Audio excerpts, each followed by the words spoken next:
there. Live from the Twin Peaks studios, Sports Radio 610 presents Payne and Pendergast. Really intelligent guy. Came across as a really good teammate. Easy to talk to, down to earth. We've talked through this process about, the whole Hollywood thing. He's all ball, wants to work, wants to get better, wants to win as a team. That's the number one thing for him, on top of being successful. So, I think the biggest thing is, does he fit in our culture and what we're trying to do? And all signs were that he does. So that was positive. We know what we're going to do, but everyone's going to have to wait till Thursday to go there. How's Ryan Poles, the GM for the Chicago Bears? In case you're wondering, Sean, whose voice are you playing right there? Ryan Poles, and he's talking about Caleb Williams, the Hollywood thing, and they're comfortable with him. Ryan Poles still saying, wait and see what we're going to do on Thursday. They're going to take Caleb Williams with the number 1 overall pick. And as tends to happen, Seth, late in the process here, everybody's starting to weigh in. And I don't know if maybe it's some people trying to create drama like they might not take Caleb Williams. But there's been some interesting stuff that I've read and heard over the last couple of days about Caleb Williams. I will say this. This time last year, there was a school of thought out there, and we know this here acutely because the Texans were in line to draft one of the top quarterbacks, which they eventually ended up doing. But there were plenty of people out there saying, hey, man, just don't draft Bryce Young. Don't draft C.J. Stroud. Don't draft Anthony Richardson. They all have question marks. Bryce's size, C.J.'s S2 score, Anthony Richardson's injury proneness and his lack of time that he's actually played in college, all that stuff, accuracy. Just wait till next year and draft Caleb Williams, man. He's as if there's 5 teams that could go draft Caleb Williams next year. Right, just wait. Right, yeah, just wait. That's all you got to do is just draft them next year. It's as simple as that. He, through the course of going 7-5 this year, a season in which he individually was still great, but the team was 7-5 at USC, along with just the normal course of when you have this much time to examine something super close, you don't discover new awesome things about it. You discover all the flaws in it. I think that's where we are right now with this process. So now Caleb Williams, it feels like less of the generational prospect that people were talking about this time last year. Fair to say? I guess. Yeah, I don't know. He's the slam dunk consensus number 1 overall pick. Yeah. And a lot of people, like Jaden Daniels, I know a lot of people have talked about how maybe they actually have Jaden Daniels higher than Caleb Williams or what have you, which is nice chatter. But I think most people still have Caleb Williams as 1A. And if they have Jaden Daniels up there, it's like a 1B, but still below Caleb Williams. The biggest thing about Caleb Williams really hasn't been about his performance on the field as much as just people questioning whether he's a little bit of an odd duck or just doesn't have the right body language or whatever it might be. Yeah. The comp that would scare me a little bit, this is from The Athletic. The Athletic interviewed a bunch of anonymous coaches. We love the anonymous coaches. We like them a lot more on this show than they like them in the afternoon. Boy, I think Clint Stoerner wants to find every one of these anonymous scouts and coaches and beat them up with his own bare hands. He hates the anonymous guys. He does. We love the anonymous guys on here. The anonymous scouts, the asterisks you always have to have is that these guys are not actually in a position to make the decision, so it's a lot easier to have crazy, wacky ideas. And B, you never wonder if maybe they're throwing something out there to try to get somebody to fall to them. Yep. So that part, some of the guys who say the most damaging stuff might actually like the player the most. Yes. Offensive assistant number 1 in this article says he looks like he got bored and wanted to make wow plays. He can do anything. My only reservation is the times he gets in trouble. He makes too much out of plays past 15 yards on the scramble, doesn't understand that the ball takes a lot longer to get there, and that's when the defenders can get in on it. He goes on to say he gives off a Russell Wilson vibe with his lack of self-awareness. I'm kind of above everybody, quote. Not bad, just a little where you want to see him be a more regular guy. Are you going to be able to coach him, or is he going to be more worried about his marketing team, end quote. This is where I wonder if Caleb Williams is truly lacking in self-awareness, different than other quarterbacks who've come into the league because he's got a marketing team, he's got this and that, or is he the first of what the new wave of quarterback is going to be because of NIL? Right. You could look at a lot of the stuff that Russell Wilson does, or the stuff that makes him just like so awkward and weird in so many ways, and yet if you look at it on the surface level and on paper and don't actually know that he's just a little weird personality-wise too, you might look at that in the age of NIL and say, yeah, that's exactly what you need these days, is a guy that knows how to separate the business side from the football side and everything else. So it gets real dicey when you start trying to diagnose people's personalities this time of year, when everything's just so artificial and everybody's trying to dig into every nook and cranny. Yeah. There's one coach, a quarter, says, I like Caleb the player, but the locker room part of it concerns me. I don't know him from a can of paint, but what I've heard and what I've seen from watching interviews, he's going to have to understand the difference in where he's at and how he's been treated to being the quarterback in an NFL locker room. He talks about the system as well. It's Kyler and Baker have come from that system, but he's not them in terms of being able to bring guys with him. Caleb Williams, this is where I read something like this, and I'm just so glad that C.J. Stroud is the Texans quarterback, because he couldn't stop talking when he first got here about having to earn everybody's respect, and having to, realizing that he's got a lot of veterans in that locker room. Yeah, I was trying to figure out a comp for who this might be other than Russell Wilson, just from a personality stand. If like some of the concerns about his personality are true or what have you, the guy that first came to mind was Geno Smith. Just because remember, even Dana Holgerson had kind of made a comment about Geno Smith that made it sound like he wasn't that great of a leader the year after Geno Smith had left. Geno Smith had that altercation with the player in the locker room. There were just certain red flags about Geno Smith, who was not nearly the same caliber prospect as Caleb Williams, physically. But that was a hang up and a hold up, I think, for Geno Smith in a lot of ways. And it seems like he had to kind of grow his way and mature his way out of some of that. Yeah. It's a lot harder to mature your way out of that when you're the number one overall pick for a franchise like the Chicago Bears. Yeah. No, that's a good one, because Geno did drop into the second. I mean, he's not Caleb Williams or wasn't that level, but he was he was thought to be a first rounder in a draft that didn't have many good quarterbacks at all in it. Right.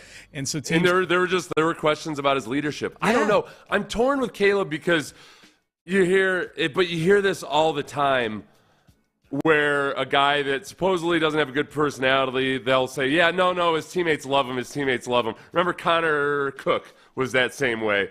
Yes. From Michigan it was like, State. Oh, no, not a captain. There were questions about whether he was, whether his teammates actually liked him. And then you get guys talking on the record saying, oh, yes, we loved Connor Cook. And then you find out later, no, it turns out he doesn't have the classic quarterback personality. Here's another one. This was an interesting comp. This is from a writer named Dave Fleming, who said he taught. Now, this is as third hand as it gets, but I just found it interesting. Here was another comp for Caleb Williams. Dave Fleming, football writer, who talked to a scout. I reached out to a guy who's really well connected, a former scout, really well connected across the NFL with GMs and front offices, and I was blown away by his reaction. What did the scout tell you that you can report? I hated it. He would scare the out of me if I was working for a team. Raw emotion is great, but Caleb's thing, that was ridiculous to me. That threw up major red flags. You just lost a game in the middle of your season, and it was like your third loss in the Pac-12, and you went hugging on mommy and crying in mommy's arms, and it just seems really freaking weak and nuts. And I will tell you, he scares the out of a lot of NFL teams, too. The book on him is he's just kind of weird kid. One GM told me it's like if Prince played quarterback. Look, I don't know him from Adam. I do not know him. But to me, that looked weak as really fragile. That's the scout I've been waiting for. It took till, what is today, April 24th? I've been waiting for this guy. I feel like if he had the physical ability, Prince would have been an awesome quarterback. I don't know. What's wrong with Prince? What's wrong with Prince wearing a big frilly, but playing for the Ravens with the purple, obviously. Yeah. What's wrong with Prince wearing a Ravens uniform, but with big lacy frilly cuffs underneath? A big billowy pirate shirt underneath. Size might be an issue, I would say. If he had the physical ability, I said. If he was a bigger dude. Yeah. I don't know. I feel like if Prince was my quarterback, I kind of like the idea of Prince as my quarterback. Prince, pretty much super successful. Very good basketball player. Yeah, he was a good basketball player, wasn't he? According to Charlie Murphy. Yeah, that's right. Yeah. That's right. That's right. He was a good basketball player. I forgot about that. All right. So, hey. Shirts versus blouses. He was Skins and blouses. Skins and blouses. That's right. But what did okay? So in that scenario, when Charlie Murphy said skins or blouses, what did Prince do? Little tear came to his eye, right? But what did he do then? He torched him. Yeah. Oh, He flat out, he balled out. I feel like Caleb Williams, if you make fun of him crying on his mommy, maybe it just ignites him. Maybe that's what it sets him off in a good way. Yeah, and to be clear, I'm not out on Caleb Williams. I've never really bought into the fact that he's just this slam dunk. Mostly because all the guys we've talked about as being slam dunks the last 10 years don't become slam dunks. You know, it's a science.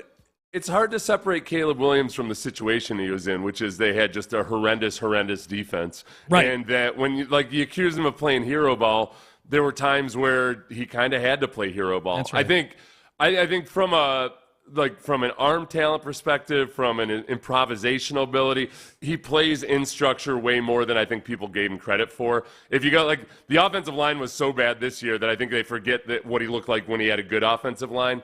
That some of the stuff he did this year was more of a product of having a bad offensive line. So I don't know. I'm way more high on him than you are. Yeah. I don't the personality stuff though. I think. At the very least, you have to acknowledge that NFL people think it's an issue. Yeah. Like some NFL Some people. Now, are they? Is it Ryan Poles? I don't think so. Oh, no. Think so. Yeah, I don't think so either. All right, Payne and Pendergast with you. We're going to do the 8 at 8 in the next segment. So 8 stories, get your day moving, and then John Harris is going to join us in the following segment, and we'll get some last-minute intel here and get Johnny's opinions on where the Texans – what does he expect the Texans to do when 42 and 59 roll around, or will they even be there at 42 and 59 picks overall? We'll see. We'll talk to John Harris in about 25 minutes or so. But first, I want to tell you about Prize.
Odyssey station. Sports Radio 610 presents Payne and Pendergast. All right, let's get to it. The 8 at 8, 8 stories. We call it the Ocho. Here we go. Number one, the Texans unveiled new uniforms yesterday.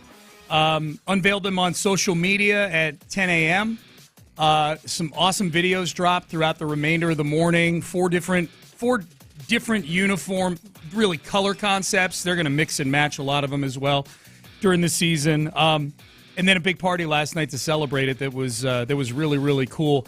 I would say probably, Seth, with this uniform reveal, probably the biggest undertaking in all this, other than just the last year of work to get these things out there to the market, would be the 200-pound jersey that now sits on the torso of the statue of Sam Houston up on I-45 in Huntsville. Yeah, if you go past that 200-foot tall statue, you're also going to see a 200-pound jersey on him. Which, for how long, I don't know. Till May 7th. Yeah. Till when? May 7th.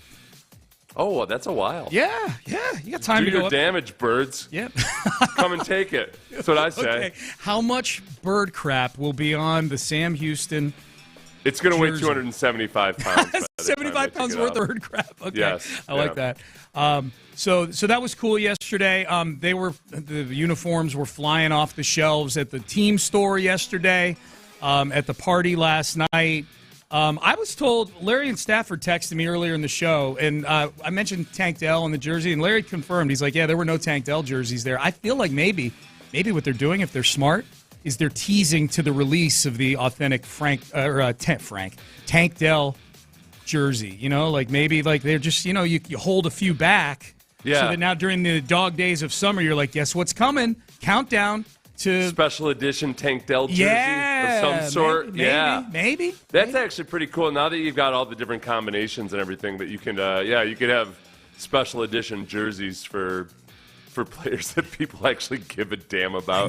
compared to having them crammed down your throat 3 years ago. They've got. I mean, this is not the segment to do it because we're bouncing from story to story. But I mean, they've got like a dozen guys who I think would be the most popular jersey in any given season of Texans football, Landry was saying yesterday that he thought that there's a chance C.J. Stroud could have the number one selling jersey. With the new ones, yeah.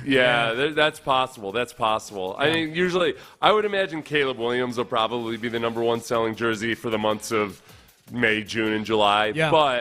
But like for teams that aren't drafting a quarterback right now, I think that CJ might be the highest like non-rookie jersey. Got a shot. It's a good prediction. 2. The number 3 trending story on the Houston Chronicle right now. Hannah McNair rips Titans, talks about compromise on blue uniforms.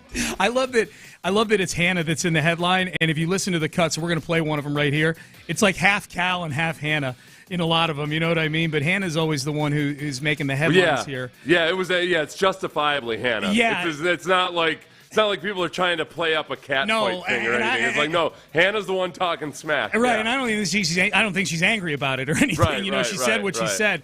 But here's Hannah McNair. If you missed it, yesterday on In the Loop with John and Landry, really good interview. Here is Hannah McNair throwing some shade at the Tennessee Titans. Are you ready to play the Titans again? I know you kind of enjoyed that sweep last year. You got that marked on the calendar? Is that you know what's so funny is I was seeing some articles about Hannah salty about them wearing the uniforms. Who started that? Who started it? Wearing it against us, and then if anybody was at that game, their in-house PA was instigating it. It was unbelievable, but also wonderful because we finished the story. Okay, she went. I mean, who's salty here? Rivalry is good for the league. It's here, right? Yeah, it's good for the league. And the Titans are the top rival. It seems like it kind of moves right now. Is that our top rival? Well, first they need to beat us. So it's not a rivalry yet. Okay, so we got to go. That's how you do it, right? Okay, folks. There you go. Look at Cal. That ain't one. I was like, here's the hot sauce. Here she goes again. I want to beat all our AFC South friends and neighbors. Yes. Yeah. Twice, each one of them. Cal trying to tamp it back a little bit. Hannah's like, they got to beat us. Hannah 316 says, you got to beat us first, all right? The one thing I would say is Landry posted a video of Hannah saying that, and the captions, it was probably auto captions, but I feel like it transcribed it like this.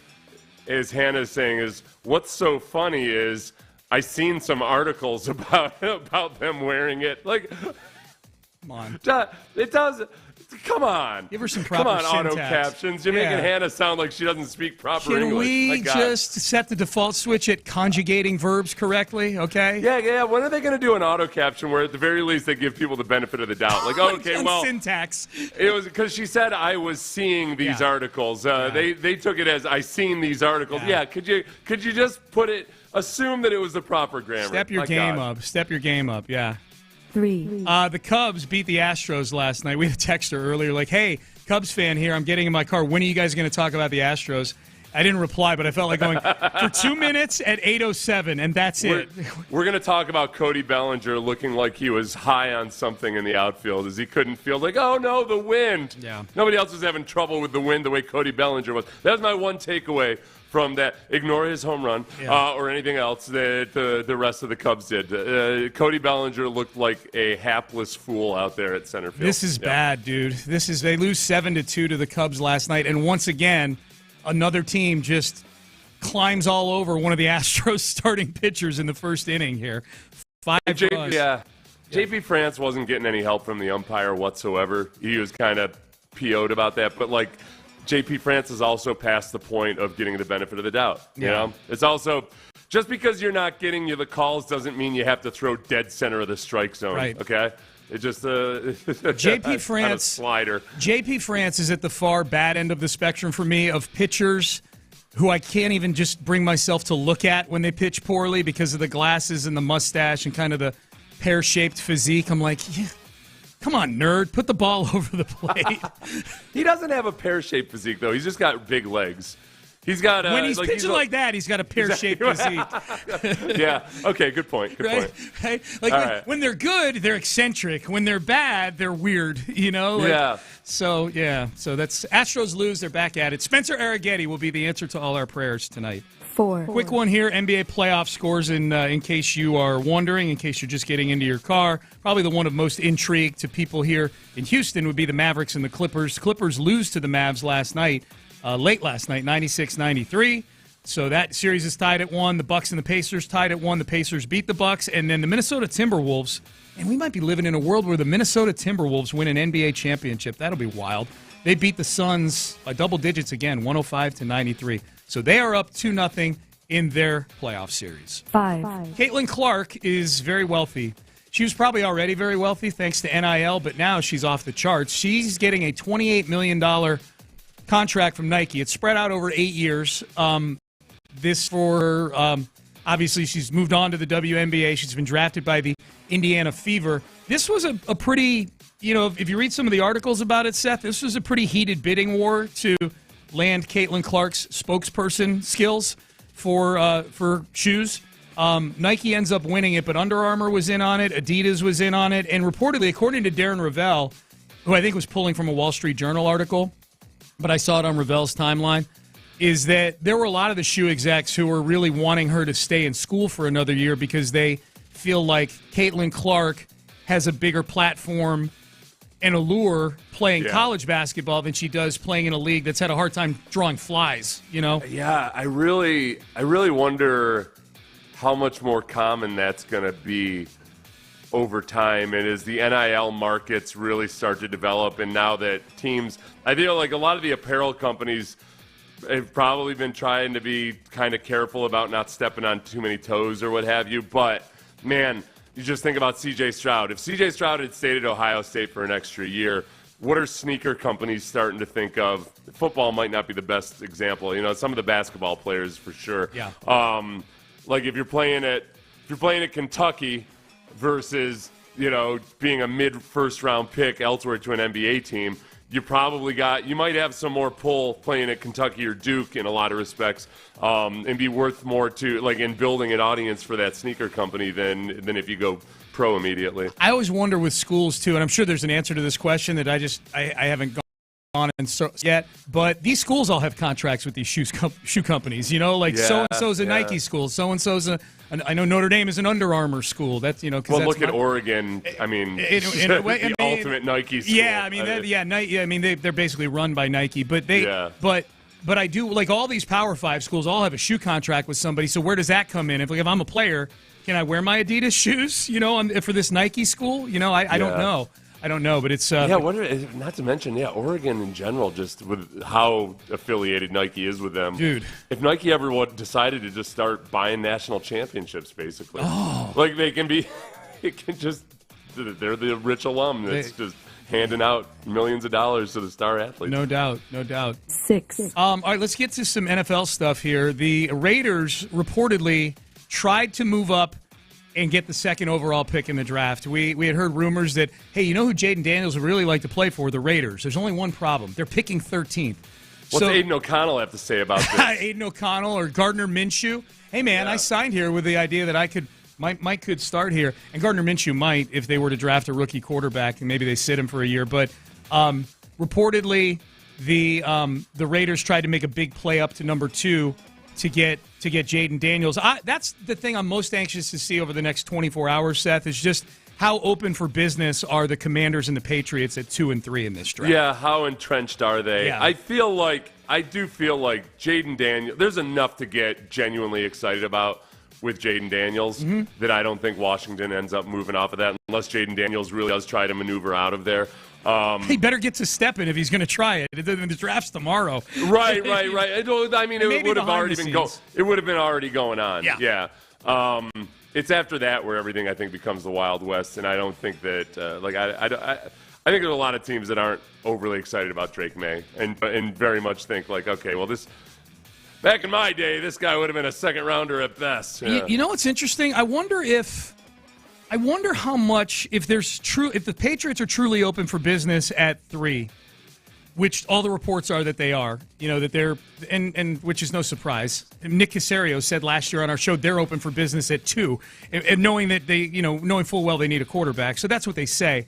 But if they are, I wonder where does the Will Anderson trade from last year fit in to comps, as far as packages to give up, because the Texans were perceived to have overpaid for Will Anderson, but if they'd moved up from 12 to 3 to go get a quarterback, I think people would have just looked at that like, oh yeah, like that's actually a pretty good trade for the Texans, right? Yeah, I don't think it factors in at all. Yeah. I think there's a clear dividing line between how much people are willing to pay to move up for a quarterback versus to move up for. So a lot of the value that you have as somebody that owns a second or third or fourth pick, it really does depend on how many really good quarterback prospects are there in the draft. Yep. And that's, I know, it's like somebody's in the position right now of trying to convince the Patriots that they want to move up to number 3 because they really, really want a quarterback. But at the same time, be like, well, yeah, but it's just Drake May. He's not worth that much. So, yeah. All right, I really, really want to get up there, but not that much. It's a tricky balancing act. Yeah. It's a tricky balancing act. I love, it's just real quick, Sean. Yeah. The biggest thing I can't get past with Drake May is like I'm looking at 4 pictures of him right now. He is like every single picture I see is like you're the worst version of Jason Bateman. It's like whatever, like Jason Bateman at his ugliest on Silver Spoons or something. Yeah. Like I don't know, man. I cannot have this juvenile Jason Bateman looking dude on my football team. That face, it is a punchable face, no doubt. 7. That's the draft analysis you get that you're looking for, people. Punchable faces, Payne and Pendergast. That's what we give you. The NFL says it is still reviewing potential tampering by the Falcons and the Eagles, and it will not conclude this week. So any effect on draft capital, Seth, will probably come in 2025 for either of these teams. That's probably really good news for the Falcons, who are picking 8th in the draft this year. Yeah. That they didn't come up with a quick decision on this. But it sounds like the Falcons might get hit pretty good on this one with Kirk Cousins. We'll see. Like a first-round pick? Maybe. I mean, the Dolphins got hit with a first-round pick for tampering with Tom Brady and Sean Payton. I mean, that was Brady and Payton, so maybe that has something to do with it. Do you recall how much did the Patriots get dinged for hiring Bill Belichick back in the day? Good question. I'll look that up. I think, that they had to trade. They had to give the Jets is for compensation. Yeah, they were forced to. Yeah, it wasn't. Yeah, that's one where the compensation went directly to the Jets. Yeah. Instead of just them losing a pick punished, or what have you. Yeah. Which I still feel like if the Texans were in on Saquon Barkley and they lost out to a tampering Philadelphia Eagles, I feel like the Texans should get that pick, whatever the punishment is. Yeah, I'm with you on that. 8. Last one. Jerry Jones is staying patient with Dak Prescott, CeeDee Lamb. and Micah Parsons extensions. Man, it is a tricky time to be a Cowboys fan. Jerry Jones stood firm on his all-in motto this offseason during a press conference on Tuesday. Part of the frustration surrounding the lack of action from Cowboy fans isn't just the lack of free agent signings, it's the 3 big extensions the club has planned still haven't happened yet. So Dak Prescott, who it looks like they may just let go to free agency after next season. That may happen. They haven't done anything yet with his deal. But more so, wide receiver CeeDee Lamb, who's entering his 5th-year option year, and then Micah Parsons, who's been arguably the best defensive player in football since coming into the league. They're all waiting for contract extensions, and at this point, Jerry's kind of letting it play out. We'd like to see more leaves fall, he said. We'd like to see more action. It's called option quarterback. I've spent my life playing option quarterback. I want to see more cards played, end quote. What the hell are you talking about? So Jerry's the option quarterback. Somebody take the wheel up there, please. Somebody take the wheel. So he feels like he's sitting there like at the mesh. Yeah. At the where he's got the ball in the running back's belly. Yep. And he's just trying to read the situation, whether to hand it off, whether to pull it back and either run or pass. That's right. He's playing option quarterback. That's what he's doing. Yeah. And while playing option quarterback, evidently playing a game of cards of some sort. I want to see more cards played. Evidently, he's playing blackjack and option quarterback at the same time. That's the 8-8. Let's get to John Harris, Texan sideline reporter, draft expert, footballtakeover.com, all kinds of great stuff there as well as on the Texans website. And he's going to join us to talk NFL draft. What's he feeling right now on the Texans on day 2? A night where he and Seth Payne and Mark Vandermeer will have you covered for the draft here on Sports Radio 610. John Harris joins us next, but I want to talk about Berkeley Eye Center. And I'm talking to you folks out there that are thinking about the LASIK procedure.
Sports Radio 610 presents Payne and Pendergast. It is that time of year. It is the NFL Draft. We are a little over 24 hours away. Of course, we've got you covered all weekend long here on the Draft on Sports Radio 610. No first-round pick for the Texans as of right now, but we've got you covered for the first round of the draft. And joining us right now, this guy is going to be on all 3 days of coverage for the NFL Draft, because that's just what he does. This is Christmas time for Johnny Harris, or tax season maybe, as it were. I don't know, Johnny, you tell us, is this something if it's a labor of love for you, is it not, John Harris?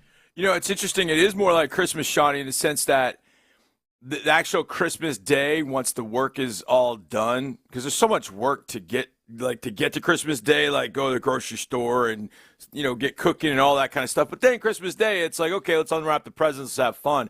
It's more like Christmas Day. Okay. Tax season sucks, so I don't even. Okay, I figured as soon as I said that, I'm like, oh, Johnny, he's giving accountant flashbacks right now. Yeah, it's exactly what it gives me. Even though I never touched the tax side of things, and people that are accountants understand it. Everybody thinks accountants like, hey, all you do is tax. Like, I never touched tax. That wasn't my expertise, but the people that do, oh man, God bless them. Yeah. But yeah, it's more like Christmas just because all the work's in, and it's kind of a weird feeling the last couple of days. Thank God we had that uniform reveal, because it's kind of taken some of my time up, trying to get ready. And then today it's just I've got interviews across the board and all access tonight. So it's keeping me busy until tomorrow, and then tomorrow I'll watch Draft Day in the morning, because that's just my draft. Like that's the my movie. Yeah. That's your Braveheart. Yeah, that's my Braveheart. That's exactly right. So I'll watch Draft Day in all of its glory. I wonder why Nick Caserio has not traded 3 first-rounders to move up to number 1. And draft a linebacker. Yeah, and then draft a linebacker, Vontae Mack, no matter what. Yep. Off-ball linebacker, to be clear. Yeah. Not even an edge rusher. I mean, I guess you could make him an edge rusher, kind of like the Cowboys did with Micah Parsons, but wasn't he like 210 pounds? I don't know, man. Chadwick Boseman was not a big guy, but then they tried to put him in those. They tried to put him in those Andre Ware like shoulder pads. Like, if you ever seen Andre, we always joke with him about it. Like, if you ever seen pictures of Andre back in '89. Mark calls them, like, they look like shelves on his shoulders. Yeah. They tried to put those shoulder pads on Chadwick Boseman to, like, beef him up to 230, and he's still, like, 180. So it's such, I don't know. The reason I watched it was back in 2014. I was doing my first draft show for the Texans. They were drafting that night, Jadeveon Clowney. I was pumped, and I was so, like, man, I was, like, antsy. Didn't start till 7 that night. I didn't know what to do. And I was like, you know what? And I drove to the movie theater, and I paid like $4 for the matinee, and I just sat in the movie theater with popcorn and watched Draft Day. I was like, okay, I'm good.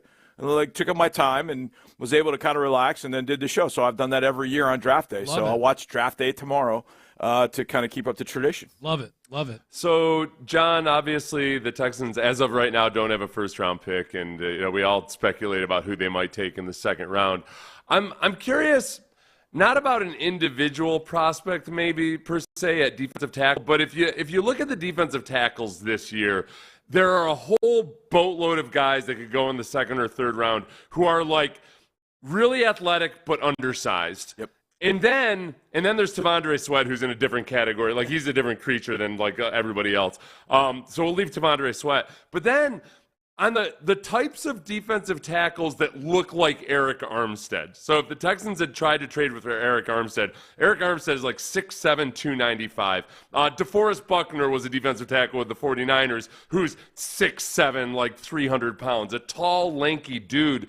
There's really only 2 guys in the top 4 rounds that are like that. One is Mason Smith out of LSU. The other is Gabe Hall out of Baylor. Do you think D'Amico is more inclined to take one of the smaller athletic guys or one of the big, lankier Eric Armstead-looking guys? Well, that's a great question. The thing about it is both Armstead and Buckner were drafted before D'Amico took over, I think even before he started coaching. So hard to kind of say that, that's the kind of guy that he would fall in love with. If you I'm kind of basing this on like the trading for Armstead was yeah. Well, I think there's, from that standpoint, trading for Armstead, I think there's a lot you were going to get with Armstead. I mean, I think first of all, experience in this defense, just knowing how to play in this defense, that's something that D'Amico has talked a lot about. hey, these guys, he was asked about the defensive tackles last year. He's like, it took them a second to kind of get used to playing in this defense. And then once they got the hang of it, then it started clicking. I think there's value in all those guys. I mean, in kind of all of it, to be honest with you, Seth. I think because they've added Fatu Kasi, they've added Settle, those guys aren't, they're not going to be Sheldon Rankins, Malik Collins, but I think they're steady, consistent performers, and they're going to give you, a B plus effort all the time. They're just probably not going to make some of the splash plays that some of the guys in this draft can. Let's start with the two kind of longer guys. Mason Smith from LSU has got a higher ceiling, but Gabe Hall is a better player right now. He is a freakazoid. I saw him do some things, shock shed, just get rid of blocks at the Senior Bowl. I'm like, wow. Like, he took some of these guards and just threw them to the side like they were third graders. It was kind of impressive to watch. And his run stuffing ability is more kind of plays from the backside. Like, the plays he made from the backside at Baylor were incredible. And I can see a lot of value in him. Mason Smith's got a higher ceiling. He's got 35-inch arms. I mean, God, you look at him and go, holy cow, he looks the part. But he tore his ACL in 22, and it did look like in 23 he had all of his juice back. I think by the time you get to 2024, he'll have that back. But there's that question of, do you draft a guy, again, with an injury history? And I know it's an ACL versus soft tissue stuff, but do you do that? It was an ACL that he got just jumping up in celebration. Yeah. Florida State. That's yeah. right. Yeah. That's right. Week 1. Well, because he's kind of gangly. Like, I worry a little bit that, all right, is he athletic enough to handle his height, Right. And I don't think he's getting there yet, Seth. I think that's the biggest thing. He's not grown into that yet. He still plays tall. You don't see a ton of pass rush. He's not like Gabe Hall. Like, when he went to one-on-one pass rush at the Senior Bowl, you could tell he had like 2 or 3 pet moves, and he threw them and won with every one of them. Like, Mason Smith's just still trying to plow through guys.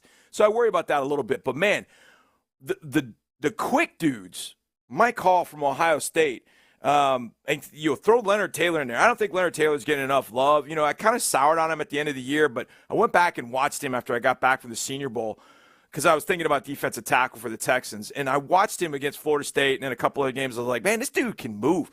I like this guy. And there are people thinking he's going in the 4th round. I have him kind of in the mid-80s because I think he's a really good player.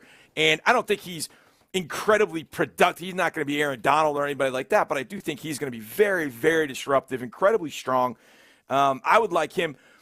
They're just those types in this draft. Chris Jenkins, Ruka Rororo. There are all kinds of them that you can find that are kind of 6'2", 6'3", 295. The one that I want is the one you guys talked about, and that's Braden Fisk. And I'm making sure I say it right. I apologize to both of you because I heard TV kept calling him Fisky, Fisky, Fisky, and then I heard an interview with him at Western Michigan. They said Fisk. So I'm going Fisk until otherwise noticed. But I think Fisk probably fits better than anyone what they want to do. He's got short arms, but I'm not going to worry about that too much because he plays so hard and he's so strong and quick, and he knows how to use whatever length he's got. So I would love for him to be at 42. That's easy pick for me. I just don't know that he's going to be that guy. But I think there are options, even if they don't do it at 42. Think about it at 59. I think a lot of those guys will still be there at 59. If there might be one off the board. Fisk, I think, is definitely off the board at 59. But I think the rest of them are going to be there, and I think that's probably the sweeter spot for defensive tackle. I think 42 is a sweeter spot for corner. Or at least close enough to where Nick can do what he does and duke him a 5th-round pick to move up 3 spots, 6 spots like he did last year. John Harris joining us here on Sports Radio 610. Okay, so Johnny, the position group that's been the talk of this draft class, other than quarterback, has been wide receiver, and how deep this wide receiver group is. You talked about it when you've come on with us before. And we've talked about the Texans with that draft capital, this couple second-round picks, 3rd-round pick, even when they were in the 1st round at 23, that they could be looking wide receiver here. How does the Stephon Diggs trade, in your mind, affect how the Texans look at the day 2 type wide receivers? What's interesting is I don't think it's the trade for Diggs. I think it's lopping off the 3 years of the contract of Diggs, because you have 1 year with Diggs. As it sits right now, you have 1 year with Diggs. You have 1 year with Nico Collins. And you've got a wide receiver draft class that's as good as any maybe in the last 25 years, maybe in the history of the game. I mean, it's an incredible draft class, very diverse, so many different options in the wide receiver realm in this class. So you balance all three of those things. I don't know that wide receiver changes in priority all that much. I think that the Texans, let's say the Diggs trade is not made, I think wide receiver is probably a day 2 priority at that point. And I do think in day 2 there's so many different options, and we've gone through them all. But I think it's those things. The fact that at the end of 2024, you could be without both Diggs and Nico. And now, all of a sudden, holy cow. Now, look, the drafts at receiver are going to stay solid. You're still going to be able to find an option at wide receiver going forward. That there's no doubt in my mind about that. I mean, I'm already looking at the class ahead, and you just see the trend of college football. College football, you play 3 and 4 wide receivers all the time. So good defensive backs move to wide receiver. Mikey Sanders, still from Michigan, is the only one that's gone the opposite, wide receiver to DB. But you're just going to have deep wide receiver classes, so I don't panic too much. But this is a class in which I feel like I can get a first, second round talent maybe on, mid to late day 2 because of what this class is all about. So I think that 59 could be in play. I still think 42, just based on what they have at corner, that just, to me, I'm not as sure about that. And kind of fitting where the value of the positions are and what the needs of the Texans are at that point. And I know best player available. Like, I get all that. I understand. Like, look, if Ladd McConkey's there at 42, I'm running the card up. I'm going to get Ladd McConkey. Adonai Mitchell, I'm probably doing that as well for those two guys. Keon Coleman, I might think about it. I don't know. But those two, I'm running the card up. I'm going to get my receiver because I know I got those guys for 4 years. And I know those guys are going to fit with whatever I've got at wide receiver this year and going forward, depending on – and maybe that drives the decision of Diggs and Nico going forward as well. I want those guys to come back. But I also know I want a receiver from this class because it's that deep. So I don't think the priority changes too much. I do think they'll think about it day 2 of 59 or 86. John, if you look at the quarterbacks, I mean, there seems to be consensus. Okay, Caleb Williams at the top. I think more people than not like Jaden Daniels more than Drake May, but let's call those two the second tier. And then you get down into the J.J. McCarthy's, Michael Penix, Bo Nix. Which of those quarterbacks that aren't Caleb Williams or Jaden Daniels has like a perhaps sizable segment of NFL people that actually like one of the lesser guys a lot more? Does that make sense? Like there's an undercurrent of like, man, so there's some people out there that really, really love J.J. McCarthy or something like that. Yeah, it feels that's the way, Seth. I mean, that's how I was going to answer it. I mean, I think McCarthy is the one that really kind of has people intrigued because they see athleticism, obviously leadership. Those are the only intangible things. I think he throws the ball better than people think. And, it's so funny because it feels like draft season becomes, especially in the college world, you look at, I don't know how many times I've seen, something said about J.J. McCarthy, and the people at Washington lose their absolute bleep. The people at Oregon are just like scoffing at it. It's like you can't say something good about one of the quarterbacks without taking heat from the other. It's like, come on, man. Yeah, look, Michigan's offense was not quarterback, centric, especially this past year. I mean, it was about grinding teams into submission. They had a Joe Moore award-winning line with dudes. Every single starter went to the combine on the offensive line. Their receivers, were good, but they just didn't. That wasn't what they used. But in clutch moments this past year, especially, J.J. McCarthy threw the ball extremely well. He makes that play in a national championship game to Colston Loveland down the seam, and it changed the whole game as Washington was trying to get back in it and had to punt in the fourth quarter, and he makes that throw to Loveland. He made throws in the TCU game the year before, dimes down the field, and it got him back in the game. Now, he also threw a couple picks that ended up going the other way that could have cost Michigan, but I feel like McCarthy is one that NFL teams are intrigued by because they feel like he's got all the assets. Hey, let's just get him a little bit more comfortable throwing the ball, and away we go. Early in this process, the Giants were thinking about moving up to go get McCarthy. You heard at times the Commanders were thinking about McCarthy. I think McCarthy has a lot of the teams intrigued about what he could do in their offense. And what offense is probably the most prolific around the league, or that we see the most around the league. And that's the say it, Seth, the Kubshanistan offense. Afghanistan offense, yes. J.J. McCarthy can fit that offense well with boots and keepers and movement. And then you throw in, okay, he can move and really run.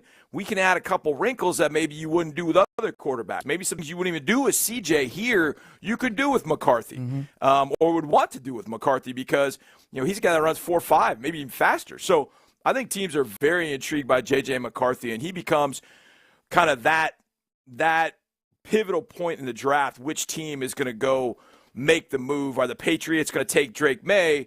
And then all of a sudden the Vikings are now, okay, oh my God, we've got to get a guy because Sam Darnold is not our guy. Or do they wait for Nix and Penix? And boy, that's a game of guts poker trying to wait that out. And I don't even know that with Nix or Penix that you're going to get a guy that right now this year can go step into an offense and lead it the way you want it to. I just think there's too much erratic behavior from both of them to feel good about that. McCarthy, I just feel like you'll get steady. I mean, I think you'll get a 7.5, 8 all the way throughout with little splashes of 9, 9.5. With Nix, Penix, there's a possibility, you might get 9 one week, but you might get 3.5 the next. Now, it's not kind of a Will Levis thing, but it could be. John Harris, Texans sideline reporter, footballtakeover.com is his website. Please go check it out. It is really good stuff for this week in particular, and he will be on draft coverage all week long here on Sports Radio 610, Thursday, Friday, Saturday, and he will be on the Utopia Football podcast today as well. So Johnny is making the rounds. Johnny, we appreciate it, man. I'll talk to you in a little while. All right, love you, boys. Appreciate the listeners, and we'll talk to you soon. Sounds good. Love you too, Johnny. Appreciate you. That's the great John Harris joining us here. All right, up next, Cal and Hannah in studio yesterday. Asked about Nick Caserio and D'Amico Ryans working together. If you were wondering kind of whose show it is here, I thought Cal laid it out perfectly yesterday. We will hear that coming up next. You know what you want to look perfect? Your trees. You'd love your house to have that.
580. Live from the Twin Peaks studios, Sports Radio 610 presents Payne and Pendergast. All right, Payne and Pendergast with you.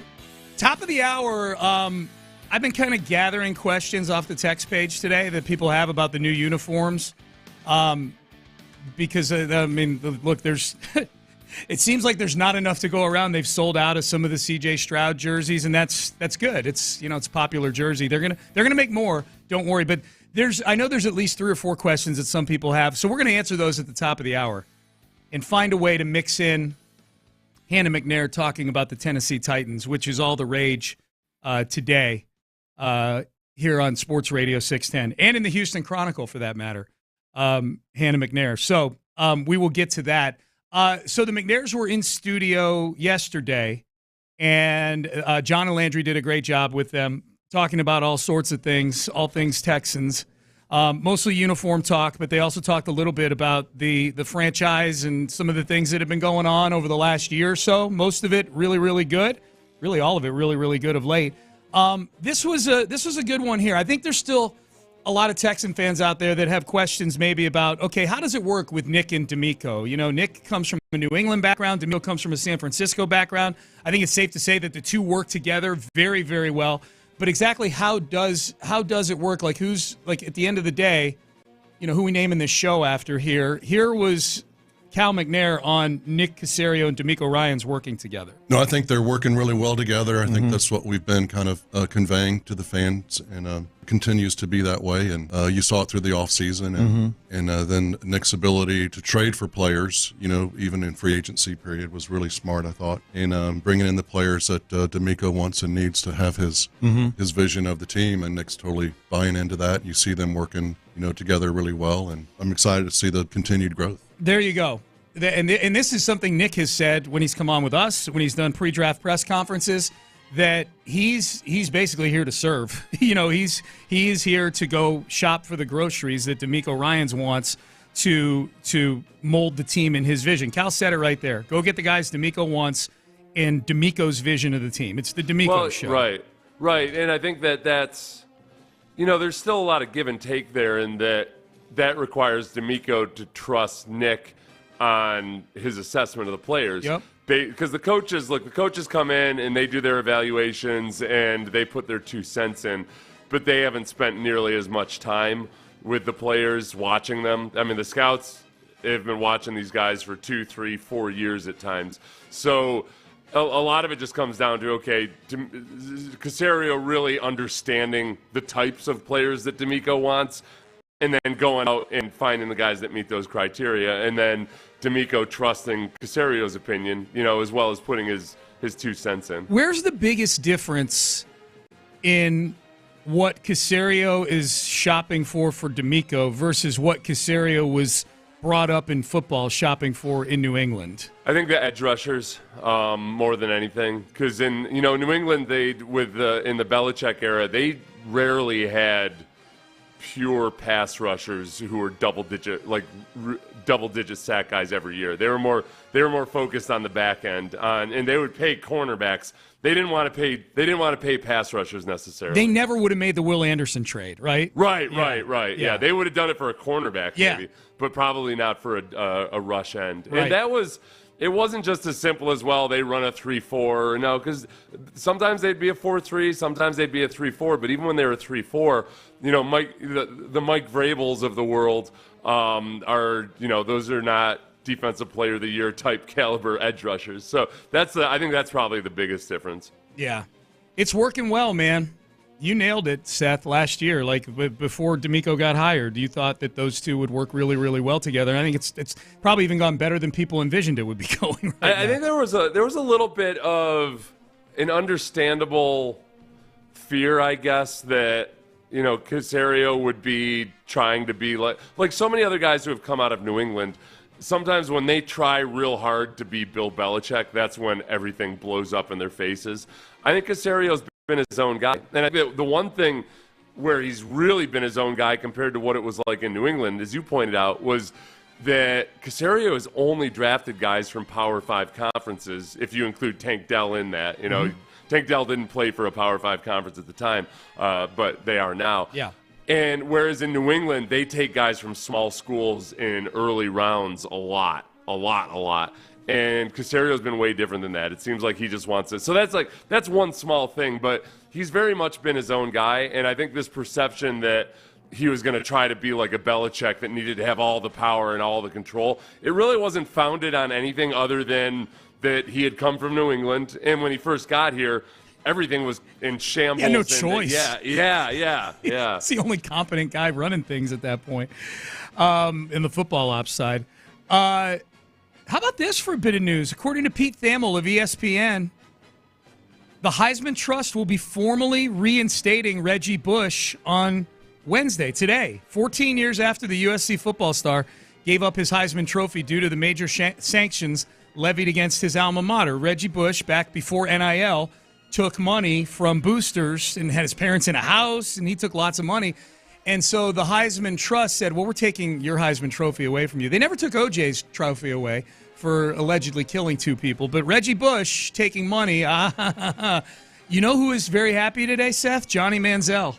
Remember Johnny getting up on his soapbox on Twitter a couple weeks ago, Johnny, saying, I am never coming to the ceremony ever again if you don't reinstate Reggie Bush as a Heisman Trophy winner. And for him, it was a matter of his own personal values and ethics? Yeah, there's more. I know the words morals and ethics got thrown around quite a bit. Yeah. So this makes sense.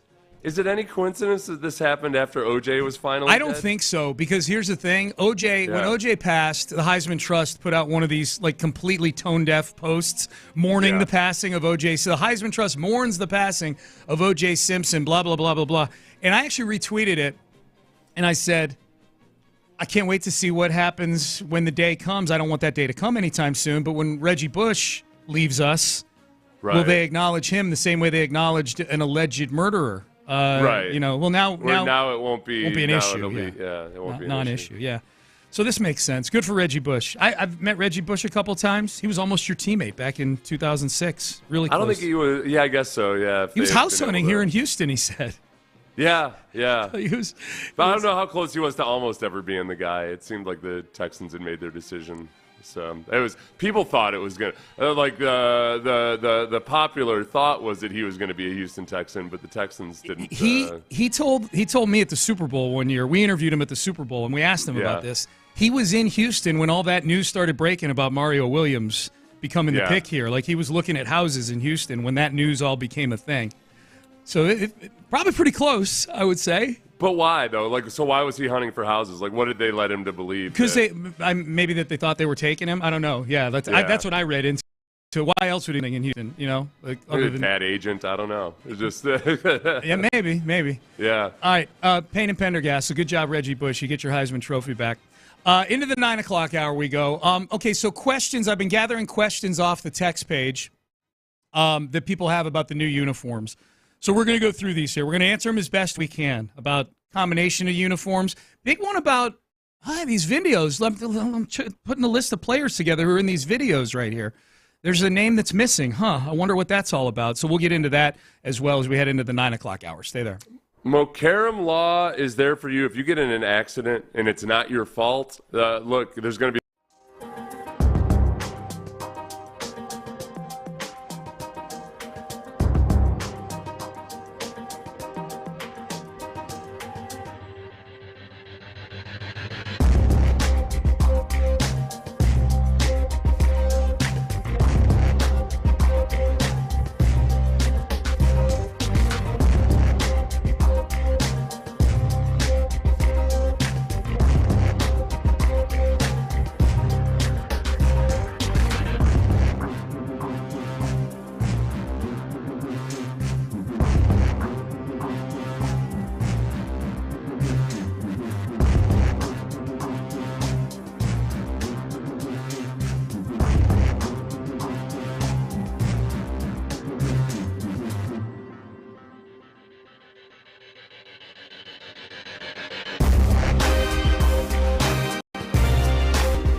KILT FM HD2 Houston. Insider access. Exclusive content. Sports Radio 610. The Texans play here. An Odyssey station. Sports Radio 610 presents Payne and Pendergast. All right, Payne and Pendergast with you. Uniform unveiling last night or yesterday late morning, and then the party last night, and it was cool. It was a lot of fun. Shout out to the listeners that we saw out there. It's really fun to be part of celebrations about the Texans. Hopefully many, many more of those to come. One of the big questions, there's a few questions that we've had asked on the text page and so forth. One big one is, hey, I saw these videos and I saw that you had players modeling the uniform at the party, but the videos are the big thing, because in the videos, Seth, I listed the players that I saw in all the videos for the Texans, and it looked like it was Stingley was in there a lot, Christian Harris, Nico Collins, Tank Dell, Jimmy Ward, Jalen Petrie, Christian Harris. I can't remember if I said Christian Harris's name, but there's like 6 or 7 guys that were in these videos. Oh, Will Anderson was in there quite a bit. Will Anderson. I think that's it. No C.J. Stroud in any of them. The videos were shot right around the time of the day that they did the private reveal for some of us in the media and for the fan council back in March. So I know CJ's been doing a lot of traveling. I know he's been spending most of his offseason in California. He traveled outside the country for the first time in his life this offseason. He went to Turks and Caicos. My guess is it's not anything where CJ's like, I don't want to do this. My guess is it comes down to geography and availability. Yeah. And these are 7 guys who are spending the offseason here in Houston who wanted to model the uniforms and who the team sees as guys that fans want to see in those uniforms as well, you know? Yeah, I think it was just logistics. It wasn't like CJ. I don't think there's any conspiracy theory or anything about David Mulligetta or anything like that. Yeah, it was CJ had a really busy offseason. Yeah. And like the Pro Bowl and Super Bowl activities especially, I think were probably a lot. Was for Will Anderson too, but just I think that I would prefer, like at one point there, after the Super Bowl, I kind of felt like, all right, I hope that CJ just kind of closes himself off from everything for a while. And I was nervous, and then I realized that, because stuff kept coming out with CJ, and then I realized that almost all of it was stuff that was filmed during the Super Bowl. It was like week. Leftovers, Yeah. Like, I think that Kevin Hart interview was probably done during the Super Bowl week, too. I think you're right. So I think he was just laying low, which is totally cool. And I would much prefer the quarterback to be well rested, bright-eyed, and bushy-tailed than like a huge part of the uniform unveiling. No. Understand, I'm somebody who still suffers from Deshaun Watson PTSD to some extent. So like anytime CJ like talks glowingly about Los Angeles, I'm like, oh, here we go. We're gonna have him for 5 years. He's gonna find a way to get to. I'm at that end of the worry scale, and admittedly, like worrying way too much about it. I'm not worried about this at all, about him not being in these videos, you know. And I'm way less worried about the long term with him than I was maybe when it initially started here. It seems like everything's moving in the right direction right now. Maybe just for insurance, though, it'd be nice if both the Chargers and the Rams found themselves. The Chargers are fine, but if the Rams find themselves a young stud quarterback that'll be there for a long, long time, and we just cross our fingers and hope that Justin Herbert just stays on Jim Harbaugh's good side. Yeah, exactly. Well, I want to talk to you about that, but let's get through these first. Some weird news coming out about the odds on the Chargers and quarterbacks and whatnot. We'll get to it. Getting asked this question still, like, why is there so little H-Town Blue? Because understandably, not everybody listened to Cal and Hannah on Sports Radio 610 yesterday. A lot of people did. We had our highest YouTube numbers in the brief history of our YouTube channel by far yesterday. Over 1,000 YouTube viewers yesterday for Cal and Hannah in studio. Like at the same time, like while they were watching. Yeah, like literally 1,000. I think it was like 1,100 people watching at once. But some of you didn't get to hear it, and I think when the uniforms got unveiled, there was some level of disappointment that there wasn't an H-Town blue, the light blue, the near Columbia blue, head-to-toe type uniform. The McNairs talked about this yesterday. They said they were disappointed there wasn't more H-Town blue, and I think you can read between the lines as to why that is. So we heard that loud and clear from our fans. Yeah. They wanted H-Town blue represented. They wanted Houston represented. And so we worked with the NFL, and there was some push and shove, and we came to where we could get to with the NFL. A compromise. Giving us a compromise and a certain percentage in the uniform. And I think our fans would like more. Yeah. And we're probably in that same boat. But we're working with the powers that be with the league and all that stuff to get to where we could get. I think there was some talk. I think even publicly we discussed that we were going to be able to use a different color than Columbia blue. Mm-hmm. And so when that was released and we got approval to do that, that's when we started. Maybe there was some, how did he put it? Give and take or something like that? Compromise. A lot of compromise. Yeah. And then it got to a point where they just said, no, you can't. And then we compromised. What was the reason? What do you think? I'm just asking. That's great. The reason is the owner of the Titans, in case people can't read between the lines right there. That's what's being Titans alluded threw to. up a big old hissy fit, yeah. Yeah. And so the quantity of the H-Town blue and all of that was just it was all a big negotiation. Yeah. And I think I also think that based on another thing Cal had said at one point in the interview, he said it was about 50-50 the number of people that wanted the H-Town blue back versus those that didn't. It was kind of polarizing. I would imagine the people that didn't want the H-Town blue back are pretty cool with the amount that's in the new ones, the color rush. It's not like overpowering. It doesn't feel like you're trying to be the Oilers, I don't think. Yeah. And I think when you say that, I'm going, wow, 50%, and I'm not disputing the numbers, but I'm thinking, okay, well, the 50% that don't want it, I'd love to know the reason. Like, what's the breakdown of the reason why they didn't want it? I would guess a majority are probably Houstonians who just like, hey, we don't need to be the Oilers, man. Like, we're our own thing, right? Yeah. Or even younger people that just weren't Oilers fans because they were too young to be here when the Oilers left town. I like the color, though. That's the thing. Like, independent of the the history behind the color, I think it's a cool color scheme. I like it. It does. The only thing I could see some people too, the people that didn't like some of the initial leaks, I think they just didn't like the fact that regardless of the legacy, it still looks in some ways like a Titans jersey. Like that part is okay. Say whatever you want about the Oilers and the nostalgia for the Oilers. That is also the Titans that you face twice a year right now. You're lifting a little bit off of something to them, and it's. I think some people just didn't like that part. I definitely agree with that.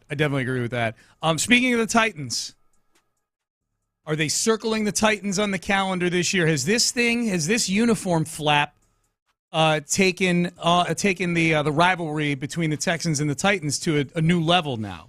Are you ready to play the Titans again? I know you kind of enjoyed that sweep last year. You got that marked on the calendar? Is that you know what's so funny is I was seeing some articles about Hannah salty about them wearing the uniforms. Who started that? Who started it wearing it against us? And then if anybody was at that game, their in-house PA was instigating it.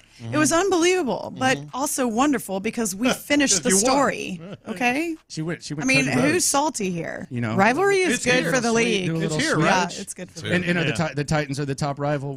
It seems like it kind of moves. Right now, is that our top rival? Well, first they need to beat us. Oh, so it's not a rivalry yet. Okay. Wow. So we got to go. That's how you do it. It's okay. Close. There you go. Look at Cal. That ain't one. Cal's like, here's the hot sauce. Here she goes again.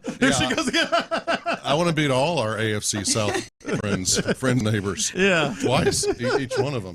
Cal trying to reel it back in. Good luck. Cal trying to reel it back in. We are entering a new era of Texans football, my friend, where we have an owner, the wife of the official on paper owner, who is more than willing to say, hey, man, rivalry's a good thing. You got to beat us before this becomes a rivalry.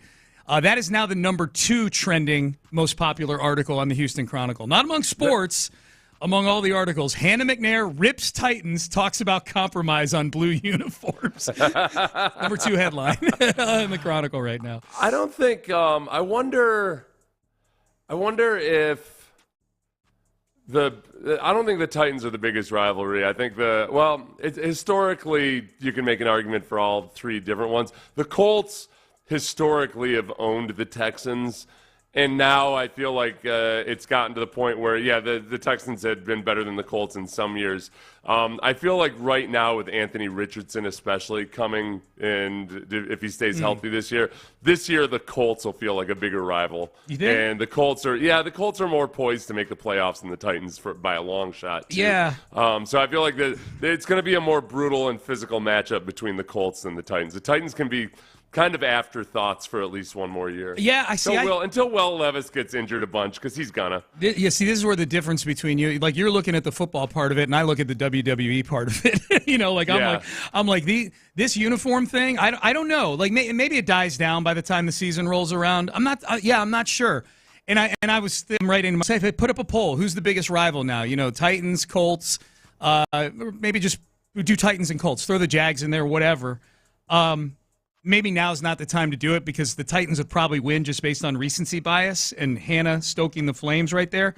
It's definitely a good debate and conversation. Who do you personally hate more, the Titans or the Colts? You played against them a bunch of times. Colts? Yeah, the Colts, yeah. Okay. Miserable. There's a reason I don't like the entire state of Indiana. Most of the people that I like who are from Indiana are people who escaped it, Yeah, they live here. Like Mo or, Sarah Pepper. They escaped the state of Indiana. Vanessa Richardson. They're smart enough to get out. Yeah. I mean, their loved ones who remain are vile scum, but still. I think Deepy's from there as well. I think she's from Indiana. That's right. Deepy Sadu's from up there too. Yeah. So all the best Indianans are no longer in Indiana. They they've been exported. Their greatest exports from the state of Indiana are those 4 people we just named right there. 50-50 split, by the way, that I said. I think I'm completely wrong on that. So to disregard what I had said about the that felt split. Like way more people not wanting the H-Town Blue than what I thought.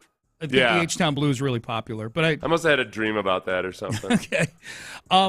So why is there no CJ in the videos? No answer on that, but I think it's just logistics and geography.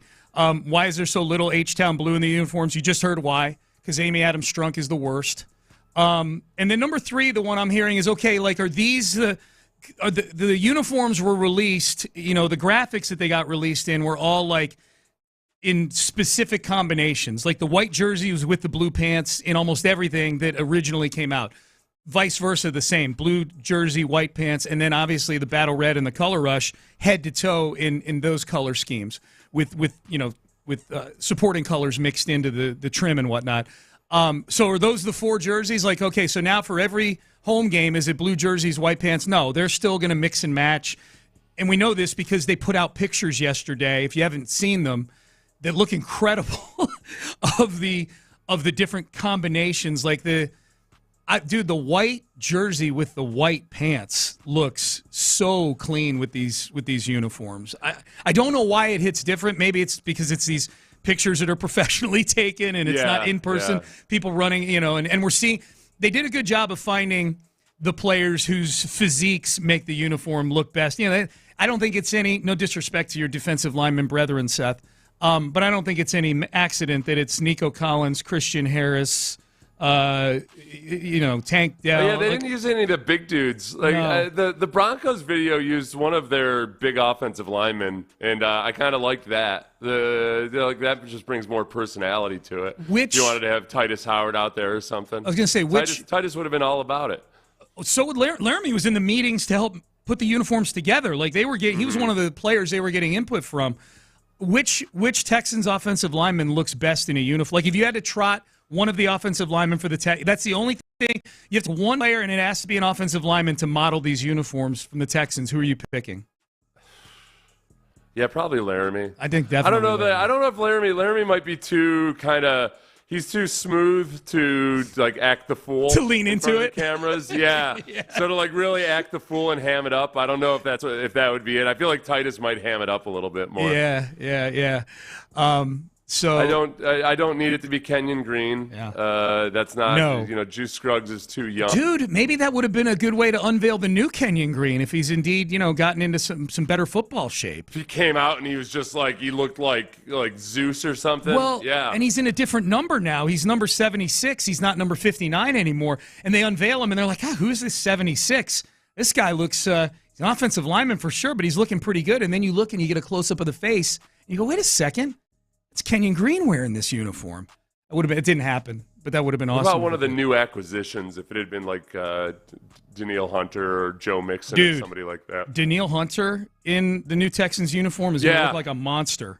Yeah, Danielle Hunter looks like a physiology. In the battle red, he might look like an alien in the Yeah, battle red uniforms. That's true. Yeah, that's going to be really. He's we got some good. They drafted or they brought in some good get off the bus appeal. Yes.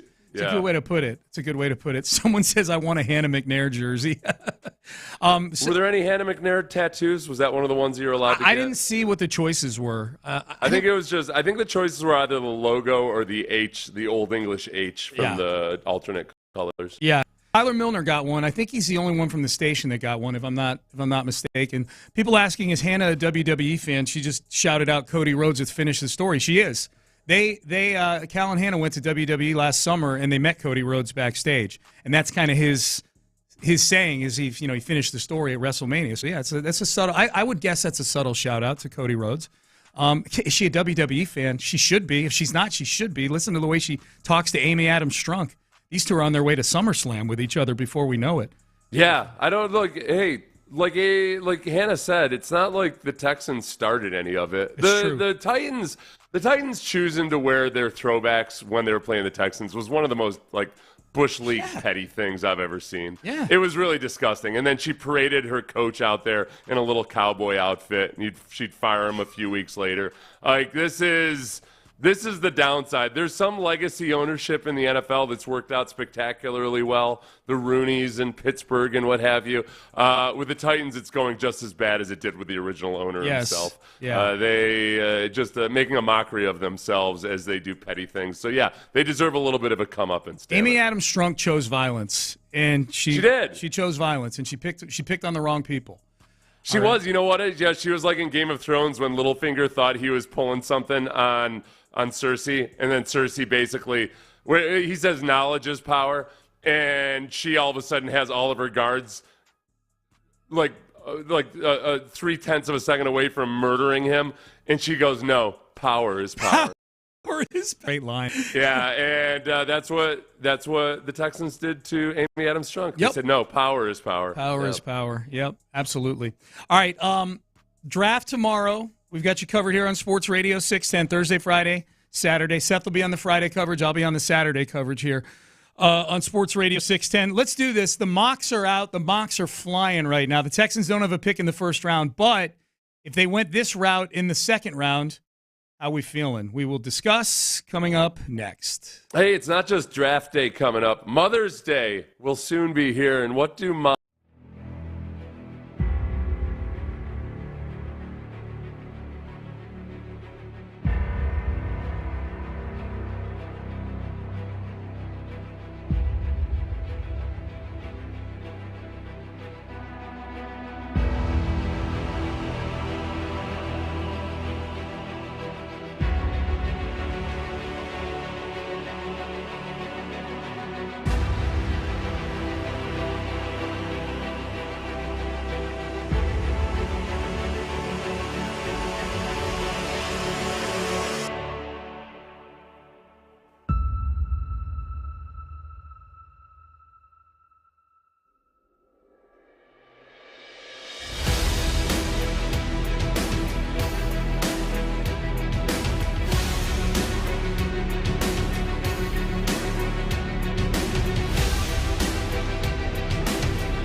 Sports Radio 610 presents Payne and Pendergast. And Payne and Pendergast with you. All right, let's do this. We're a day away from the draft. Tomorrow night, round 1.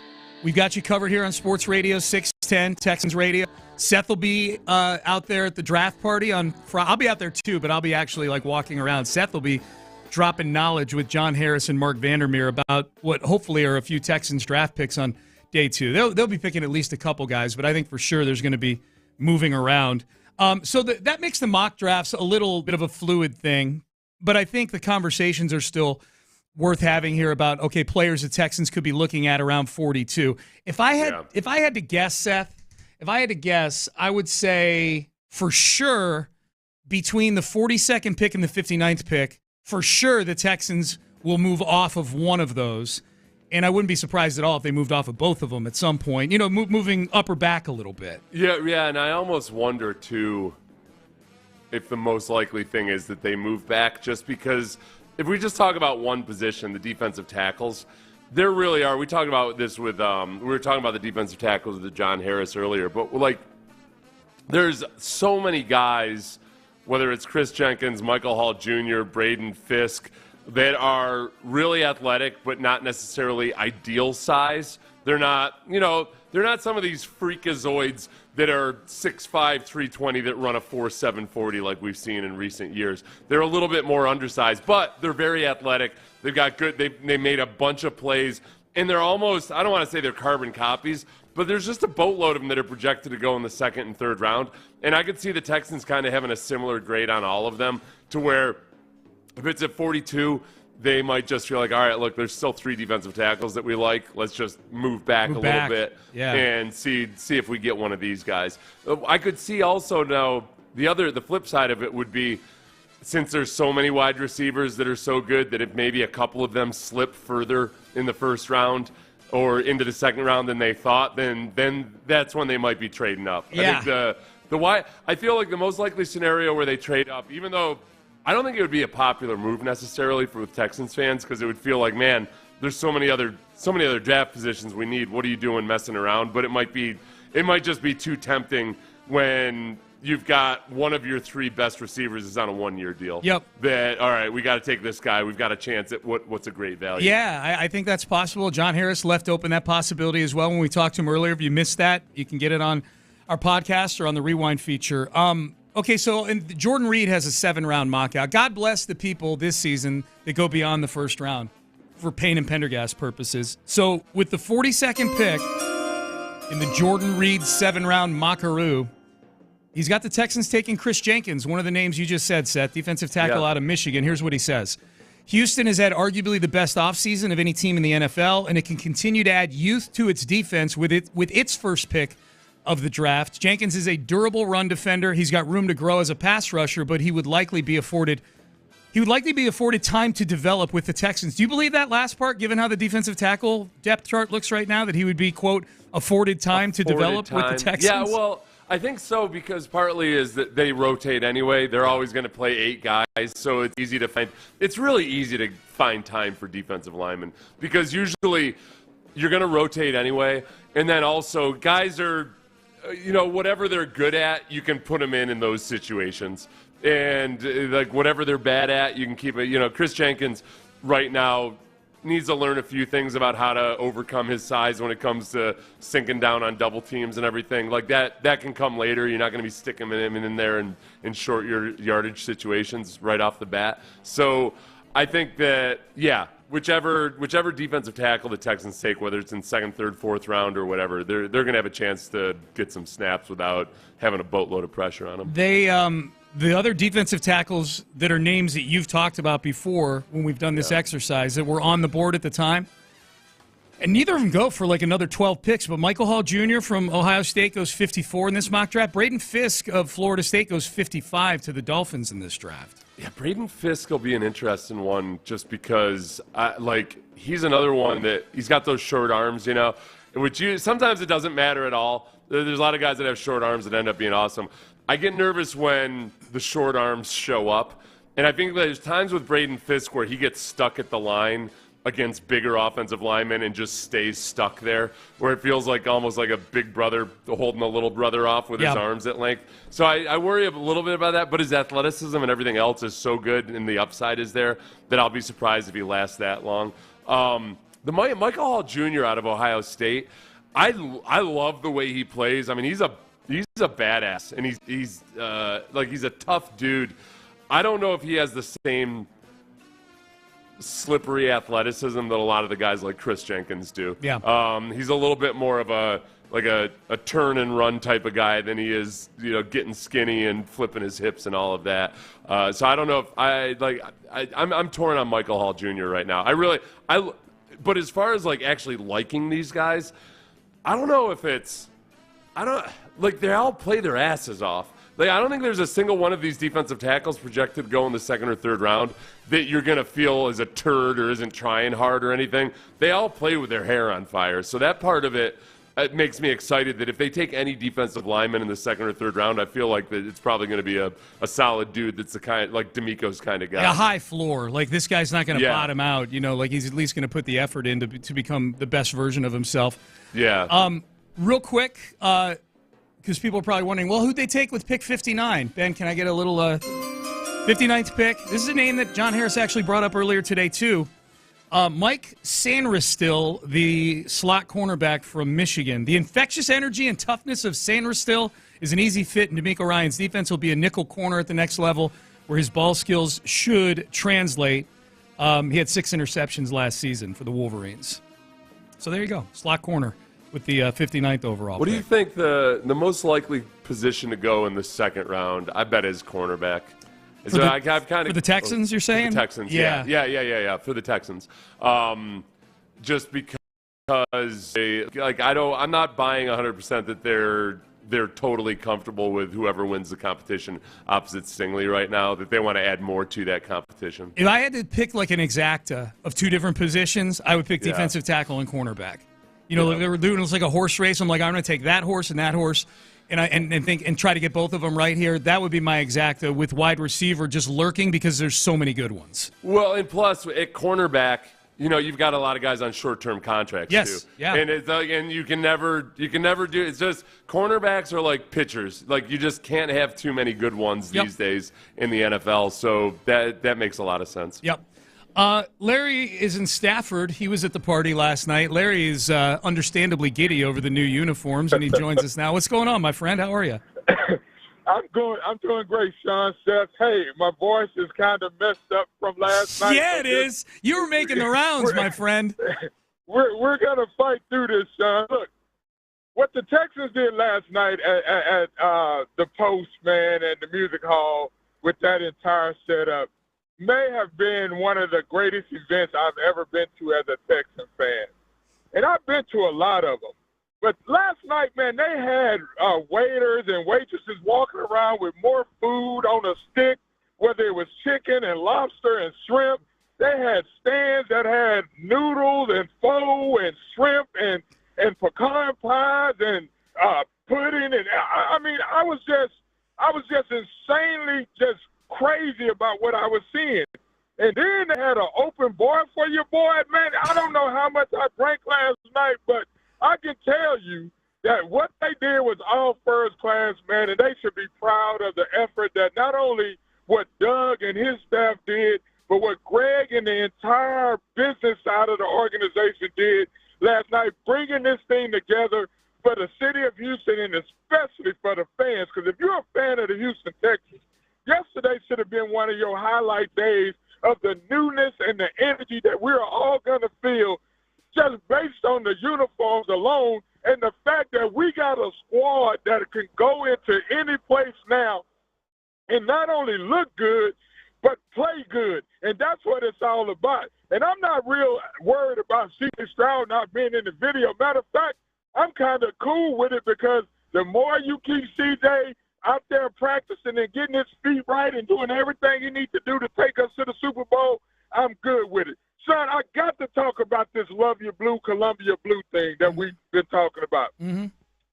That H-Town Blue last night, man, was just enough of a blue that should satisfy everybody. When I was sitting in those fan council meetings, everybody wanted the Columbia blue because that was what Houston is about and everything, man. And we knew that old Amy Stanky ass wasn't going to give us that blue, man, because her daddy threw double rods at the city of Houston on his way out of town. So his daughter is just a spitting image of him. And she can keep her ass in Nashville and fly her ass from Houston to Nashville every Sunday to go watch that squad just like her dad did, because they know that they did the city of Houston wrong, and they've been trying to shove it in our face ever since they left.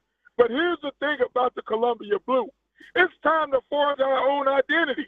We all love the Oilers. I was sitting in my grandmother's living room in 1978, 79, watching Mike Renfro catch that touchdown in Pittsburgh, and they took it away from us. But we have survived the fact that we lost our squad, and now Cal and Hannah have given us something that we all should be getting behind. And as far as Hannah goes, oh, Lord, man, I don't know what Cal – never mind, I ain't going to talk about that. I'll talk to you, son, on that, on the under in our hall. Okay, I don't know what that all means, but yeah, no, Hannah was on one yesterday in a good way. It was it was all really, really good, man. It was a lot of fun. All right, let's do this because we're up against it. Larry did say something about the uniforms there and moving forward that I was feeling that I haven't really talked about yet, and I want to bounce that off of Seth. And also, with the draft coming up tomorrow, you can't talk too much. Never talk too much draft. If you're looking at positions, what does history tell us the Texans should be looking at if you're just trying to get these picks right? That is next. Bayway Ram, if you want to get the right.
Live from the Twin Peaks studios, Sports Radio 610 presents Payne and Pendergast. I will say this about the new uniforms. One thing I heard Larry say, Larry and Stafford just called in the previous segment, and that is one thing, like the newness. Like I'm always curious, like how like new stuff is going to be received, and everybody's got memories in the old uniforms and whatnot. And it's not like the Texans have won at the highest of levels in those uniforms, so a lot of people may be ready for a change or something like that. But I don't know, Seth. Maybe it's like the fact that it's draft week, and draft week is a little like the holiday season in football, like where like whatever it is you're feeling in the holiday season, like Christmas for me at least kind of augments it, and like you feel whatever emotion you're feeling, you feel like even like it's increased because it's the holidays and things like that. Right. That's what these uniforms feel like to me, and maybe because it's draft week, and it was a year ago this week that this franchise really did do the most important things they needed to do to set the course for this new era of football, which was find a quarterback. None of that stuff. I feel like none of that stuff last night. I don't say none of it is happening, but I don't think it happens to the degree that it's happening if C.J. Stroud is not a Houston Texan. You know what I mean? Like, right. Oh, yeah. If they had kind of muddled through last year, yeah, and had a losing record, certainly, then yeah, it would have been. It would have been a different. It wouldn't have been on such a grand scale. I think that's a good way to put it. I think we for sure would feel like it's moving in the right direction. D'Amico's the coach. They're operating like a normal NFL franchise. They've got some good players on the team. But C.J. Stroud is what takes this thing over the top. So maybe that's what's got me feeling that kind of way about. But I really like with these uniforms, I feel like, man, this is like a new era now. Like there is something symbolic about these that have me feeling a little more that type of emotion than I thought I would. Right, right. It don't, like we talked about earlier. If you'd done this 2 years ago, it would have felt like lipstick on a pig. Yeah. That you're just like, all right, great, we got brand new. It's like your mom trying to disguise liver as something awesome because she put like a colorful parsley on top of it. Put a rub a rub on liver. Don't worry, we slow cooked it. Yeah, Ooh. exactly. Wow, I bet that's awesome. We aged these livers for 3 weeks. Yeah. So yeah, that's just. I mean, Larry kind of articulated it in his call, but I'm like, yeah, that's what I was feeling yesterday. I'm like, man, this is a new era, and it feels good, man. Feels really, really good. I don't know what the Texans are going to do when picks 42 and 59 roll around. Ultimately they probably won't pick in those spots. If they move back into the first round, they might want this bit of data. You brought this to my attention, Seth. I think this stuff is interesting. Adam Schefter tweeted this out from ESPN content producer @PaulHembo. He calculated the percentage of first-round picks that hit or miss based upon whether that player signed a second contract with the team that drafted them. The data encompasses the 20 drafts spanning 2000 through 2019. The highest positional hit rates, which makes you wonder why more of these guys aren't drafted in the first round. For first-rounders especially. For first-rounders, like the very highest one by far, again, a smaller sample size, but centers, there's been 12 drafted in the first round over the last couple decades. From 2000 to 2019, only one has not gotten a second contract. Yeah. Only one. Offensive tackle is neck at 59%, so it's way lower. I think that's one of those situations where to get drafted in the first round as a center, you've got to be a really, really good prospect. So it makes sense that those guys, like teams to be tempted into drafting a center, have to feel very, very good about that guy, and that maybe that's just a reflection of that. And it's one of the lesser valued positions. But yeah, I think with all of these, because when you go to the other end of the spectrum, wide receivers are the least successful in terms of getting a second contract with their own team. If you think about the difference between like offensive line versus wide receiver, offensive line is, like, don't get me wrong, it's a lot about the athletic potential and ability, but it's such a technique-heavy position, and there's so many things that they look at above and beyond the athleticism, where I think that maybe they take a better look at the overall, because centers, offensive tackles, and guards are the best. They have the highest success rate. The three lowest, the four lowest, let's go the five lowest that are all in the red here, 40%, that are less than 40%. Cornerbacks, running backs, safeties, tight ends, and wide receivers. I would say, except for the tight end position, those are all skill position spots where I think sometimes people overvalue the physical testing. Mm-hmm. I think there are a lot of wide receivers especially. Man, people love a wide receiver that runs a 4.3 40. And yet when you look at the actual best wide receivers in the league, they're not typically – there are a lot of guys that are not, like, testing gifted. Yeah, like their route running, their suddenness, all that stuff doesn't necessarily show up on the raw physical stuff. So I think people swing on huge upside at those positions a lot more than they do at offensive line. I think it's interesting that wide receiver has such a low hit rate, and especially heading into a draft where there's so many good ones. That this might even make teams feel even more like, well, now I'm definitely going to wait till day 2 to draft any of these wide receivers because look at what the history is. And it's got more players other than edge rusher and cornerback. No, other than edge rusher, there's been more wide receivers drafted over that time span than any other position. This made me think with the wide receiver, and it's 27% is the hit rate for wide receivers. That is really low. I mean, that is really low. As far as guys who got second contracts, that is incredibly low.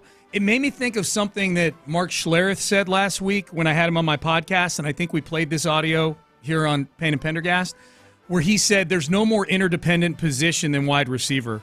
Yeah. That if your quarterback is a bust, if you play on a team where the offensive line stinks and you're a guy whose game is getting downfield and your QB doesn't have time to throw, all that stuff, that you're kind of sunk as far as trying to be like an elite wide receiver. Right. Yeah. Whereas like with edge rushers, there have been more edge rushers drafted in the first round than any other position by far. Yeah. And it makes sense. I mean, they impact the quarterback for the opposing team. Like they're one of the best things you can get to counteract that.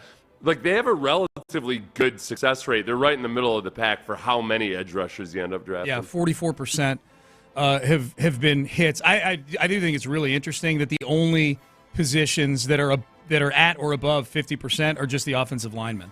Yeah, that those are, I guess, technically the safest picks, at least in terms of wanting to keep the guys around for another contract. Maybe part of that too is they also stay healthier. They have more time. I think they give them time to develop too, because there's just so many offensive linemen that take a few years to get genuinely good. So they're a little bit more patient with that. Yeah. And again, these are players that signed second contracts with the team that drafted them, not just signing, some leaving free agency or whatever. But I guess the theory is if you were truly a hit for a team, you would do whatever it took to keep them on your roster. That's where I don't quite buy this methodology when it comes to quarterbacks, because now we're in the era of guys are getting second contracts whether the team feels good about it or not. Yeah. And end up just being like apparently Daniel Jones was a successful pick because he got a second contract. Right, according to this. Yeah, according to this. Text message, a lot of people still weighing in on the uniforms for the Texans. My biggest disappointment regarding the uniforms is that the alternates look the best, and we won't see them basically at all during the regular season. Well, you'll see them 3 times. They won't be hidden at all. I am disappointed that you can only wear them 3 times, but maybe that contributes. 3 out of 17 isn't all that much, though. I always think, that's 3 out of 7. See, I'm always thinking just in terms of the home games, but you're right. Like 3 out of 17, 3 out of the whole season is not. Yeah, it's not much. Okay, I'm with you. Seth has me in the same spot as you, Texter. That's a big disappointment. Let's petition the league about that.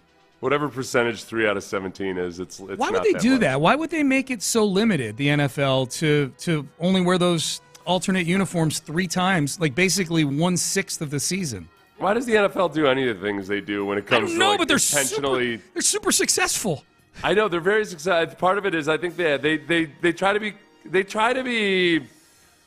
I think there's a certain part of the NFL that wants there to be an image of stability. Mm-hmm. And so, in only doing those things every now and then, you still feel like, okay, even if people think it's boring, there's a sense of stability that, okay, that's my team's uniform, and that's what I usually see. But it's, okay, every now and then we have a little bit of fun, and we go, we get to wear our battle red. You know what I would have liked to have seen one of the helmets be? A matte finish helmet. I like the matte finish helmets. Yeah. Those are good looking.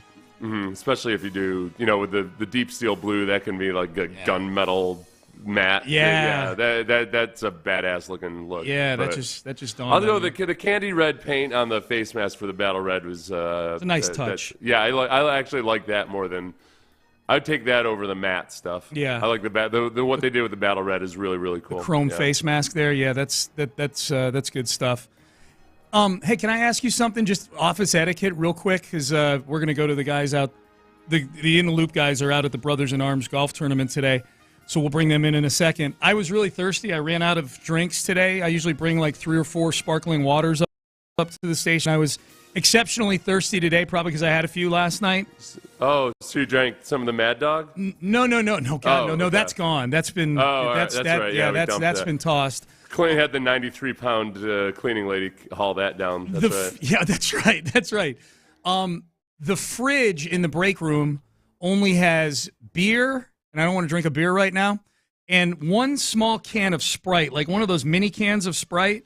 Yeah. And that thing's been in there forever. What is the statute of limitations on a drink a canned drink being in the fridge before it becomes a community drink? If it's a mini can, then it was definitely for one of our parties, I think. Okay. So it was that's just a community Sprite that somebody was at, like maybe they were at one of those events or something, and they were in the kid, and they just stuck it in the fridge because everybody was leaving, or So I can have that. Just go ahead and drink that. I can have that. Okay, that's a good thought. I hadn't thought about that. I forgot. We do tend to party up here a little That's bit. what I did with a community champagne around Christmas time once. Where I was up late because I was doing a live stream and everything, and I was like, oh, there's three bottles of champagne. I'm taking them. Yeah. These are left over from the holiday party. Oh, I didn't take all 3. I drank one of them. Okay, I didn't drink 3 bottles. One bottle. Yeah.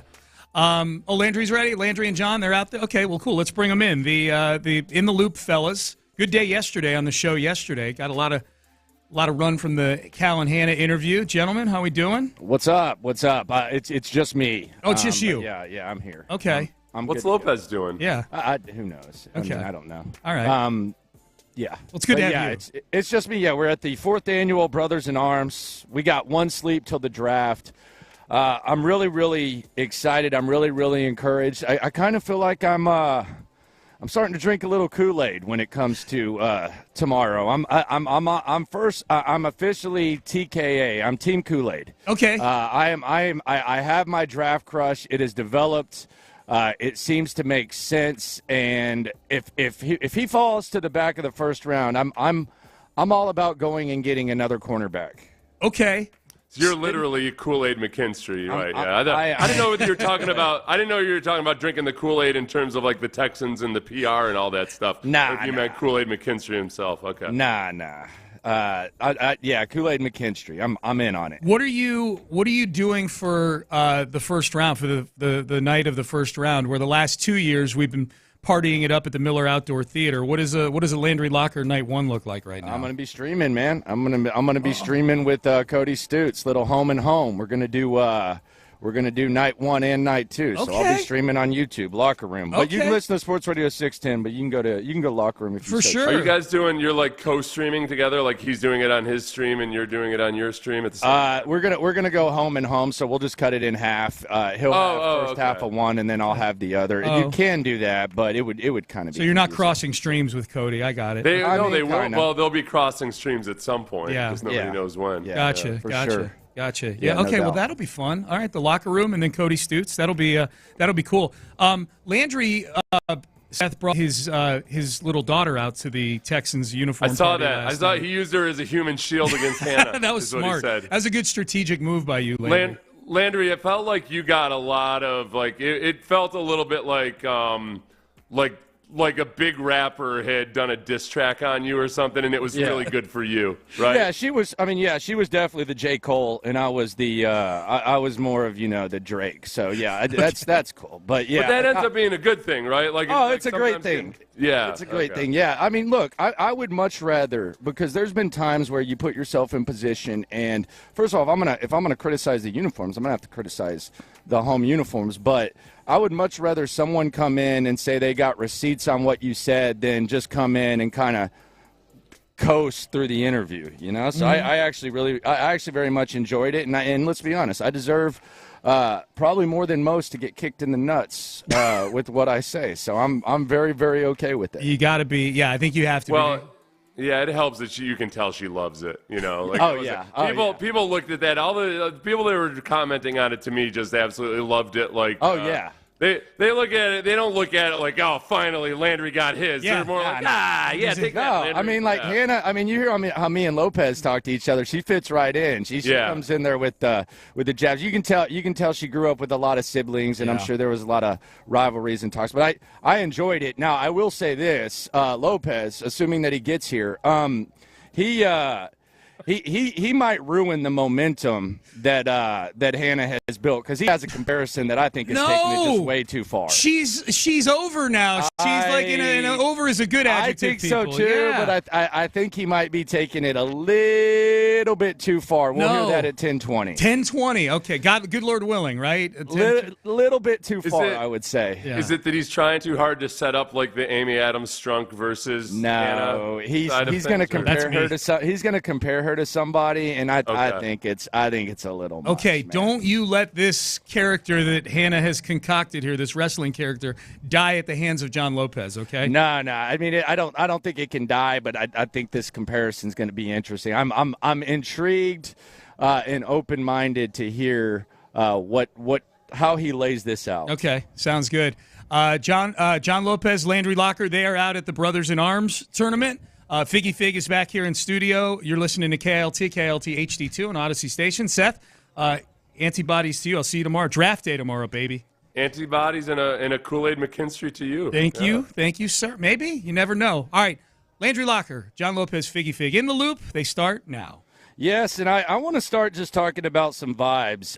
Landry Locker and Figgy laying out the vibes yesterday. We were at the Texans party, and I walked into that party, and first of all, I can't recall an event in the last 5 years that had that much energy, that much excitement, and just seemed that top-notch, Fig. I mean, I showed up probably 15 minutes after the event had started, and I didn't know whether or not I was going to get a parking spot. Man, dude, I showed up at 6 o'clock.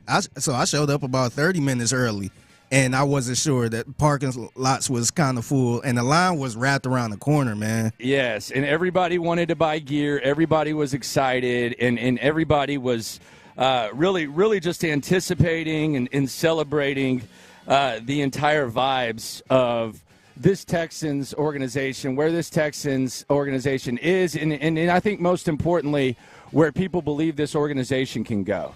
And it got me to thinking about this time last year, the day before the draft.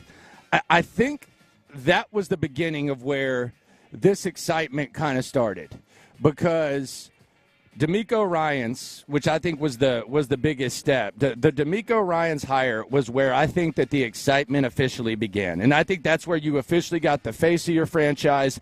That's where the buzz was generated. That's where the trust was earned. And then you combine that with what the Texans did on draft day last year, and I think it's just been a perfect mix of everything that we saw come full circle yesterday. And I want to give Doug Vosick his flowers, because, look, I think the whole uniform process, it was long.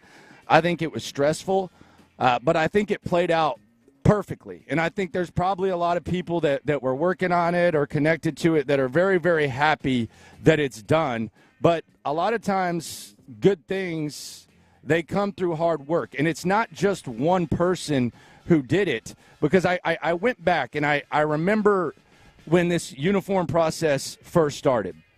And I'd actually forgotten about this, but someone brought this up to me yesterday at the party. And when this uniform process first came up, Doug was talking to us for the first time. I think it was the first time we met him. He goes up there. He's got the pressed jeans, the beard, all that. You know how he is. And he says something that maybe you just kind of browse over, but when you see what happened yesterday, it makes sense. And it wasn't just about the uniforms. It was about more than the uniforms. But what he said was, he said, look, if we drop these uniforms now, then nobody's going to care. Nobody's going to be excited. There's going to be no buzz generated.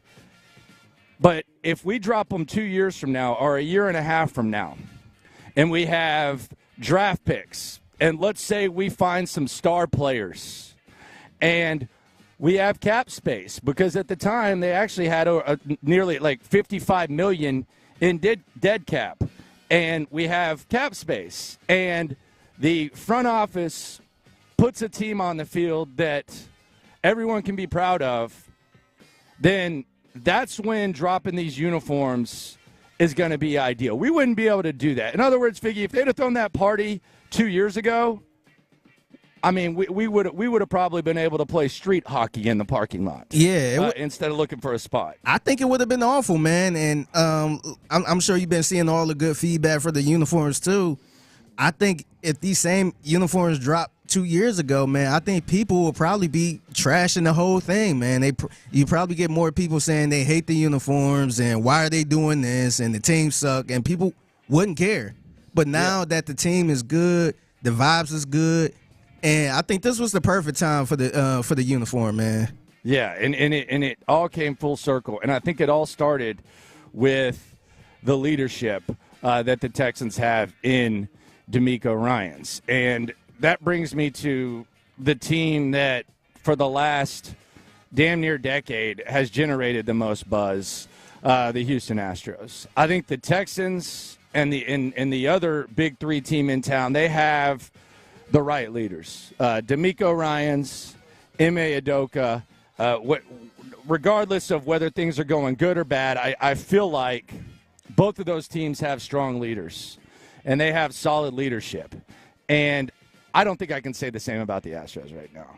Did you hear what Joe Espada did last week? Did you hear what Joe Espada did last week for the Astros? The back of the baseball card? Not even that. My man had individual meetings with the players. Oh, Lord. What is this, an end-of-year review? Individual meetings? What are we doing? Are we working in the office? Individual meetings, reviews, who knows? I have no. I mean, that is absolutely. I feel like that's something insane. He should have did at the beginning of the year, like during the off season, to kind of meet the people, meet the players. That's kind of weird, man. Yeah, it's like whenever we get a new boss, we all had those type of meetings to get to know each other type of meetings, and let's meet one-on-one and introduce myself. Why is you doing that in the middle of the season? I have no idea. That's just absolutely asinine. I don't know what how that works, why it goes down like that, but it is crazy. But we got the draft. And tomorrow, the Texans, they're not going to have a first-round pick. I'm drinking the Kool-Aid, Figgy. I'm drinking the Kool-Aid. I am all in on Alabama cornerback Kool-Aid McKinstry. Okay. And this number is why. 42. This is why. No, I'm almost willing to trade up into the 20s if he is there. And this is my reasoning. First of all, I think corner is a position of need. As great as Derek Stingley was last year, the odds of Derek Stingley playing a full season, they're not very high. So you're going to need some depth at cornerback. We know that the Texans like guys from big schools. We know they like guys from Alabama. And we know that while McKinstry has the foot injury, the Texans have been able to get the most out of Derek Stingley, who had an even worse foot injury than that. So when I look at what the Texans perhaps need, I'm not saying you aggressively do it, but if Kool-Aid McKinstry falls to 25, whatever, and you can trade up and get Kool-Aid, I'm drinking the Kool-Aid. And of all the draft day trades, that would be the one that I would be open to. So I'm officially drinking the Kool-Aid tomorrow, and I am on standby, and I'm going to be watching this draft, streaming this draft, and preparing to maybe rub my hands together and root for a little bit of a selection of Kool-Aid. Sign me up for Kool-Aid McKinstry out of Alabama. Hey, I'm down with it, man. I think how I look at cornerbacks is how you look at running backs, where I think you should draft a cornerback. I don't think it's ever reached to draft a cornerback, man. I mean, I love Darius Stingley too, but people get hurt, man. Yeah, you need that second good cornerback, and if you got him on a rookie deal, sign me up, man. I'm down with that. Yeah, I'm very, very much down with that. Landry Locker, John Lopez, Figgy Fig with you. Draft is tomorrow. Coverage right here on Sports Radio 610. It's going to be a really, really fun time. Hannah and Cal yesterday, you could kind of hear the glow from and kind of see the glow from each of them. They were feeling it as well. Yesterday, you got to think the vision that they've had couldn't go better. They're going to be in the war room tomorrow with Caserio and with D'Amico. Let's hear the controversy that was brought up and the controversy that was created. The Love You Blue with Cal and Hannah, where the uniforms were dropped yesterday. Some people wanted the Oilers blue, some didn't. There was a time where we thought it was going to happen, then it didn't happen. Here's Cal and Hannah talking about that with Landry Locker, John Lopez, and Figgy Fig, and kind of laying out why that color that many had anticipated was not as clear as perhaps many people had hoped that it would have been. From the very start, H-Town blue was a topic. It was a topic, a dominant color. Is it going to be a color at all? Or whatever. So set the record straight from the very start and to the point of what you have now. So is H-Town blue about where you wanted it to be, or were you kind of hoping for a little more and then you adjust? We heard that loud and clear from our fan. They wanted H-Town blue represented. They wanted Houston represented. Mm-hmm. And so we worked with the NFL, and there was some push and shove, and we came to where we could get to with the NFL. A compromise. Giving us a compromise and Definitely a certain percentage. I think our fans would like more. Yeah. And we're probably in that same boat, but we're working with our powers that be with the league and all that stuff to get to where we could. I love the way you put that. That was very, very good the way you put that. Like you put it very tactfully there, that you reached a compromise and there was other things that you could do. But what I've been saying, and neither one of you can answer this, at what point in the process, was it early on where other owners saw what you were hoping to get done? I think there was some talk. I think even publicly we discussed that we were going to be able to use a different color than Columbia blue. Mm-hmm. And so when that was released and we got approval to do that, that's when we started. Maybe there was some, how did he put it? Give and take or something like that? Compromise. And then it got to a point where they just said, no, you can't. And then we compromised. What was the reason? What do you think? I was just asking. Amy Adams State. Amy Adams State. Well, this is one of the. He didn't say that. It kind of feels like if there was a large portion of people that wanted the blue, they've been relatively silent with the distaste or disappointment in the blue. Have you noticed that? I think it's been that appetite has been satisfied with what they did get in the H-Town blue uniforms. I think it's like, oh, okay, we didn't get the whole jersey, but man, look at this thing. I think it's because it's so badass and it does have the color. It kind of like satisfied their craving, so to speak. Yeah, and yesterday at that party, you could just kind of feel that. I don't want to say it was like some sort of like dramatic new passing of the torch type of vibe, but you could kind of feel a little bit.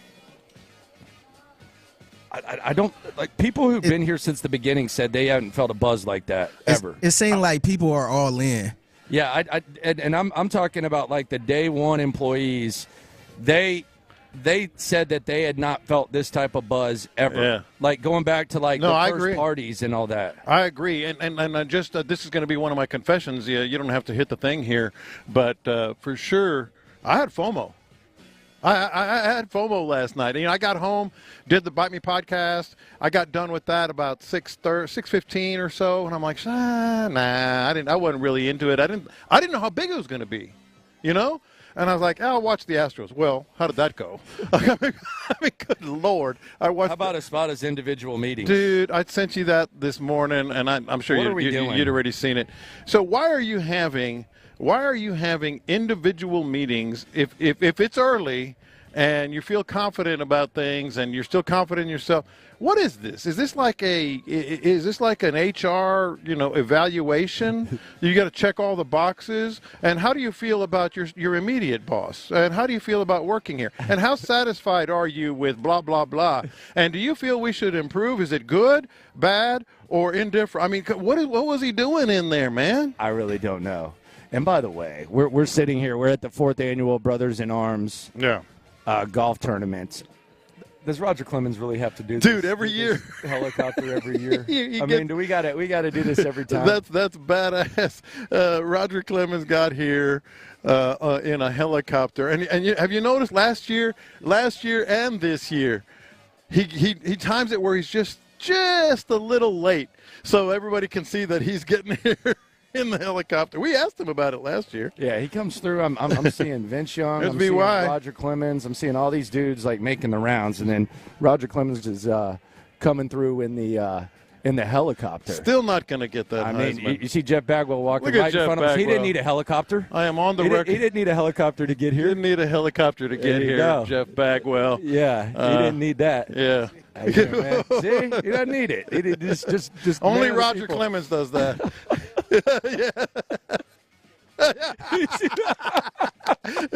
Bagwell goes, you got to be kidding me. Oh Lord, there's some good old timers here. That's a crazy mofo, that Jeff Bagwell. Oh man, I got some stories, and I'm just, keep them to yourself. I'm just skimming the surface. He's moved on. Come on, man. I'm just skimming the surface of his story. He's trying to. He's the best. Yeah. I'm on the record. That's my favorite Astro ever. I don't care about Altuve and all those. He's still my favoret. Oh, guy, man. Yeah, he's the man. Clement, and how do you walk in when you make that much of a scene? With your chest out, I guess. Hold your shots. Roger's here. Oh, okay. I'd be aiming at him if I was one of these cats. Take an aim at Rock. Unbelievable, man. Yeah. Just in the chopper. There's some big time studs here, man. Yeah, there's a lot of legends. A lot of big names out here. I mean, just right in the last 5 minutes since I've sat down, VY, Jeff Bagwell, Rudy Tomjanovich, Calvin Murphy.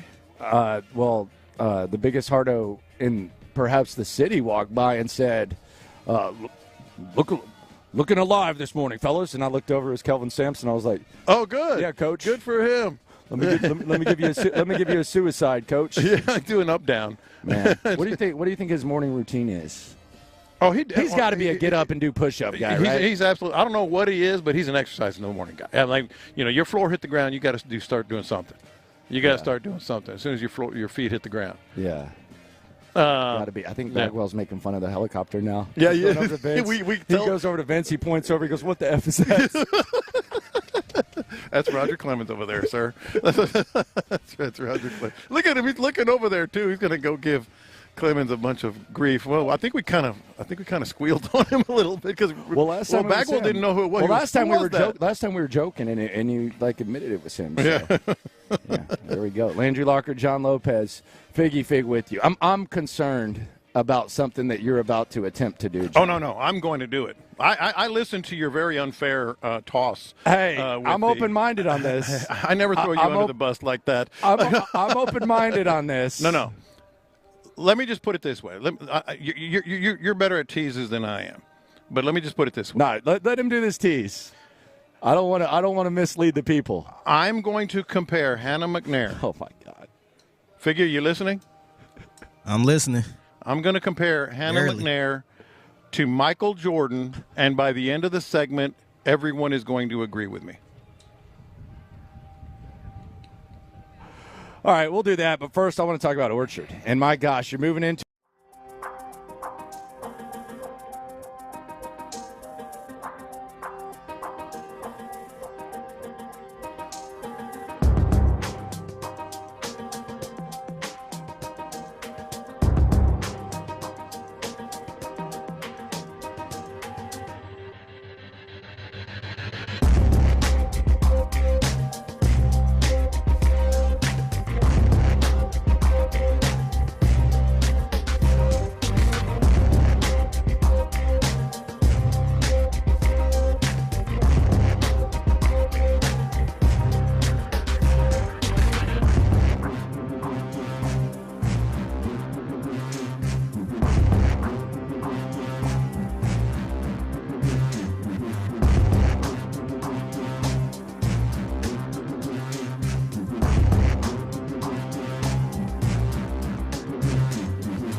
Houston.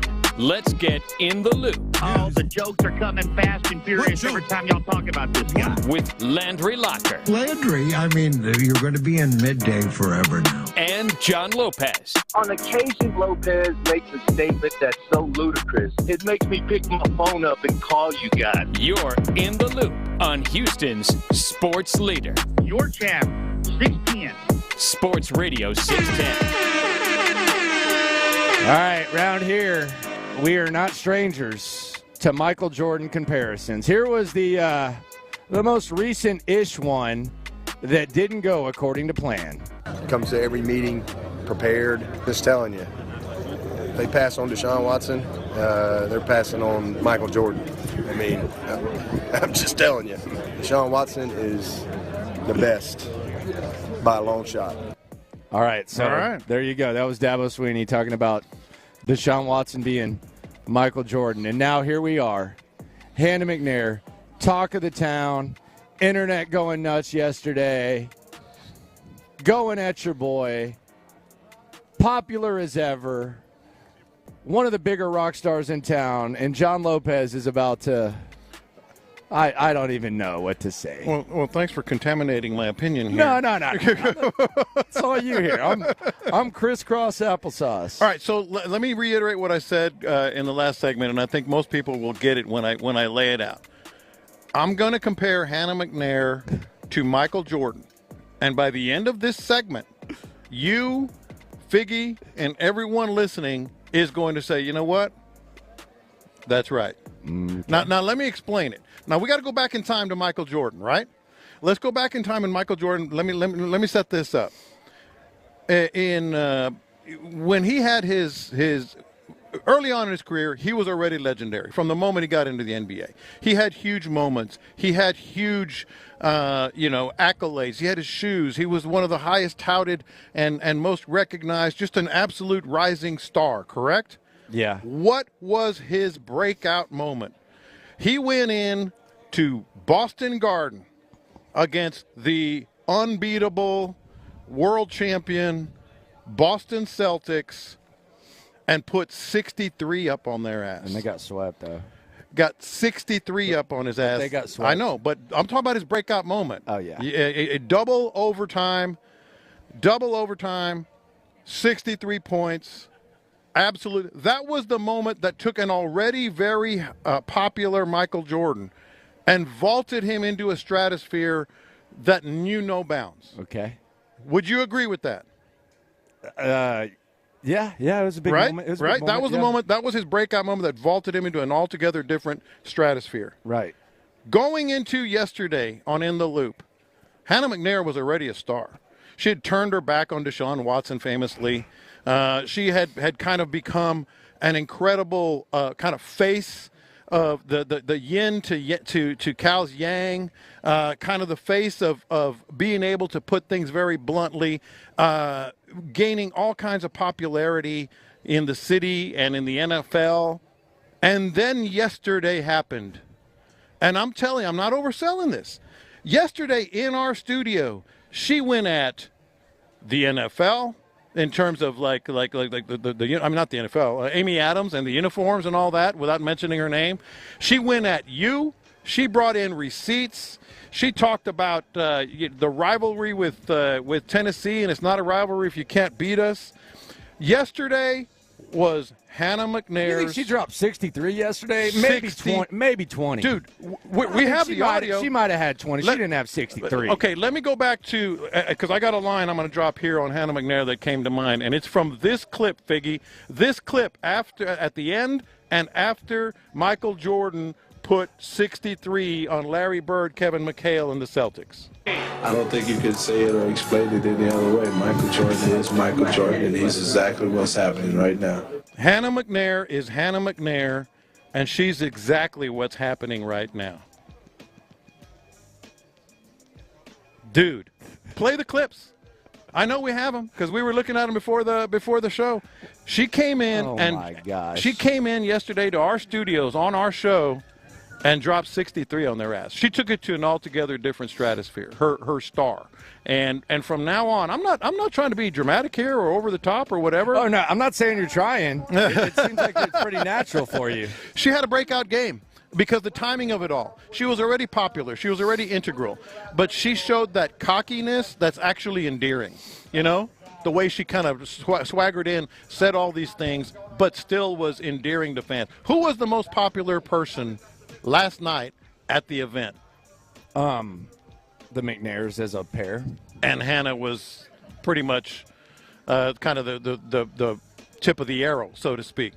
And here's the other thing about her that was interesting, and this was her 63-point breakout game yesterday on our show. Man, I knew you liked rich people. I didn't know it was this far. I'm analyzing. I didn't know this. I didn't know we were going to compare her to Michael Jordan now. Well, I'm analyzing. I'm opining. I'm being analogous, and that's kind of my job. So I'm telling you straight out, there are very few people who can pull off like what Michael Jordan did in the Garden. In a losing effort in double overtime, all of a sudden become the biggest name in the game. And Hannah McNair yesterday, especially as a woman, well, let's face it, as a woman, a lot of people would say, oh, she's this, she's that, you know, or whatever. No, she's endearing, and she has that little cockiness that came across on the show yesterday. That was her. She came in to end the loop, and that was her Michael Jordan. Michael Jordan moment. She's in another stratosphere now. MJ, huh? Yep. So what is she going to have? Like some air stilettos? I mean, maybe. The Hannah her own line. stilettos. Her own line of shoes. The Air McNairs. What do you think, Figgy? I'm being dead serious. I mean, I like how you put all of that together, man. But I mean, it's hard to just compare her to Michael Jordan, man. Yeah, that's a lot. It's hard, but I did it. It's a lot, man. And I think it salute worked. to you, man. You clearly got the talent, but I think the only thing these two got in common is they rich. Yeah, that's. I feel like you might have taken it too far. Nah, man, that was her Jordan-esque performance. There were a couple of moments yesterday that I think kind of brought things into perspective with where the Texans are, and I think first of all, trying to park was crazy. Yeah, you couldn't get a spot. The overall excitement was as high as I can remember, and there does seem to be a healthy amount of confidence right now. And I think the best thing about it is I don't know how high the ceiling is. I don't know if the Texans go where they've never gone before, or if the Texans, we look back and say they're one of the most disappointing teams in the NFL. I mean, a lot of things can happen in the league, but the one thing that I think that they've done is they've raised the floor to where I don't think we're ever going to go back to where we were a few years ago. I don't think that's even the slightest possibility. You know, I've said this in different context, and I forget exactly what context it was, but the Texans are in a different neighborhood now. You know, they're not playing in the same neighborhood that they used to. And I think with that comes, you know, obviously higher expectations, bigger disappointment if you don't meet some of those expectations. But you're rubbing shoulders with a altogether different group of people. And so, like, the way that they pulled that off yesterday, the fact that they're literally and figuratively changing the face of this franchise, whether it's C.J. Stroud, D'Amico, or uniforms, or just how people perceive them, they're in a different neighborhood. You know, they're in a different neighborhood now, and that's what makes it even more exciting. Could make it more disappointing if they fall flat, but it makes it more exciting because every week you're going to go out there thinking that this is a game that you could see something special, first of all, and win. And they have the right leader. They have the right man in charge. They have the right face. His name is D'Amico Ryans. Can't say that for all the teams in town. It's time to ask the question, and it's time to cuss and discuss. Do the Astros miss Dusty? We'll discuss next. All right, lowtcenter.com right now. Let's go to Low T.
575-6812. Tax Relief Advocates. Real solutions for real people. We're making the stories from outside the loop matter to you. This is Localize It. Don't you know I'm local? You're in the loop on Houston's sports leader. Sports Radio 610. All right, we are live. Brothers in Arms golf tournament. Shout out to Patty Smith doing her thing. Always. Jeff Bagwell, he's here. I'm looking at Kelvin Sampson. I'm trying not to make eye contact. He's here. Yeah. Calvin Murphy, Selvin Young. Push-ups. All over the place. Owen Daniels right in front of him. Larry Durker's there. That looks like about, I'd say, 20 minutes on the elliptical daily. Oh, yeah. For sure. He just breaks a little sweat. Yeah, just do his moves thing. on. Goes and gets his wheat toast and probably like egg white or something like that. Sage Rosenfeld's sighting. Oh, wow. Yeah. Okay. How about that? There we go. So we're at the Brothers in Arms golf tournament. I got to ask this question because I think it's safe to say the Texans have the right man in charge when it comes to D'Amico Ryans. I think D'Amico Ryans is the straw that stirs the drink. I think D'Amico Ryans is the culture. Meanwhile, the Houston Astros, they got problems. I'm not in any way, shape, or form saying that this is the only problem that the Astros have or that things would be that much different. But let's be serious. I don't know about this Espada guy. Well, sure. I don't know about this fella, man. No. I think this is a great example of two things can be true at the same time. Because it is true. I don't know about this Espada guy either. But to say like Dusty would have been a big difference with this club, I think it's silly. They're 7-17, bro. So you don't think that they miss him? Well, here's the thing. I think they miss him, but I don't think missing him would and bringing him back or having him here now would correlate with this being a winning team. What I'm saying is they're 10 games under 500. How freaking good was Dusty? I mean, because they've only played 24 games. Was he in 24 games? Was he 5 games better? Could he have gotten them to 500? No manager is 5 games better by himself in a 24 game span. So yes, you can miss Dusty, and yes, maybe things would have felt and looked different with Dusty here. But to say, Dusty, the biggest problem is Joe Espada's the manager, and maybe he's not good. I agree with you. But to say, like Dusty would have made that big a difference, the problems with this club, Landry, are a lot more numerous and deeper than Dusty Baker. My thing is this. I think it's kind of like when people talk about Bill Belichick and Tom Brady, and they're like, well, Bill Belichick never won without Tom Brady, and Tom Brady found a good situation in Tampa Bay. He did his thing. And people ignore that the New England roster was getting older. Yeah. It was going to be more difficult to maintain. I think that's where we are with the Astros. I will say this, though. If you had a problem with it, like if you did have an issue with Dusty, and I think the issue was the Maldonado bit for a while and the strange combativeness, you can still hire a worse manager. Yes. Like it's not like if like just because like it's not I was never a Joe Espada guy. Yeah. No, yeah. I mean, I can back you up on that. He does nothing to motivate me. I think he's just kind of there. And what I think the Astros have done, and it's just a short-term thing, but you remember back in the day when the Raiders, like when Al Davis had like the Raiders doing their thing and the Raiders were really, really good and all that. And then all of a sudden Al Davis was hiring guys connected to the Raiders, and let's bring this guy in to do this. That's how I look at some of the stuff that's going on with the Stros. Yes, you're keeping faces of the past around, letting them make decisions, and you're bringing guys in just because they were connected. Like Joe Espada was there, good for him. You think he deserved it, blah, blah, blah. I think you just kind of settled there. Well, here's another part that I think is problematic for Astros fans who are blaming it all on Joe Espada or missing Dusty Baker to the point that they think he would be a problem. If you're doing one or both of those things, you're kind of ignoring what we've been talking about. There are a lot of problems with this club that go far beyond that. They're 10 games under, man. Dusty Baker would not have made that big a difference. Alex Bregman, yes, he's struggling. When has Alex Bregman not struggled to start a season? I looked it up. I think he's had one season in the last 5 where he's batted more than 240 in his first 24 games. The offense is fine. The offense is 11th in batting, 11th in home runs, and 9th in team OPS. We'll just get the injuries back. We'll get guys back from injury. Well, I don't know when. We've talked about that numerous times. What are you going to really get when you get these guys back? So I think you're ignoring that there are a lot of issues with this club if you're saying, oh, well, Dusty, Miss Dusty, or if you're saying, oh, well, Joe Espada sucks. Yes, those could be true, but those are not the biggest reason this club is where it is. And I also think there's factors, though, where there's – I'm not going to go Clint Stoerner, alpha, all that type of stuff, but I will say there are certain guys that when things aren't going right, for whatever the reason is, that when you see Ime Udoka go up there or you see D'Amico Ryans go up there, you feel like, okay, we're in pretty good hands. Yeah. We're in pretty good control. And I know baseball managers probably do a little bit less, but when this guy goes up here and he says baseball card and he's like, well, Jose Altuve made 2 dumb errors and I haven't talked to him yet. Yes.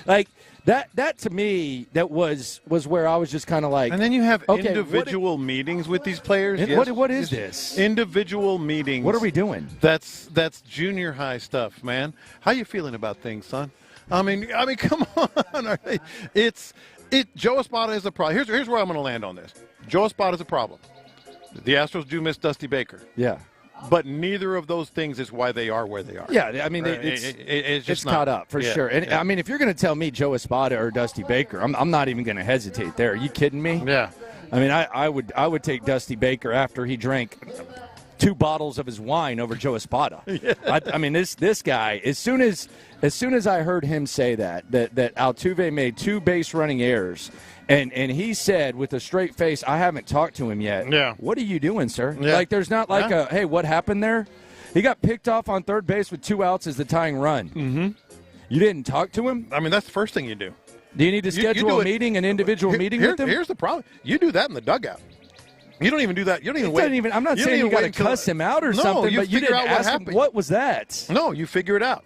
Figure out what happened. Talk to him? Try to explain it. You do that in the dugout. You don't even wait till after the game. You kidding me?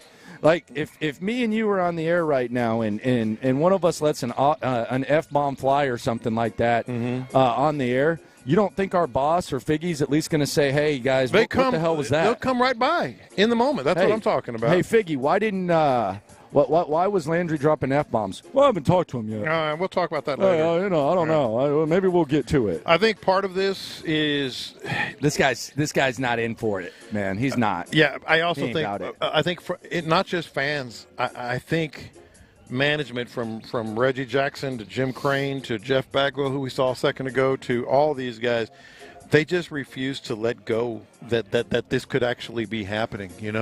Well, it is though. I also think sometimes extreme changes don't work out. I think Dusty would stick his chest out a little bit more with Dana Brown, and we kind of saw it a little bit. Yeah. And maybe you try to go the complete opposite, where you got just the all shucks type of guy. And I mean, we saw it with O'Brien to David Culley. There were other instances. You go from Bill Parcells to Wade Phillips, like in Dallas. That's kind of like the complete 180. I think that's kind of what's happened too. I don't know that they needed Dusty, but if we're saying Dusty or Joe Espada, I mean the answer is Dusty every time. Does this guy last more than a year? I mean, I know I might be getting ahead of myself. No, you're not, because this is scapegoat time, man. Because I also think he was kind of a keep the ship righted, and if the ship's not righted and you don't think that you already have ALCS type of ball club, do you look at this differently? I would bet on this year or at the end of the year, just simply because, like I said, it's hard to let go. You've been the most dominant team in baseball for 7 years, man. Yeah, it's hard to acknowledge and admit that these are severe cracks, like we've been talking about. It's not just a Dusty or an Espada problem. That it's hard to admit that players are aging and the pitching staff isn't that good anymore, and you made some bad decisions in the bullpen. Like the Hader decision is a bad decision. Like, it's just flat out a bad decision, right? Maybe. I guess. I mean, if you're in this situation, yes. Yes, and so it's hard to admit all those things, so somebody's got to, What was that movie? I got to arrest somebody. Somebody's got to go to jail. I mean, if you looked at it like David Culley for 1 year of blah, okay. Lovie Smith for 1 year of blah, okay. If you have to build something, no matter where you're starting, it takes a certain type of guy. So maybe this is something they're going to have to look at. By the way, you brought this up. What the hell are we going to Mexico for 2 games against the Rockies for? I just wrote that down. What did Mexico ever do to the MLB? I mean, they're going to send the Rockies, who are one of only 2 teams that have actually won fewer games than the Astros. They've got 6 wins, and the Astros with 7 wins, to Mexico for a 2-game series that counts. By the way, National Treasure was the movie. I got to send somebody to jail. That was Nicolas Cage, right? That was Nicolas Cage movie. So they're going to have to fire somebody, and that somebody's probably going to be Joe Espada. But yeah, what did Mexico do to MLB, man? No idea. Yeah. You got to start to wonder, does Alex Bregman get traded too? I mean, I don't know. I mean, Hader, Presley, we're getting near that discussion. As much as I think the Astros are done, and I'm on the record with that, I just think they're done. It's not time to totally start doing those moves, but the ones you're going to keep an eye on: Hader, Presley, Bregman. Who else? Hader, Presley, maybe like Bregman. a Javier. Someone that could help a team. Yeah, I don't know if I would trade Javier yet. Who knows? But yeah, it sucks. They don't have the right leader. Coming up, best case, worst case. 2 big events for the Texans. We got OG, the world famous John Lopez, best case, worst case game show live from the 4th annual Brothers in Arms golf tournament next. Nick Caserio isn't.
here. Always live on the free Odyssey app. Sports Radio 610 presents In the Loop with John Lopez and Landry Locker. All right, they're introducing the folks up here. This guy's good. He says this is like reading Apollo Creed's entry. This is the biggest hype we've got. This is the biggest so far. There we go. Okay, Charles Haley. Charles Haley. I don't want to mess with that guy. Yeah, no thank you. Don't want to mess with him. Best case, worst case scenario. Texans have unveiled the uniforms. They got a draft beginning tomorrow. John Lopez presents world famous best case, worst case scenario for the Texans. Play along on the text line, play along on the YouTube, play along on Twitch. Shout out to the loopholes if you listen, you are one. Yeah, 713-572-4610. What's the best case scenario? Okay, let me back up here. I saw a couple of tweets, a couple of comments. Why isn't C.J. Stroud involved? And I just shrugged. Whatever. He probably had something. He's a very popular dude. Whatever. So I didn't even give it two thoughts. But yesterday, again, it was kind of weird. Right? So what's the best case on why C.J. Stroud has not been seen in any of the uniform stuff? You want me to tell you the truth? He didn't show up. You gotta show up. He didn't show up. That's my theory is that he was supposed to be there? You think they just didn't invite him? Well, they had. That's what I'm saying. I think he didn't show up. He thought he had better stuff to do. Whether he was in town or not, he didn't show up to the interview unveil. But this notion that the Texans didn't think about having C.J. Stroud show up, I think that's false. I also think if you're in California, if you're the face of a franchise and the franchise is unveiling new uniforms, I think perhaps you can make an exception. I'm sorry, and look, I'm not saying it's the end all be all. All I'm saying is I think that you show up for something like that. I don't think there's too many things more important than, as a face of the franchise, being one of the faces of something that they've put this much effort into. Well, so that's just me. There's no question in my mind that they invited him. I was just kind of writing it off as they both realized he had some other conflict that he couldn't avoid. He's a very popular guy. That's fine. If he could have make it work. If he could have and did not show up, that's not a good sign. I mean, that's it's not great. And it ain't great. I don't want to make it a huge thing, but I do want to at least acknowledge, because I was actually having this conversation yesterday at the party with a couple of fans. Shout out to all the Loopholes listeners that were out there. I don't want to make a big deal about it, but I do want to say that perhaps I want to at least acknowledge it, much like we did the Amber Rose, because when Deshaun Watson was being seen with Mia Khalifa and Deshaun Watson was doing certain things, although I did see him go in Hollywood in 2020, but we just kind of let it go. So I do think it needs to be acknowledged.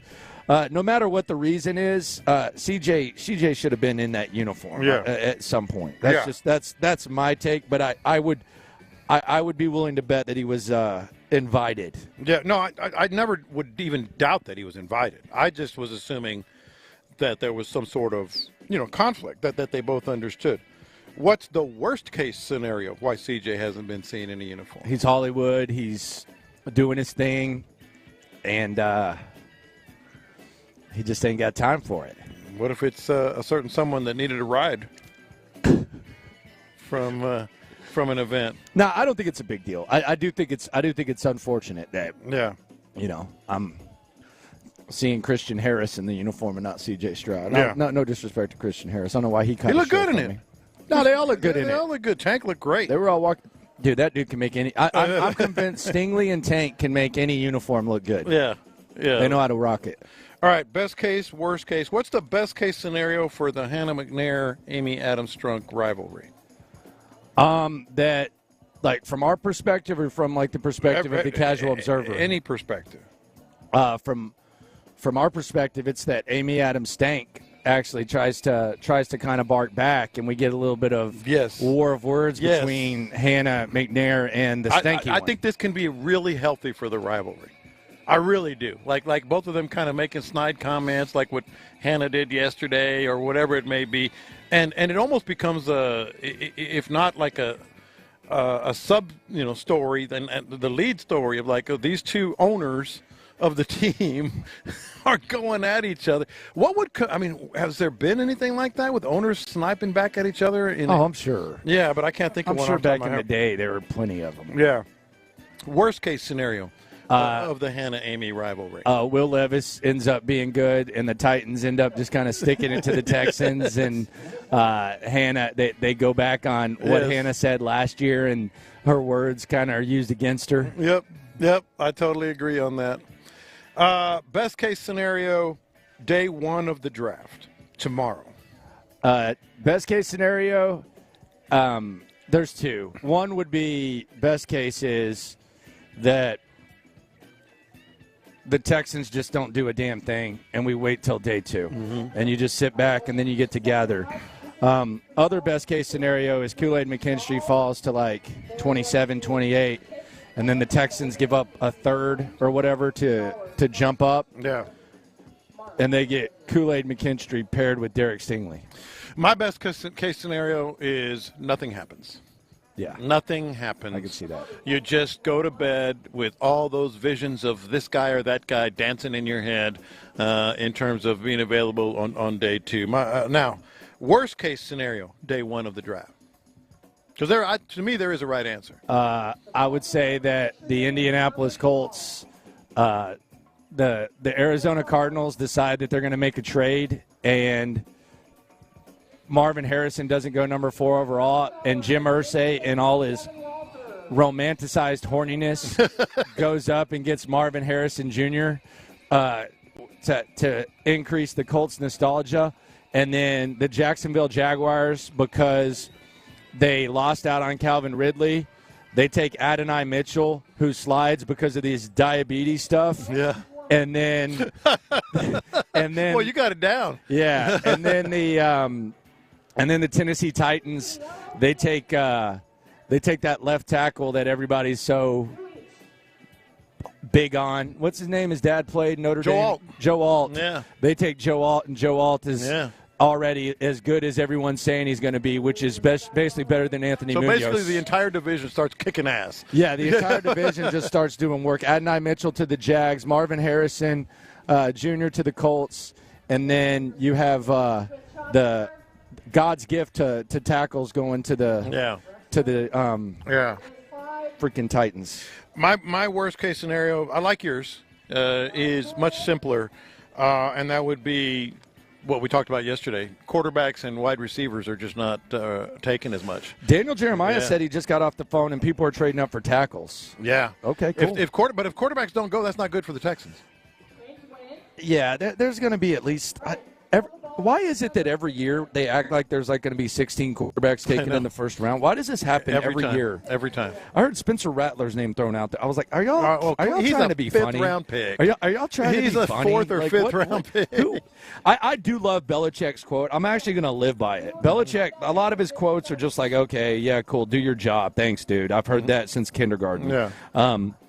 But Bill Belichick saying that all draft info is BS until 12 hours before the draft is something that I am going to live by for the rest of my life as long as I'm talking about sports, watching sports, and enjoying the draft. Yeah, that was the kind of one of the things I've always believed. You've heard me say it a million times. It's lying season, but the draft never lies. The draft does not lie. When they call that name of that player, that's the player that, especially in the first 3 rounds, those are the players that tell you exactly where they feel like they need help. I mean, the draft does not lie. They can't. It doesn't. Best case, worst case here on In the Loop Sports Radio 610. I have a question for you before we get to this. We're live at the Brothers in Arms golf tournament. What does Jeff Bagwell swing a golf club like? I'm really intrigued by that because we know about his baseball stats. What does it look like when Jeff Bagwell, is he bending the knees a lot, or is he just kind of doing it straight? He looks very conventional. Where's he at? I want to see what a Jeff Bagwell golf swing looks like. I can't remember exactly. I know I've seen him at tournaments and stuff, scrambles like this, but I don't remember it standing out. So it's got to be much more conventional. I've been at a lot of golf tournaments, but I've never really just decided that my main goal and main objective is to see what it looks like when Jeff Bagwell swings a golf club. Yeah. If he comes by, I'm going to ask him to give me an air swing. Joe, can you just look? I know this is awkward, but can you please just show me what it looks like when you swing a golf club, sir? What if he just bends over and he's going like this and like doing the wrists and stuff? He wouldn't be able to what stand if he's like up. bending the knees? He wouldn't be able to stand up. No, but if you gave him like a club that was half length, he could stand like he did in baseball. And he's just like hitting it like a Fisher Price. One of the most emulated swings ever. Best case, worst case. Best case, Nick Caserio trades. Best case Nick Caserio trade? I'm in on Kool-Aid. A cheap Kool-Aid trade would be one. Another best case, perhaps a trade back to get a third-round pick or something like that and get another third. I could see that where you trade back maybe 8 spots. You like someone, kind of like a Kenyon Green trade, but a little bit later. Yeah. And hopefully you don't draft Kenyon Green. That's mine. I think, they get their guy with the first, second-round pick, and then they got, 59, I guess, later. And there's another bucket of players that he likes in the third round. Trade back, get another pick, man. That's to me. Worst case, Nick Caserio trade. Trading next year's first for somebody, whether it's going in there to get Brock Bowers or just getting a little bit greedy. It would get people excited, but that would be my worst case. I think trading back into the first round, unless it's at the very back end of the first round, kind of defeats the purpose of everything they've done, right? If you move into the top 20, top 15, or whatever of the draft, you kind of defeat the purpose of what you did to get those 2 seconds and Stephon Diggs and all that stuff. Best case, worst case, couple more here for you. The best case, by Saturday night, the Texans have a running back and a tight end that can push Brevin Jordan and Dameon Pierce back on the roster and provide this team with more needed offensive weaponry at very important positions that will allow them to run the football and have multiple backs that can make plays and tight ends that can do everything instead of tight ends that can just do minimal things. I had a different one. I had tight ends, I had running back, and I have linebacker. I think that linebacker is the one position that they haven't really added a lot. I think a linebacker in the second round, a big-time linebacker, whomever that might be, would be good. Worst case, by Saturday night, the Texans have an offensive lineman, a D lineman, offensive lineman, D lineman, and a random-ass safety that's not one of the top guys. Yeah, I'm not going to add a lot to that. That's pretty much would be my worst-case scenario, where you're just kind of not spinning your wheels, but you're not effectively addressing, like, clear positions of need. I like Hall, but I don't like Fisk. Like, I don't know about that guy, Florida State. And then really, I kind of like him. I've only seen him like in college 6 years. Yeah, I've only seen him like two or three times. I heard him talk, and he's such a bro. Well, ask Travis Johnson what he thinks of Fisk. Maybe he's another Travis Johnson. You're wrong, dude. Oh, that's wrong. I know it is. You're right. I know it is. He's another Travis Johnson. Oh, great, cool. Be judging tailgates with Figgy. He's the best. He is absolutely, and he owns it too, man. No doubt. Yeah, he owns it. All right, I got to find Jeff Bagwell. I got to figure. We're not going to ask Jeff Bagwell. I got to figure out the swing to man. take a fake golf swing. No, I'm dead serious. I know you are. And I'm kidding. I'm not kidding. I don't think you're kidding. Right here, it's happening, brother. I don't think you're kidding. There's Calvin Murphy. There's Andre. Look at Andre. I mean, you want to talk about hard? Look at him. No, that guy can golf though. Oh, I know, and you can tell. He plays like 5 times a week. 6 hours. He plays like 5 times. Dude was here at 4 a.m. warming up. He probably was. Come on. Where's Bagwell at? Don't do that to Jeff Bagwell. I'm not doing anything. I'm just asking what the swing looks like, man. Nothing wrong with that. Come on, man. Yeah. A guy can't be curious. Well, you can be curious all you want. I want to check this out, man. Yeah. Where's he at? I'm looking for him. I'm trying to help you. I don't see him. Damn. Yeah. I gotta see this, man. I have to see this. What this looks like. I might actually go. Hey, where's he starting? Do you have the? Maybe Ask Patty. Of course, I'm gonna pick up a cart. Yeah. He was just right here. Yeah, he was. Mm-hmm. Now I can't find him anywhere. Some big-time athletes here, man. Some legends. Legends here. There you go. Where's he at? There's Warren Moon. Oh, okay. All right. There you go. Brothers in Arms is one Yes, of sir. the faces of it. Mm-hmm. That's best case, worst case. Here on In the Loop on Sports Radio 610. Landry Locker, John Lopez. Figgy Fig with you live at the Brothers in Arms golf tournament. Trying to find Bagwell, man. Can't do it. All good. I've been looking. Sorry. All good. I mean, that dude's wearing jeans on the golf Yeah, course, don't do man. that. Get him out of here. Don't do that. This guy out of here. You guys on his phone? Come on, brother. What the hell is this, Big Lebowski? I need to find a ringer still for my golf Father's Day thing. What are you playing? It's a Father's Day thing on Saturday, and last year we played with a foursome, and Gerard was with us, my two sons and Gerard, but he's going to play with his father-in-law this year, so I need a ringer. I want a really he ditched good. y'all, huh? He ditched us. It's all right for his father-in-law. He ditched their tradition? We all got to do that sometimes. So I got to find a ringer who's like a 5 handicap that's out here that I could, or even just a listener. Nobody that I know of. Are there any cool listeners out there that are 5 handicaps? No idea. Yeah. Did you see T-Mill got his tattoo yesterday at the? Was it crooked? Why are you talking about that man's permanent ink? Because, Figgy, did you see the picture? I'm so glad you brought this up. Oh my gosh! My man got a permanent tattoo. Yes. And you are bringing up that it's crooked.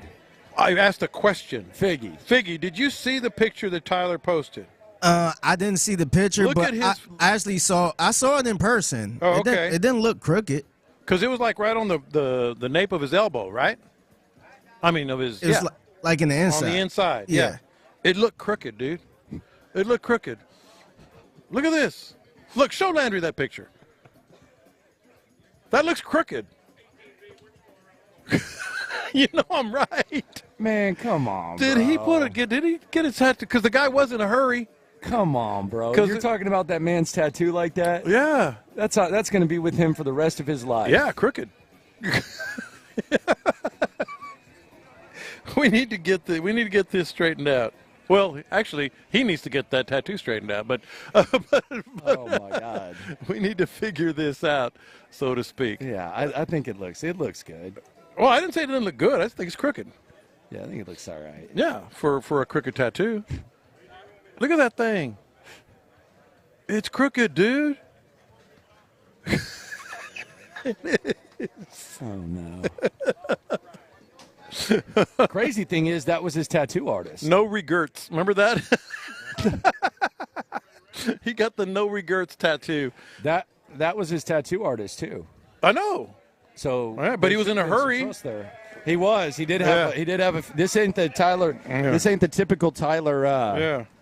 Tyler session type of thing. Mm-hmm. Where you're just kind of sitting there and anticipating that. Yeah. Hey, Tyler just weighed in. He just hit me up and said, "Lopez is such a hater." LOL. I'm not a hater. I thought it was crooked. He said it's not crooked. Doesn't it look crooked in that picture? I kind of thought he should have put a little color in it, like just a little hint of "Love You Blue." Yeah. But he said he only does the black tats. Him and Cecil were a pretty good pair up there, though. I kind of enjoyed that. Yeah, they did their thing. Mm-hmm. Shout out to Cecil, doing what he does. Figgy, who did you did you mingle with any rappers yesterday? A little bit. I saw. I don't know if you know this guy, but it's a guy named Matt So Cream. He's a rapper from Houston. Super dope. That's a few Swisher House cameos there, I think. I saw B. Scott with Slim. Right? Yeah, Slim Thug, Zero. Oh, Zero was there. Okay. Zero was there. Yeah. God, I'm glad they embraced him. Thought he was going to. He was cool. He was just chilling. He had the SUC hoodie, man. He was just chilling, man. Thought he was going to get weeded out by Trey the Truth, but there's plenty of love for everyone to go. It seemed like they picked. they had to choose one. They chose Zero. Man. You need to, man. Yeah. He needs all the love he can get. One of the most underrated to do it. 100,000%. Coming up next, it's draft day tomorrow. Let's just take a step back and let's just remember what things felt like last year, and let's imagine what would we be saying right now if the Texans hadn't done what they ended up doing. And the loop continues next. Texans owner count.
that a year ago the Texans, they're having a discussion about Will Anderson, C.J. Stroud, and they don't do what they did. Let's say that for whatever reason they look at C.J. Stroud and they say, okay, we like this kid, but DeMeco Ryans is a defensive coach. We love Will Anderson. He's the top guy on our board. So we're going to select Will Anderson number 2 overall. Yeah. Okay? Yeah. We're also not going to make the trade up to 3. And as a result, the Tennessee Titans trade up to 3, and the Tennessee Titans take C.J. Stroud. Ooh. Ooh. Now, the Texans would have had the number 12 overall pick. Do you think if the Texans go to 12, do you think that the Texans end up taking Will Levis?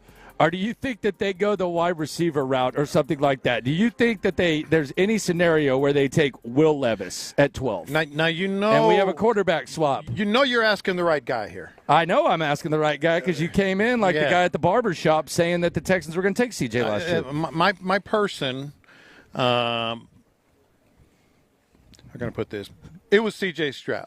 Okay. There was no but one else. But if it wasn't CJ, there was no it? one else close okay. at the quarterback position. Okay. So I can't tell you just powers of deduction, I would say receiver, only because I can tell you it was C.J. Stroud all along. Well, the other question is this. And no one else close. Let's say they don't take C.J., and then let's say at 12 they're taking Jackson Smith and Jigba or there something you go. like that. That's a good one. Do they take Will Levis at 33 when he ended now up that going? might have happened. Like, could they have talked themselves into it? Because that's the funniest thing about the Tennessee Titans right now. Yeah. And it doesn't matter because you can luck into stuff. Hell, Tom Brady was a 6th-round pick. You hear that all the time. But I hadn't heard. But the Tennessee Titans did not think Will Levis was a franchise quarterback, or they would have taken him at 12. Mm-hmm. Like, let's be serious. They would have taken him at 12 if they thought that. Now, they might have seen him fall into the 2nd round. Then they traded up with the Arizona Cardinals. They said, okay, at this point it's worth the risk. But they did not see him as a franchise quarterback. And maybe that would have been the same case with the Texans had they not taken C.J. number 2 overall. I think you could argue that if that had happened and they did not get C.J. Stroud, they might have run back a Case Keenum type, and focused on this year. Okay, well then you know what I mean. Let's get to this because year. I can tell you they weren't going to get Bryce Young. Yeah, they didn't get Anthony Richardson. Yeah, they would not have gotten C.J. Stroud, and they were not high on Will Levis. Okay, so I could see where they would have said Case, let's go, or Davis Mills, let's go. Bring in Jigba, start the culture. DeMeco does his stuff. Maybe they win 7 games. And this would have been the year. All right, well, then let's just stay in this fantasy land, and let's say this would be the year. You wouldn't have traded your number 1 pick, so you would have 2 first-round picks in the 20s. Are we talking about the Texans trading up for J.J. McCarthy or something like that? Like, is that where we're at? I mean, are we talking about Michael Penix? Like, where? This doesn't seem like a. We would fun be thing talking to do. What would we about be saying? J.J. McCarthy is a Nick Caserio kind of kid. All right, would we be saying, man, they should have traded for Justin Fields or Russell Wilson? God almighty. Or sign Kirk Cousins. $50 million. Hey, he knows the system. He does know the system. He knows how to make money. Might have been got caught with tampering or something. I am so glad we're not in that business. Who would you have liked in this draft? Me? Like, you know mine. Does Caleb Williams count? Well, can you trade to number 1 with 2 first-rounders? Probably not. Yeah. I mean, not. I mean, they seem to want that. I would say, you know me, Jaden Daniels. You know, that would be my guy. Yeah. Yeah. No doubt. Mm-hmm. That would have been really interesting. You got interesting development going on. What's going on over there? Somebody took some dude's cart. Some dude, that's Charles Haley. That's Charles Haley? Uh-oh. I didn't even notice. Yeah, someone took Charles. Oh, he's going to kill somebody. Record it. I got it. I'm on it right now. Record it. I want to see. Look, they just cleared. They just all cleared the path. And the guy gave him his cart. Why does Charles Haley look 87? You took my cart. Yeah. That's Charles Haley? No, here he goes. He's good. All right, I just put it on my Instagram. Of course you're gonna give him your cart. Hey, they took my cart. I was about to tell y'all to shut the hell up so I can listen. You kidding me, bro? I mean, it was right in front of us. He was walking down the street. It was clear as day. Oh yeah. Yeah, you heard him yelling. Yeah, I just kind of was like, okay, this might not go well. He's good. It was not going to go well. He was hot. Old 87-year-old Charles Haley was hot. Dude, he used to slap his Wayne I've heard on that teammates, story. and he's the one who notoriously peed in someone's car. I've heard he did more than that. I can tell you, man. Those days were wild, man. They were. Who does that, by the way? What he was alleged to have done that several people told me he did. Someone who knows that no one will do a damn thing to you because you're that much of a badass, and you just want everyone to know that you're that much of a badass. So you do that in the locker room in front of everyone. Yeah. I mean, doesn't anybody knock anymore? Probably not a card I would take. Yeah. No. For sure. No doubt. I'm just glad we're not in that. Piggy was laughing. Piggy was like, what's going on here? Yeah, I was about to cut y'all off. They took my cart. You wouldn't believe me if I told you, my friend. Don't take Charles Haley's cart. Give him his cart back, man. Note to self, man. I don't even know what's going on, but give the man his cart back. Everyone was looking. The ladies Everyone were like, was wait, what? was afraid. They're like, wait, what? Here's mine. Take everyone mine. was frightened. Here you go, sir. Went in there. You can have two carts. I don't care. And he didn't look like he was walking very comfortably either. So he looked more old. angry. I mean, obviously for obvious reasons. Yeah. He's been through the mill a little bit, but he was barely getting along. Took my cart. But he would have been good once. Cart. He would have been good once as he ever was. Yeah, oh yeah, for sure. Nobody wanted that smoke. Yeah. To say the very least. We're out here at the Brothers in Arms, 4th annual Brothers in Arms golf tournament. The NFL draft begins tomorrow. We got some news in the NFL. I don't even want to attempt to localize this. I think some people might. But I see that the Lions and Amon-Ra St. Brown have agreed on a 4-year extension worth more than $120 million. Yeah, big deal. Okay. He's the highest paid wide receiver in the NFL now, he being Amon-Ra St. Brown. Well-deserved, badass, large body of work. We're not going to get to a situation where people are trying to compare this to Nico Collins, right? Is that where we're going with this? Ridiculous. Get out of here. Haven't we already done that? Well, there was a number thrown out where Sean was saying that he would do, I think 25, 3 years, 25, 4 years, 100 or something for Nico. Mm-hmm. Is there any scenario where Nico Collins plays his way into like above Devontae Smith money or into Amon-Ra St. Brown money? Oh, yeah. No way. No, I think there is. Because, no way. Well, let me explain. I don't think he's that. And you and I both are in agreement on this. I never would have wanted to give him a contract this year because I want to see him do it again next year. But your question is there a scenario in which he could get that kind of money? Absolutely there is. If he has another great year like last year, you don't think the market is going to dictate that? I mean, that would be 2 good years, but we've seen Amon-Ra St. Brown do it for a few years, and we've seen Devontae Smith do it for a few years. I just don't like with what's around him, and the fact that he can't stay healthy. That was the other thing. But what I'm saying is if he does it, you said, is there a scenario? Yeah. If the scenario is if he repeats this year what he did last year, I don't. Then he's what, Devontae Smith? No, I don't know. I wouldn't compare him to Devontae Smith. I wouldn't compare him to Amon-Ra St. Brown. But your question is where he gets that kind of money. Maybe the answer is yes. Maybe I'm just I'm not as high on Nico as ever. I like Nico Collins. I think in certain situations Nico Collins can be the number one guy. I like what he's built of. But like we see teams trying to avoid paying wide receivers big money. Right. And to me, the appeal of Nico Collins right now is that you have more depth and sometimes you can count on him to be the guy. Sometimes you can't. If we start paying him like a number one receiver, I feel like you're almost like essentially overpaying. If we're talking about getting into Amon-Ra St. Brown territory. Yeah, I think you're right. You would be overpaying him, in my opinion, too. But the question is, would the market dictate that him to get paid that much? The answer is absolutely yes. If Nico Collins comes up to you right now and you're Nick Caserio and he says, I would like to be paid like Amon-Ra St. Brown, what are you saying to him? No, thank you. Not right now. But again, he has another year like last year. That's the going rate. That's absolutely going rate. Texans prepare for the draft. Nick Caserio is going to speak on the process. And speaking of processes, what are we doing with the Astros? Are you kidding me, Coach? Are you kidding me, Skip? What in the hell is going on next? All right, guys. Low T Center, lowtcenter.com right now.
In the Loop with John Lopez and Landry Locker. All right, the hits are lit here on In the Loop on Sports Radio 610. Playing all the hits. These are the hot stories of the day. You're listening to In the Loop with Houston's sports leader, Sports Radio 610. Once upon a time ago, in a land not too far away, the Houston Texans. Their motto was process over results. There were dark times. David Coley was a head coach. Lovie Smith was a head coach. Davis Mills played quarterback. Cap space was scarce. Resources such as draft equity were scarce. They had a quarterback who couldn't keep it in his pants, allegedly. He also, before he allegedly couldn't keep it in his pants, wanted to be out of town. Now here we are. Vibes are great. Everyone's feeling good. Uniforms have been unveiled. New uniforms for the first time in franchise history. And it is no longer the world of process over results. As a matter of fact, there's a pretty crisp process when it comes to drafting and acquiring players. And here's Nick Caserio, the GM of the Houston Texans, who went through that mud, talking about that process. I really thought about that. I think anytime you kind of take on a new job or challenge, it's going to be difficult. I mean, nothing's ever easy. So I think you're just trying to be opportunistic and try to take advantage of the situation and really and kind of take it one day at a time. Philosophically, I've always believed in just trying to make good, sound decisions on behalf of the organization. Endeavor, it's not about one person. The league is hard. You have to embrace that, but that's also one of the enjoyable aspects of the job. Nothing's easy. Nothing that you earn in life is ever easy. So, I think you have to be willing to embrace challenges and kind of see the silver lining and not worry about the things that you can't control or out of your control, but try to take as positive approach as possible. I'm going to try to do the best job I can for the organization and try to help the organization as much as possible, as long as they'll have me, and just try to make as positive an impact on the organization and the team and the community as much as possible. All right, there you go. Some things are easy, right?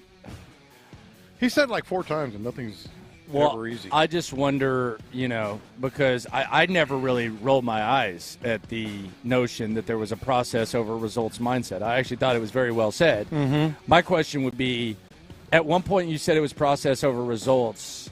Is that still the case? And then I'm sure he might say, well, that's always the case because your process gets you to the results. And, no matter where your results are, the process is a big part of it. But no, you're right. Process over results really just kind of means, for me at that time, and this is my own interpretation, was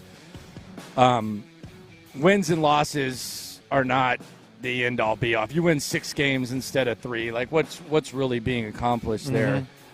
That's how I would look at it. I'm sure Caserio would give you that hard-o, well, it's always about the process. I think he would, but I don't think that's necessarily where they are anymore. The process has to work. That's why we're talking about the draft. That's why we've talked about this offseason and free agency. You want him to make. We see him working and making good decisions, but it's about results now. I mean, they are in the playoff business and getting better. So I get his point, but I don't think that's where they are anymore. Yeah, expectations.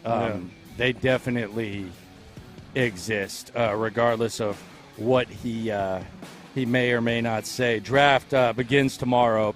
Right here on Sports Radio 610. I know John Harris is foaming out the mouth, man. I'm excited. Even though it's not really our first round. I always love the draft. It's just so awesome. I always love the draft. Yeah. I miss the days of the magazine, the draft magazine. Yeah, it's like the old fantasy football magazine. Up there. Yeah, some people still get that. I don't know Texas why. Texas football. Yeah, Texas football's still alive, right? Oh, yeah. Who's on the cover this week? It hadn't come out. It didn't come out until like July. Who are they going to put on the cover? Who would we guess? Texas football. It's got to be the SEC thing. It's got to be Texas, going to the SEC. Maybe Elko and Sark together again. I bet you that's it. Yeah, that's it. They're going to put Tickle Me Elko up there? They're going to put Elko up there and Sark. Oh, the rivalry's back. Duh. Yeah, well, A&M and Texas, the rivalry's back. I'm just answering your question, man. No, I think that's what it's going to be. No, I think that's what it's going to be. The rivalry's back. Yeah, together again. The marquee rivalry in the state is back. Elko and Sark. Together again. Maybe squaring off. Yeah. Belly to belly. What's up with Elko? What's wrong with him? He just doesn't look well kept. He doesn't look well kept. Yeah, he looks sloppy. He looks like a sloppy coach. He's not sloppy, is he? Come on, John. Just because he's a little overweight, that makes him sloppy? I just don't know about that guy, man. Really? I mean, it looks like he basically bought a Texas A&M pullover 2 years ago, and he still rocks it. He may well have the way that he's one of those guys that's all about that business. Like he's just a work hard, keep your head down. I mean, ironing your shirt wouldn't hurt you every once in a while. No, I don't disagree. All I'm saying is his personality is I'm gonna put my head down and work. Look at that. There are guys like that. By the way. Mm-hmm. What are you doing next Wednesday, man? Next Wednesday. What are you doing next Wednesday? Oh, perhaps? wow. Yeah, what's going on there? How about that? What is? Can you tell the people this is some big news? Little breaking news, Figgy? Yeah. You can just say it. You don't have to play the sounder unless you want to make it even more. I have been asked to be on the Houston Sports Authority Hall of Fame selection committee. Oh, you're on the committee. I'm selecting the Hall of Famers for this year. Who's nominated? We all bring our own. Well, can we talk about what you're going to do? I mean, can we? I'm still trying to process. You know what? Exclusive? Let's talk about this. I thought you were getting nominated. I thought you were getting in. No. I'm on the Houston Sports Authority. You're definitely going to nominate yourself. There we go. The big thing we do every year. I've never nominated myself for anything. No, like the big event that we do every year. Okay, so you're on the committee. I'm on the committee to elect the Hall of Fame. Who are you gonna bring up? See, that's the thing. A lot of the ones that we know are locks are already in. Yeah. You know? So I got to put, who, 713-572-4610, you and Figgy help me out as well. Who should we're all supposed to bring, one or two candidates? You know who I think you should bring? You're going to think I'm laughing, but I'm dead serious. Now, keep in mind, this is the big one. Listen to me. These are the biggest stars that you could get in. This is the big Houston Hall of Fame. This would bring more attention than Figgy, start all thinking the other, about yours, Figgy. No. This would bring more attention than all the others combined, and they haven't gone this route yet, but I think they should. And that is? Booker T and The Undertaker. I'm being dead serious. Undertaker grew up in Houston. He's a legend. He's all over the place. And Booker T, I'm telling you, they need to expand it into that. I'm not sitting here saying, but I think those are the two. Booker T for sure, and then Undertaker. I'm being serious. Well, I'm being dead serious. It's funny you say that. I didn't have Booker T. I was thinking about The Undertaker. Well, there you go. Put them both in. The Undertaker was one of mine. Put him in. That I was thinking about bringing in. Oh man. The other one we saw here. An absolute legend that is really never. I don't think he's in there. I'm gonna have to do a little more research. I could be just looking like a fool here. Ray Childress. Okay. Come on. 8-time Pro Bowler. We've done this before. It's the Hall of Fame. Yeah, but come on, we've done this. It's Love the You Hall of Blue Fame stuff. Come on. What are you trying to bring back? The McLean Posse? Well, no. He was. Look, I'm telling you, it's the Hall of Fame. He's on the committee too, by the way. McLean is on the committee. I'm on the committee. A few other people. I was thinking about The Undertaker. I was thinking about Ray Childress, and I think the others that I was thinking about are actually in. But I'm open for suggestions. Undertaker, man. I'm open for suggestions. You got to bring the Undertaker. Figure you down with this Undertaker idea? 100%. Booker T. I was. Yeah, and also Booker T too. I didn't think of Booker T, but that's a good one to add. Figgy, would you, if the Undertaker got inducted, and let's say he came in studio, would you let him tombstone you? I would not. No, man. Why? No. He's a professional, man. It doesn't even hurt. I don't give a damn, man. Would you let him chokeslam you? Nah, I'm good. I would. Easily. I'm not even kidding. And you can do it on the ground. Yeah. I would take that type of a bump. You would take it? Oh, yeah. Give me the tombstone, man. Here's the thing about this. And then he can do that pin where he puts his two hands on your chest, and then I'm going to kick out. Yeah. Here's the thing about this Hall of Fame that is making me kind of lose my mind as I'm thinking about next week. This is not some school Hall of Fame this is the one. Yeah. This is the one for Ray Childress. I like him, but I think he's a good candidate. Yeah, McLean's got that. We need you to bring something might new. Do that. McLean's got that. Maybe I should stick with the Undertaker. Yeah, I think McLean's already on that. And the other ones that I was thinking about was Cynthia Cooper and Cheryl Swoops. And Cheryl Swoops. Didn't Cheryl Swoops get in? I think she's in. Yeah, she's in. So that's why I'm kind of. I thought Cynthia Cooper got in too. No, Cheryl Swoops got in, and I'm not sure on Cynthia Cooper. I was going to look it up. But all those, Andre's in, all those guys are in. So all the 34s. So what's the criteria for this? Because I was going to mention JJ, or is it too soon? Might not be too soon for JJ. I really didn't think of him either. Yeah, I just put JJ in. I really didn't think of him either. You need to step your game up, man. No, I'm telling you, I'm doing research. I'm not taking this lightly, man. Gracious, I am not taking this this responsibility lightly. Man, we need you getting out there. I am getting out there. I thought about Foreman. He's in. I thought about some of these others from back in the day. Is it too soon for JJ? No. It's really not, is it? Not at all. Yeah.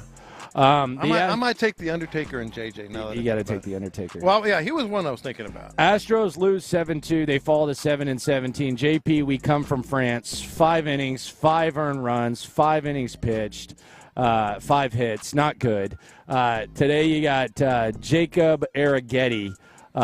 Spencer Arrighetti, on the mound. He's 0-2 with an 11.57 ERA. Things not looking great. Astros heading to Mexico this weekend, and Joe Espada apparently is having individual meetings with the team. Not team meetings, which we were waiting for. Individual meetings with the team. Yeah, I hate this. I hate this. He's having the one-on-ones with team members, 24 games into the season, trying to iron things out. I don't know. Is he just Remember when Adam Spillane said, "Oh, he's going to get ejected. He's got a little bit of a live this guy, wire." come on. He's kind of a pussycat. This guy couldn't eject a DVD. Yeah, he's kind of a pussycat. You kidding me? Mm-hmm. Yeah, this is a spot. Are you kidding me? This guy. Mm-hmm. Oh my gosh, dude. Yeah. You imagine him being your substitute teacher? He'll be walking all over. Pass 26 notes a class with him. 72 spit wads. Yeah. I would be cheating on the test. I mean, I would be getting A's because I'd be cheating on the test. Why do they let substitute teachers give tests? They should. That should be a rule. I mean, you can't change the test schedule. But a sub, they're going to be. They don't know the kids, all that stuff. But you can't wait. You can't wait for the substitute. Yeah, I mean, I would just let somebody do it the next time. The way in with the substitute, you got to make them feel comfortable, and then you can get away with anything. That's what I'm saying. Why would you have them give tests? This is how you walk in when there's a substitute teacher. I was the king of this. Mm-hmm. So you walk in, and the first thing you do, and people are kind of rolling their eyes when they do it, but the substitute appreciates it. You walk in, and as soon as you're walking in, you act like you're I like, class, hey, guys, we got a substitute here. Let's try to show them a little bit of respect, all right? All right? It's not easy. And then you sit down. You're in good. Doing whatever you want. Fall asleep. Fall asleep. Go through the phone, whatever. Just that small gesture, half-hearted or not, you're good with the substitute teacher. That's like with Jabata. Yeah, What's up, Skip? He's a pussycat. Yeah. Yeah. Yeah. I don't get that. Yeah, he's just not. He's not what that is. Mm-hmm. At all. Not even a little bit. Oh, they're firing up the pretzels here in a minute. Oh, okay. Yeah, there we go. How you feel about that? Big fan. Big fan. Of the pretzels. So 713-572-4610. I am dead serious. This isn't like some innocuous, well, he was good for a while. No, this has to be the Houston Sports Authority Hall of Fame quality people. I've thought Ray Childress, I've thought The Undertaker, and I think J.J. Watt is going to be one of mine as well. I think it's not too early. I think that's a good suggestion. So anybody else, I got to be there next Wednesday. Gotta get The Undertaker in. Nobody does it. Yeah. But if they want buzz, you imagine that? Dude, how many followers do you think he has? He does a lot. Big time. Freaking Undertaker. He grew up right there, too. And I'll add Booker T. I should have thought of that. Booker and Undertaker. Yeah. I mean, it's a whole, it expands. You will expand the brand of that whole thing further than ever. Mm-hmm. And if McLean has something to say about pro wrestlers being in there, then I'm gonna give him the tombstone myself. Coming up next, we got a new lifestyle around here.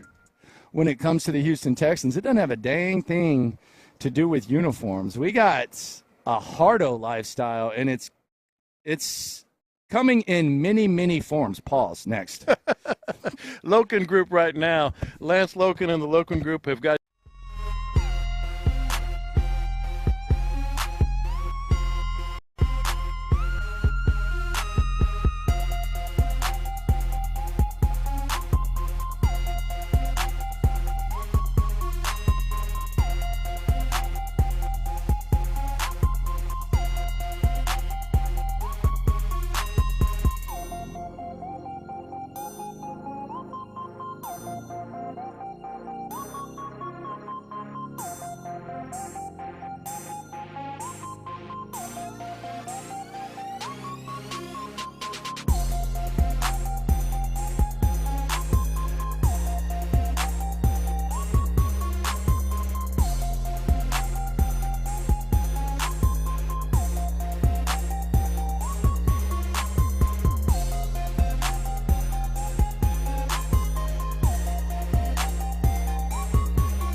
MHD2 Houston. Insider access. Exclusive content. The Texans play here. Always live on the free Odyssey app. Sports Radio 610 presents In the Loop with John Lopez and Landry Locker.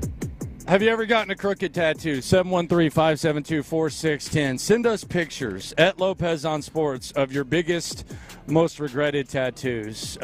Tyler Milner is being accused by Lopez of having a crooked tattoo last night. I don't think it's his fault. I think the guy was probably in a hurry. But I've seen multiple pictures. We were looking at it during the break.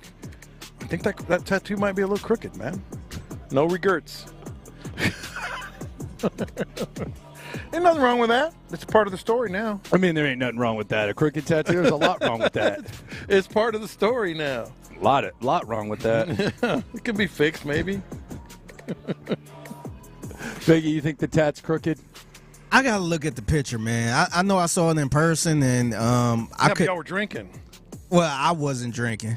He just kind of showed me the tag. I ain't really look at it like, oh, it's crooked. He called me a hater, but I mean, I'm gonna have to check it out again. Sometimes you just got to be honest, and I'm doing it for him. I want him to get it fixed. You can't fix a crooked tattoo. What's he gonna do? Do something. Cover it. Make it even worse. So the Texans, they got a new mindset, man. What happened the last 365 days does not mean a damn thing. And this thing has gone from GM to coach to player to now ownership. Let's get the first taste of this new mindset that the Texans have. Here's Nick Caserio talking about where this organization is right now compared to where they were a year ago. The offseason and some of the things that we've done, I mean, frankly, it's kind of laughable. I mean, it's so early. I mean, we haven't done anything. So what happened last year has no bearing on this year. So we're focused on right now. We're focused on the present. All right, we're focused on the present. Thanks, man. Man, I mean... All right, dude. Appreciate you. Look, I don't expect him to say anything else, but that's not true. Well, let's hear from D'Amico. He's not looking at the back of the baseball card is what he's doing. He's definitely not. D'Amico, let me get those expectations. Lay those out for me, my friend. I appreciate the question, but we're always hunting. That doesn't change for us. We're always hunting. Expectations on the outside, whatever that may be, doesn't change who we are. The expectations from the outside don't permeate inside our building, and now we have to change what we're doing just because of outside expectations. It really doesn't matter. We don't care about expectations. Talk doesn't win games. We have to go out and play good football when that time comes. All right. I think they have expectations of what these guys. They don't guys, change, man. No, like he said, same since I first walked in this door. It is some hardo stuff. As we're about stacking days. But this is what they're doing is they're playing the media game, and I wouldn't expect them to do anything else. Saying the right things, all that. But you can't tell me that they're not in that room saying, guys, we are not the team we were last year. You know, like we have a higher standard, and we're gonna, play to that standard. Look at what we did last year. We got to do better. I mean, they're doing all that stuff behind the doors, but I wouldn't expect much different than the hardo stuff, publicly. One of the faces of the organization about a year ago, he was selected with the number 3 overall pick, Will Anderson. Will, it's got to be different this year, right? Last year, not a lot of expectations. It's got to be a little bit different, right? The expectations in the Texans have always been the same. No matter the outside noise, no matter the media, any of that, we have a standard that we have to play to. We have a mentality that we play to, and that's the only thing that we have to play to is everything that happens in this building. And I would just say complacency is no place for that here. What we did last year was last year. What we're going to do this year is what we're going to do this year. So right now it's just keeping that same mentality, and that's the swarm mentality. When all else fails, what are we going to do? We're going to go out there and swarm. See, that one's fine. That one, he's like, yeah, well, last year, but we do have a standard, is what he was saying, and it's a pretty high standard. So I think that one was fine. Like he thinks they should be higher. Then we have the man writing the checks, Cal McNair. Mm-hmm. Take it away, Mr. McNair. Was a lot of fun to see, but you know what that means this year? What's that? Oh, God. Absolutely nothing. Our guys got to stack it up and start over again. Okay, D'Amico. He's going Hardo Cal. You got to. You've been hanging around Nick with that big Nick energy. Oh, wow. Just a little drive-by there at the end by Hannah. Sure. When was the last time you think Cal wrote a check? Like I don't think he's ever written a check. You said he's the guy that writes checks. Yeah, it's just a saying. No, I know. You of all people should know. No, I know. That. I know. I'm just. You have a checkbook, though. It got me. I haven't written a check in years. You have a checkbook in your pocket. The one with the carbon copy? Yeah. Yeah, remember those at the grocery store? Oh, God, those were the worst. Man, I can't remember the last time I wrote a check. Maybe for the house. You wrote a check? Well, you had to. You had to write a check. Well, like a cashier's check? Yeah, for the deposit, yeah. Okay. Yeah. I bet so that was, 2 years ago? Yeah. Yeah, that's probably the last time I wrote a check. You didn't have to write a check for yours? I mean, for the house? Or you just got a cashier's check or whatever? Yeah, something like that. Yeah. I don't recall. Mm-hmm. I don't even know if I have checks. I'm sure there's somewhere. I think there's somewhere. I'm not sure. Man, you used to. Oh, back in the day, for sure. That's all you could do. That's all you. You know how long grocery lines were back when the old ladies used to write checks and had coupons. Yeah. Now you just like scan it, but when the you would have to look at the writing coupon days, and then oh my God, got to write a check. It's the worst. They're looking on the back. They're writing it all in. Yeah. They put it in the little log or whatever. Yeah. God. It's the worst. I was there. I did it. I don't miss the days of checks. Vicky, you write checks? Man, I haven't. Nah, man. I don't even know where my damn checkbook is. I know. We got one somewhere. I haven't wrote a check since I lived in Houston. Yeah, I don't either. I can't even remember the last time. Sometimes you have to add a voided check. What are the things where you need the voided check? Yeah, for the direct deposit. Yeah. You got to void them. Yeah, there you go. Here's my voided check. And then first you got to find your checkbook. Then void it. Freaking waste of time that is. My goodness. So Hannah McNair, pretty popular. She's established herself as one of the beloved faces of the Texans, and John Lopez has kind of ruined the momentum with a comparison that he made. No, man. No. On behalf of Hannah McNair. No. I just don't know what to do. I got a lot of hate when I brought this up earlier. I also got a lot of love. So it's polarizing. My thing is the analogy, the comparison. Hannah McNair came into studio yesterday, already a star in this town, already with a little bit of an edge that people kind of gravitate to. Remember when Deshaun Watson was on the field and she turned the other way in that Browns game? Before the Browns game, some of the stuff she's talked about, very very outspoken. The sweeping of the broom sweeping after the Tennessee game. That actually Figgy got that video in the hallway underneath the stand. So she was already like Michael Jordan in '84 and in '85 and '86, right? She was already like, this is going to be a star. This is going to be someone that we're all going to end up liking. But then she took it to another level yesterday. Like we have I've seen the cuts. I've heard the cuts. We were in the studio when she was talking about it. Like she went point by point, just taking her game to another level. And so I made the analogy that this was like, I'll put it this way. Hannah McNair is Hannah McNair, and she's exactly what's happening right now. I stole that line from Dennis Johnson, who said that about one Michael Jordan after he was already a star, already a rising star in the league that people were gravitating to. But all of a sudden, he put 63 up on the world champion Boston Celtics in Boston in double overtime and elevated his game to an altogether different level and became the Michael Jordan that we all know. That's the analogy. I'm not saying she's Michael Jordan. I'm saying she came into our studio and just with receipts, talking noise to you, talking very thinly veiled shots at Amy Adams Strunk, talking about the uniforms, having that edge. And by the end of the day, by the way, you're going to hear this in confessions, but by the end of the day, the absolute star of the day on the day the uniforms were released. Hadn't she been the star for a while, though? But she elevated it yesterday. That, like I said, that's why. Yesterday was the equivalent of 63. Yesterday was on Larry Bird. Was her 63. Goodness gracious. Yeah, man. Yeah. You just got to ruin it for everybody. That's not ruining it. That's got to ruin it for everybody. No, that's great perspective. Trying to enjoy ourselves, and you're comparing her to a goat. Yeah. Yeah, that's perspective. That's comparing what she did to something that a lot of people can relate to and are familiar. Were you like watching The Last Dance yesterday or something? Where did this come from? Man, it came from my little noggin. It came from. I'm like, what was that like? I actually thought of that this morning. It wasn't a lot of times at night. I'm kind of like rolling around ideas and stuff. But this morning it came to me. Maybe I needed a good night's sleep. I'm like, what was that like? Yeah, brunch? Or what? Bottomless mimosas?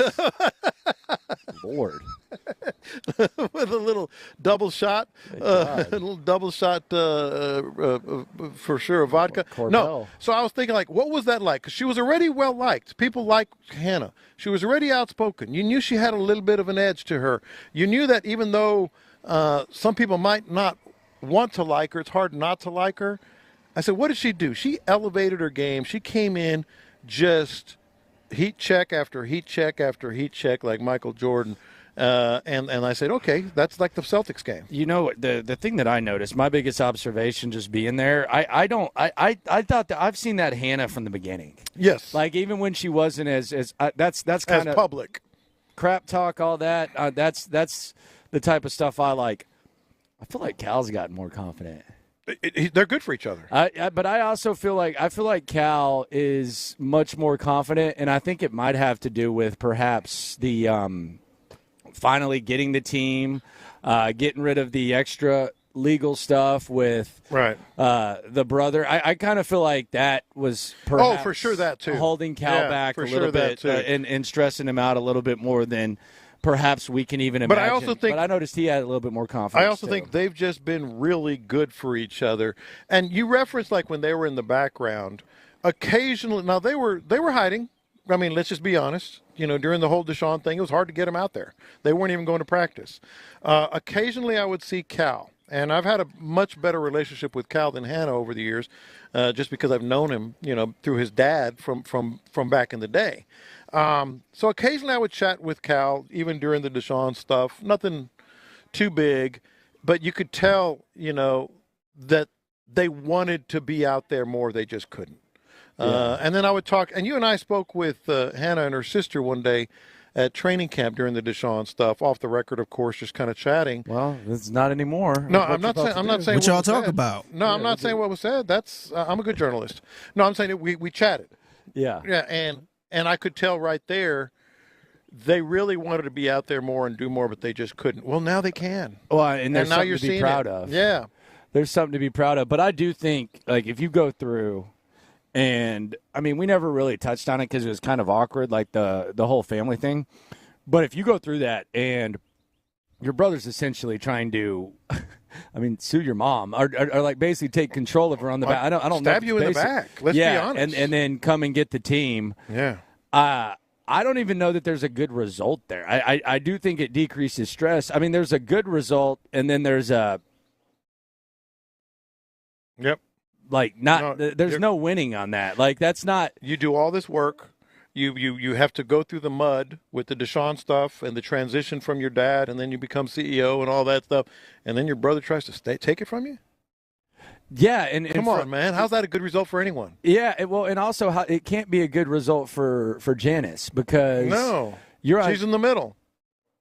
I mean, when you win, you lose. When you lose worse. Yeah. So I guess she lost. Yeah, because he basically wasn't allowed to take control of what. Mm-hmm. What the will was of the dad, but I just to me that's you're naturally going to have some stress relief there. Yeah. So I kind of so they're all of a sudden that would suck. I think they're kind of like collectively exhaling now. Like we got that behind us, we got that behind us, we got the bad days behind us, and now what do they call it? The salad days. It's the salad days now when everybody's on the same page, everybody's pulling in the same direction, everybody's excited, we finally got the right people in place, et cetera, et cetera. This is the good times. Yeah, it's definitely the good times, and you can feel the confidence, and there's an identity. There's a very transparent identity, and the uniform process. I'll say this: I think that most people who are involved in it are probably glad it's done. But that's not to minimize the process. I mean, there were some pains, I'm sure. Mm-hmm. It was kind of a pain in the ass. But let's put it this way. Sometimes when something is that tedious and stuff. At times, like when you're in the moment, you can say, man, this is too much. I'm ready for this to be over. I'm ready for this to be over. And I think they're ready for it to be over, but it doesn't minimize like how good of a process it was. So I do think that Doug deserves credit for that. I'm so glad we both did to a degree, but like reserved judgment publicly on the unis. Yeah, I wanted except the homes, except the homes, but that was mostly you. I mean, I agreed with you. So I'm not trying to put you out on either. Nah, the homes, the homes are mid. But what I'm saying is, I really didn't know. I thought it would be a little more either mixed or negative than it was, but I said, I'm just going to wait. I want to see what it is. I didn't see a lot of complaints. And then once you saw them, man, it was like, wow. I didn't see I didn't see too many complaints there from wasn't, it, yeah. which was kind of surprising. There weren't any complaints about the blue and all that either. Yeah. Like I didn't even really see much of that. Yeah. So, yeah, it's all good. The vibes are good. Mm-hmm. Everything's good except Lopez's comparison. But, I thought that was a great analogy. We'll let that slide. No, I think you should highlight that. I think it should be a cut featured on SportsRadio610.com. To be honest, no, hell yeah. Last time she dropped 63 on our ass. Nah, mostly you, but on our. Well, and I swept her still. So, yeah, okay, I'll be Bird. I'll be Bird. Who won the title that year? That's right. By the way, I think a lot of people, and this isn't necessarily for a confession, but it kind of is right now, I think a lot of people misjudged what was going on yesterday with you.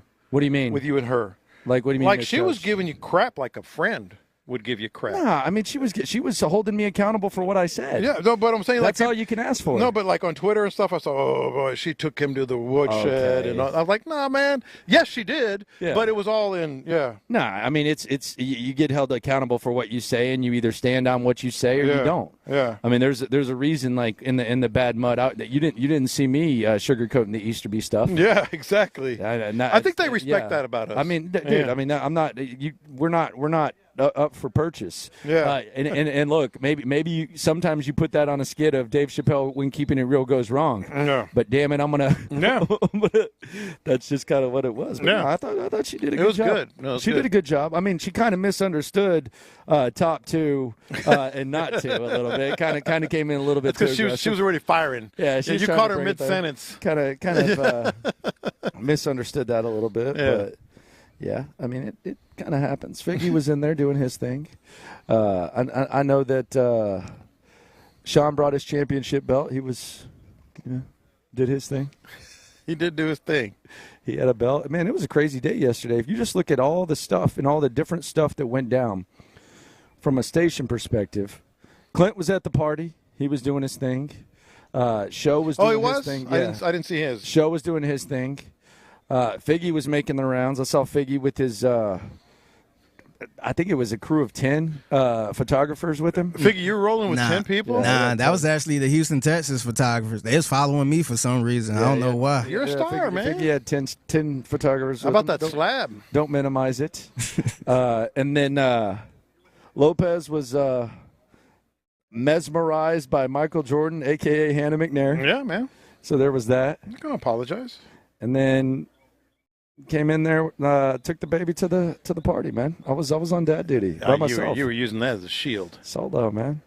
You were using that as a shield, bro. man. Just chilling. You did the old. He was like the guy on the Titanic. No, he did the Steph Curry, man. He did the Steph Curry. Nah, he was he was like the dude from Titanic. I have a child.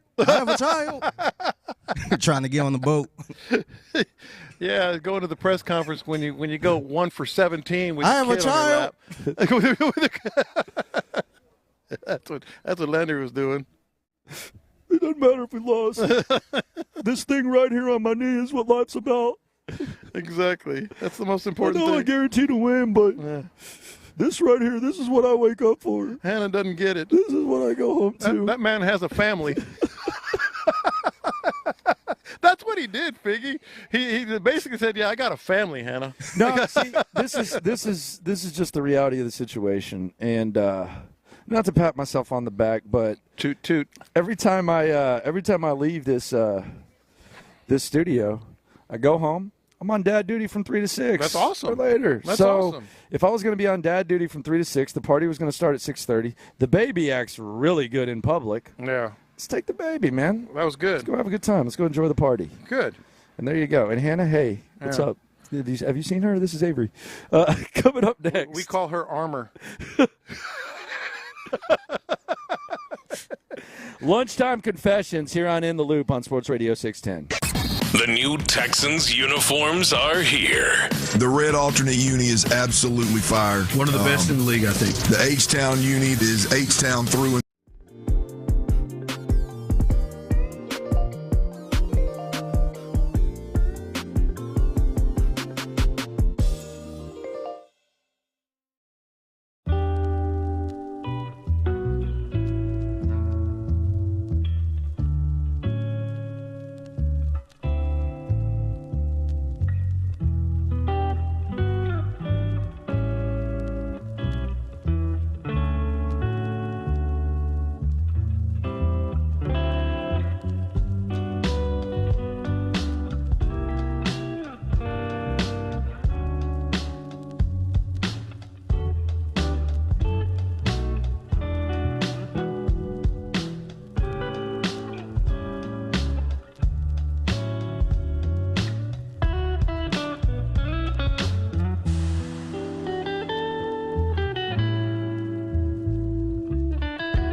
station. Houston's sports leader. Sports Radio 610. Watch this. These are my confessions. All right, lunchtime confessions. We confess our sins to you, the Loophole. Shout out to the Loopholes. If you listen, you are one. We are live, by the way, 4th annual Brothers in Arms golf tournament out here in the Woodlands. Some of these confessions have to do with sports. Some have nothing to do with sports. We're transparent with you 24/7. Let it hang a little bit lower during lunchtime confessions. It is time to confess. Watch this. These are my confessions. I got to be honest, it's been a long time since I had legit FOMO, man. Okay. Like, legit fear of missing out. Yeah? Last night. Where were you, man? I had to do my podcast. I had to do the Bite Me podcast. Was it an 8-hour edition or what? Well, no, I always do it, and then I edit it, and then I post it. So if you're interested in the Bite Me podcast, it's posted right now wherever you get your podcast. Thank you for that, Landry. And I edit it, and I'm done editing and posting about 6:15 every day. That's about when I used to send it to you, right, Figgy? 6:15, somewhere in there. More around 8. No, it was not. And so I'm literally, you guys know this, I could walk to the post from my house. Yeah. Like, you could have parked at my house. Yeah, where were you at? I thought about, you know what, maybe I should just pop over there. I didn't even know you and Figgy were going. I knew Figgy was going, but I didn't know you were going. But you needed to use your armor for Hannah. Nah, but anyway, so I'm like, you know what, I'm just going to watch the Astros. Put on the Astros. Crack. JP Francis, what we thought he was. So I'm changing the channel. I'm not hearing a valid excuse for you not being at that party. I know, bro. I'm telling you. I'm changing the channel in the second inning. And I look at I start looking at my social media, and that thing looked lit. It was lit, man. It looked lit. It was nice. I mean, everyone was there, and anyway, I had legit FOMO, man. Where were you? What's your excuse again? I just told you all of them. I had the podcast, had to edit it. Oh, you had to watch JP France pitch? Then I watched a little JP France. What's a worse excuse?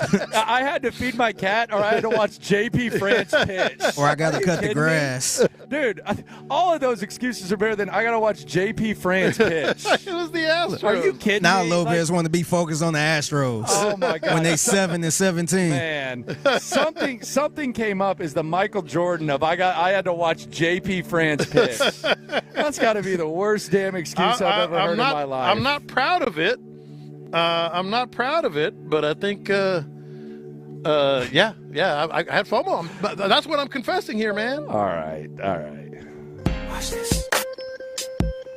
These are my confessions. So yesterday, went and got some grub, hopped in the car, turned on the radio, Figgy, and I heard the voice of one Hannah McNair. I thought maybe they were replaying our interview on Sports Radio 610, but I'll be damned. Hannah McNair making the rounds. She joined John Harris and Mark Vandermeer on Texans Radio. Oh, wow. Okay? It was from the Pluckers on Shepherd. What? That's where I was. Mm-hmm. From the Pluckers on Shepherd to the Post, it was about an 8-minute-ish drive, okay? Yeah. I step in the car. I turn on Sports Radio 610, as I always do. You should as well on the Odyssey app and on the YouTube. Shout out to the YouTube people. If you're not subscribed to Sports Radio 610 on YouTube, shame on you. If you're not subscribed to the Locker Room, shame on you too. See, I got my plug in too. Real shame on you. But I turned on the radio, and I'll be damned if even when I'm not on the air, I cannot escape the wrath of Hannah McNair. Listen to this. Oh, wow. What is the role tonight here at this reveal party for the two of you? Are you going up on stage? What is going to happen? What can you tell us about Landry that? Locker is coming out in our home uniform. Yes. That's what you have to do. You have to get a bet with Landry, and then that's what you win if he loses the bet. Is he's got to wear that uniform. Why would I give him something that nice? All right. So let me say this real quick, okay? Man. Yeah. And I think this puts in perspective my distaste for these home uniforms, okay?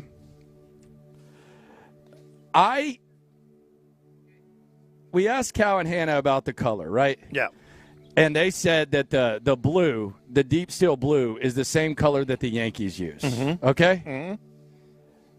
That kind of proves my point. So this is my confession. I got this text from my father today. Yeah. And I want you people to keep it real. And I'm talking to you people, the loopholes. I want you to text me and tell me if you fall in line with this. My dad texted me as I was coming into work today, and he said this. 67 years old, and I never knew the Yankees uniforms were blue. Bada bing, bada boom, thank you. That is not blue. There is no way. He didn't know that was blue. That is very close to black. But you look at the Yankees uniform. Figgy, would you describe the Yankees uniforms as blue in your entire existence of life? Yes. Look at the hat. Look at the caps. You can look at the cap. Come on, man. The cap is I'm the not giveaway. talking about the one Jay-Z's wearing on his album cover, the blue. Come on. That is the same where your hat. dad is coming from. It's a dark blue, but it's blue. That ain't blue, man. Yeah, it's blue. That is as close to black as it is blue. Well, it is, but it's blue. It's so your navy dad blue. thought the Yankees was black? No, but it's not like it's blackish blue, isn't it? Like you could see the colors. It's a midnight blue. Yeah, exactly. I'm with Figgy. All on that. right, hipsters. All due respect. All right, hipsters. All due You respect. need to know your damn colors, man. Y'all are worse than Hannah, man. No, we're not. Go ahead, Figgy. Watch this. These are my confessions. Speaking of the uniforms, something that I said yesterday, I think more than ever, it has got to be the case. They have got, if not sooner rather than later, I'll put it that way, they have got to make the H-Town blue uniforms the everyday home. That's all people are talking about. What, you're talking about the alternate ones? Yeah, that's all they're buying. They got to be the home jerseys? Like that's all you saw, on social media, players repping it. We saw Travis Johnson with this hat with the H-Town blue. I guarantee you it's probably 70-75% of the sales are that uniform. They've got to make that one the regular home. They've got to. If not this year, very soon. It's badass. I would anticipate that being a real popular seller. The one. Well, you guys were there, Figgy. That in the red. Am I wrong? I mean, that was the most dominant one, most popular. It is. After seeing it last night, I like it even more, man. Yes. They've got to make that. They make the regular home that you hate the alternate. That way, you're still paying tribute. You're still paying tribute to the original Texans. And by the way, everybody's like, well, what about the Texans logo? It's on the shoulder of the jersey. The original Texans logo is on the shoulder of the jersey of the one I'm talking about. Man, as I was leaving yesterday, I saw Ross and TJ Maxx trucks coming to pick up those home ones. Couldn't sell those to save their lives, man. They were taking them to Ross. I saw a couple at the flea market. $29.99. La Pulga. There's that sensor with the $29.99 right on it. Ross TJ Maxx, that home jersey. That's where that's going. They're out on Fanning at La Pulga, man, at the little flea market out there, man. They got to make it. They got to make it the home regular. Nah, I think Cal probably has a little nostalgia for the. But you can still do it twice a year.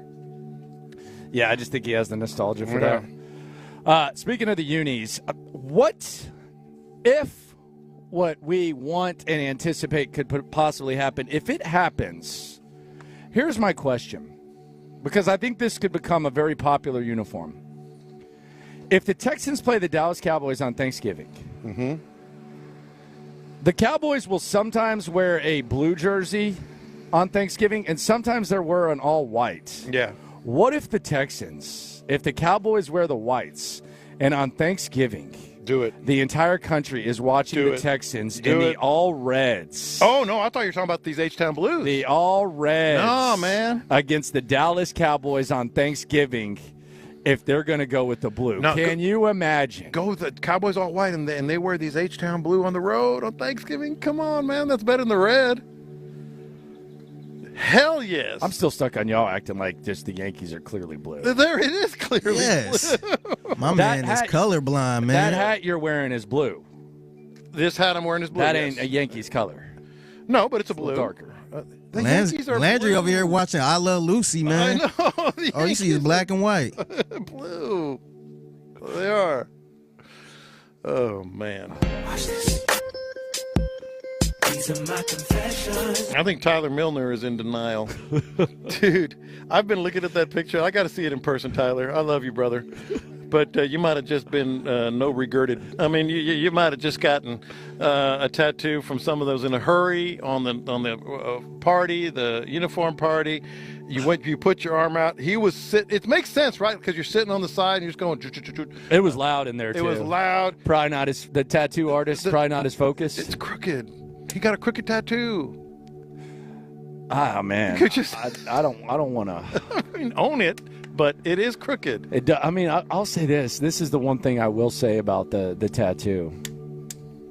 Nah, I won't say it. Say it. Nah. You got to say it. We're good. You got to say it. The tattoo was done by the same artist that does his other stuff. Mm-hmm. Doesn't feel like there was the same amount of effort put into that one as the others. I totally agree. Doesn't seem like there was the same amount of effort as that one. I don't think it fits the Tyler Milner standard. Or the tattoo artist standard. Yeah. That Tyler has. It looked very prison-y. It looked very Biggie, is Tyler in there?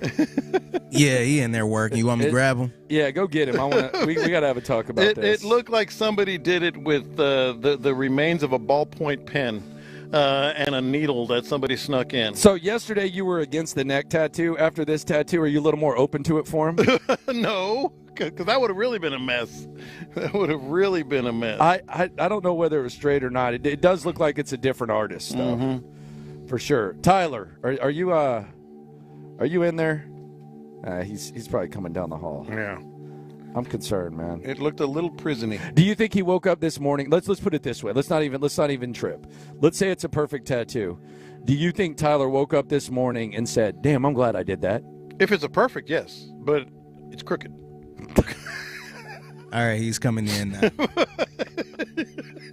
If it was a perfect tattoo, yeah. It ain't crooked. It looks a little crooked, man. I'm not saying a picture can't look crooked in one of these pictures from last night, but it's not crooked. Show the camera real quick. It is on the bend of my arm, so in certain angles of photos, I'm sure it might look crooked, but it ain't crooked. Oh, okay. It looked a little prison-y. It's your bad angle, huh? It looked a little prison-y to me. Well, a lot of people got some prison-y tattoos last night, then. All on the same cell block or something, bro. Did you wake up this morning happy that you did that? That's really all that matters. Yeah, I love it. And my guy that was doing it, he's got some ideas. We're going to tie it all together, finish the sleeve out. Oh, wow. Yeah, it's going to be done here pretty soon. Did you say cover up or fill in? We can get the tape for you. Yeah. No, dude, he killed it. My guy Sean Will kills it always. All right. We'll see about that, but I got to see it in person. Did he say to you, "Hey, I'm going to fix this for you, man"? Yeah, don't worry. I was sitting at an angle. Next session's on me, man. I got you. When you see a J-Lo and my arm is straight down, like by my side, you'll see very clearly. Okay. How are we going to clean it up? What are we going to do? Oh, we're just going to add some background stuff to tie in these three pieces down my right arm. Okay. It's going to be like space kind of themed. It's a Houston arm. What else are you going to do? You're darn right. Yeah. I got to tell you, it looked like it was pretty wild last night. It was lit. Oh, it was. Yeah. It was a great time. Yeah. He's really not. Tyler, I appreciate you, man. Yeah, I appreciate you, bro. Keep doing your thing on the tat. Yeah. I supported it, but Lopez has me kind of. He goes, "Look, it's straight." Sorry, I didn't get it on the neck. Yeah, that was your first mistake. Yeah, y'all have a good first mistake. Coming up next, best case, worst case. The best case, worst case scenario for tomorrow. Tomorrow, the Texans don't have a first-round pick. Does that matter? There's a report from someone who's been all over things when it comes to the Texans that may change. We'll get into that, and we'll talk about the best-case scenario for old Nick Caserio and company, Manana. All right, GMAutoleasing.com is...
Sports. In the Loop with John Lopez and Landry Locker. Diana Rossini, I would say she probably was.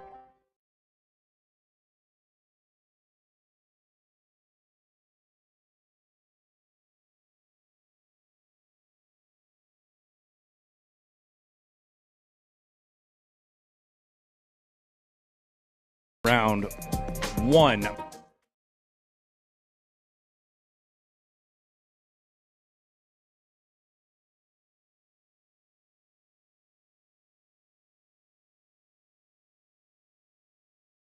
Improve the corner depth. I'm good with that. But my question is, do you want to see Nick Caserio make a move? 18 out of the 23 selections he's made, it was not the previous spot where they were selected to draft. That stat courtesy of Cody Stutes. So that does make you kind of wonder. But would you personally want to see Nick Caserio trade into round 1? I wouldn't. That's kind of a tricky question because you were at 23. So not a whole lot has changed in terms of the players that you thought were good enough to be drafted at 23 from the time you traded that pick. Right? Like early on in the process, I mean, they may have tweaked a couple things here and there in terms of where they have guys on the board. But the bucket, again, of players that he thinks were going to be available at 23, not a lot has changed between now and the time they traded that pick. Right? I mean, all of a sudden, somebody didn't come out of nowhere, and all of a sudden they're worthy of being around number 23. Well, I think it would make more sense now based on the fact that they traded that extra second for Stephon Diggs, so you can kind of look at it that way. When they originally just got a random second-round pick and we didn't know what the hell they were going to do with it next year, it was kind of like, okay, why are they trading back? What do they see? But the Stephon Diggs thing kind of makes it to where maybe there's a little bit more taken into account than, okay, they don't like anyone here. Yeah, That's but what just I'm kind of saying, the process there. Yeah, what I'm saying though is like if not much has changed from the time you traded that number 23 pick to now, why would you want to get back in there? You know what I mean? Maybe you like someone. Maybe you like Diggs. But you would have liked them then. Someone. But you wouldn't have gotten Diggs. You wouldn't have gotten Diggs. The extra second rounder that you got to move back, you wouldn't have gotten Diggs. But it would have cost you. You wouldn't have cost you as much like to get into the round. I mean, you were there already. You know what I mean? Yeah. So you're saying you give up the second. Yeah. So that's why it's a tricky question to me, because if all of a sudden he's changed his mind and says, "Boy, I really like this guy," and if he's there, we're going to go back into the first round. I get it. He's Nick Caserio. He's earned our trust. So, but it just kind of doesn't sit quite right, considering they've already made that move out. This whole talk about get the best D lineman available kind of terrifies me. I have no problem just being strong on the edge, having Autry, and then having like a bunch of guys on the D line and shuffling there. It feels Ross Blacklocky, and maybe it's recency bias. Mm-hmm. Maybe it's just the last time I was there.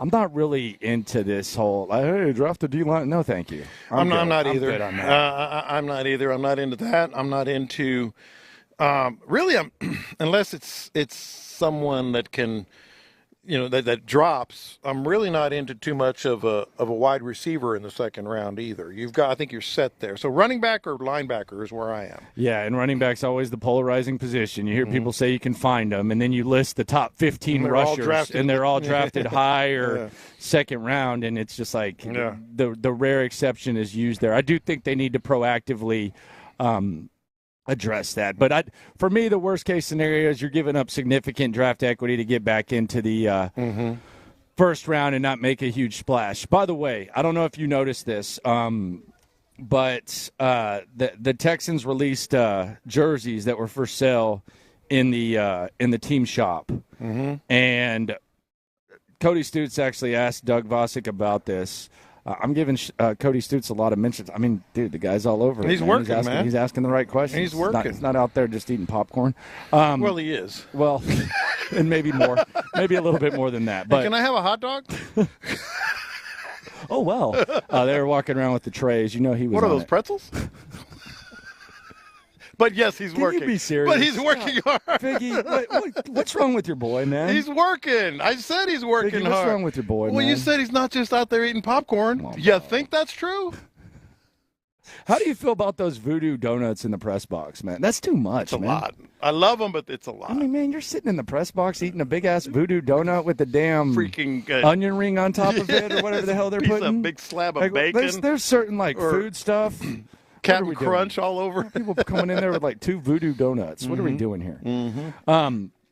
But so he's working. He's working, and you might have noticed that Dameon Pierce's jersey was available for purchase, which had a lot of people, asking, what's that about? Why are we why is Dameon Pierce's jersey available? I guess close to a year ago, or a little bit less, you have to submit names of jerseys. So after the draft, somewhere in the middle of the Texans season, they had to submit names of jerseys. So we don't have a Nico yet.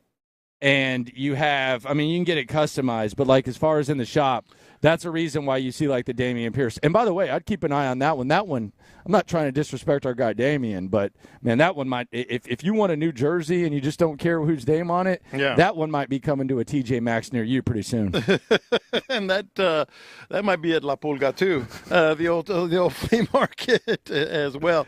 I know we're going around the NFL here in a little bit. I want to circle back to something that you brought up with authority. What, hot dogs, voodoo donuts? Well, not Cody, but you brought it up a couple of hours ago with authority, and it just got me. It's been kind of in the back of my mind all day. Oh wow! Ever since you said that. Oh wow! Yeah, I didn't know I was having that much of an impact. No, you don't have much of an impact, but it's just a topic that's pretty hurtful. That's kind of been in the back of my mind. Why? Let's be honest. Why couldn't C.J. Stroud show up, man? I'm just telling you. You make time, don't you? It was asked, brother. Yeah. It's not. This is not something that just came out of nowhere, man. We love the guy. We know what he is. He's the savior. He's the greatest. He's the real deal. He's a great person. You got to be able to ask the question, man. Why could you not make time for this? Yeah, everybody else did. Yeah, you're the face of the franchise, my friend. Yeah. They can send you a plane. Or maybe he just didn't show up. Yeah, and that's why it's kind of been in the back of my mind. Yeah, I'm not saying I'm turning on him. I'm just like there's got. You got to mention it. Yeah, I think that's just learning from your lessons. Like the Amber Rose thing needed to be mentioned. We ignored Mia Khalifa. We saw that type of thing. Yeah. I'm just saying, we a little deja vu. No, it's not deja vu. I just think, Let me ask you this: your franchise quarterback is not in the uniform. So are we going to be bringing this up 3 years later? We should have seen signs. I'll call my shot. Tony Busby ain't walking through that door. Let me ask you this: Tony Busby ain't walking through that door. We seen the signs. Let me ask you why do we ignore it? Who's his agent? Dave Mulligetta. But the Deshaun problem is Quincy. I understand if Deshaun didn't have Quincy, he'd be fine. I'm not going down that road. What I'm going down is CJ got a personal quarterback coach. No. But he's not trying to be his turtle. No, this is where I am. This is where I am with the Mulligetta thing. You got to pay me more. You can't. I'm just saying. Could it be that? It could. Oh, pay me more to go in the uniform shoe? Yes. Come on. Come on, man. It's Mulligetta. That's not an unfair question. Could it have been you got to pay me more to get in my team uniform? Yes. Come on, man. It's C.J. Stroud. He's on a rookie contract. He's trying to get. He's got a bunch of endorsements. And by the way, I'm not passing judgment. All I'm saying is, could it be that? You got to give the guy a chance to make money. He is making bread all over the place. Yes. But it is interesting. My man. I'm just asking the question. With Mulligetta as his agent, could it be yeah, you're going to have to add a 0 to that, and I'll be there. Coming up, speaking of adding zeros, is this really worth localizing? The big news in the NFL, someone just got richer. Should it have something to do with something the Texans could be facing after this season? We'll discuss that. We'll go around the NFL. Draft tomorrow. It's going to be fun. Cal and Hannah McNair exclusively with In the Loop. CRT.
Live on the free Odyssey app. Let's go around the NFL to keep you in the loop.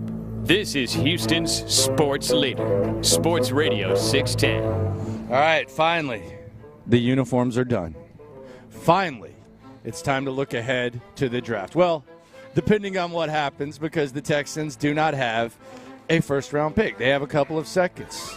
They're kind of tiptoeing there. Diana Rossini says, look out for Nick Caserio. Based on his past history, I could see him trading into the first round. If that happens, I'm drinking the Kool-Aid. Kool-Aid McKinstry out of Alabama. That is the guy that I like. If they are going to trade into the far back of the first round, I'm drinking the Kool-Aid. Bring me another Alabama player. Bring me another corner. Bring me another big school guy. Bring me a guy with a slight foot injury, although he did run 4.4 and had like a 40-inch vertical on that hurt foot. You've already dealt with it before. Give me that dog opposite of Derek Stingley. Jeff Okudah, all you other folks, y'all can figure stuff out. But if that dog is there,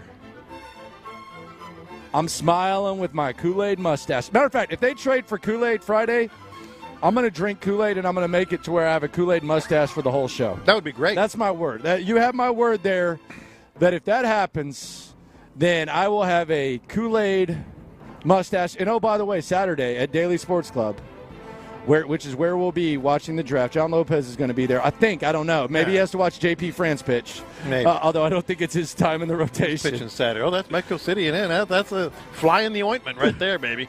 Rockies and Astros in Mexico City with two teams that combined have 13 wins. I'm going to make a Kool-Aid shot if they get Kool-Aid McKinstry. I'm going to make a Kool-Aid spot. A Kool-Aid shot. If they go back into the first round, it's going to be a cornerback, right? Maybe. I don't know. I don't think it's going to be a receiver. A receiver? Tight end. Back? What if Brock Bowers goes to 20? Okay. Maybe tight end. What if Brock Bowers goes to 20? Maybe tight end. You're right. I'm worried about Brock Bowers balding, man. So what? That's a lot of baldage, man. I mean, that's I don't know. Do we have a birth certificate on him, man? I know he's pretty explosive, but that's a lot of balding for a young man that age, 21 years old. Yeah. I'm kind of concerned. Is that not going to drop him on maybe he's Nick Caserio's draft board? Maybe it's a supplement. Oh wow. That's what happens. Oh wow. Figgy, you hearing this? That's just what happens. I am.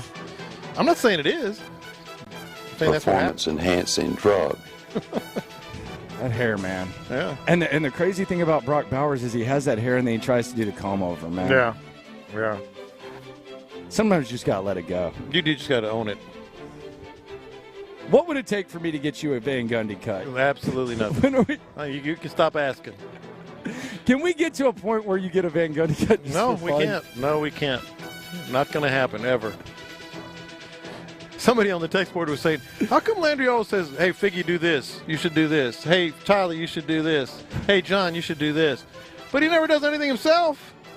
Nah, if we want to have a bet, if you want to make a Van Gundy haircut bet against something extreme for me to do, I'm down with it. Mm-hmm. I just want you to at least be willing to entertain the possibility of some sort of competition where you have to get a Jeff Van Gundy type haircut. No, I'm not. It's too long term, man.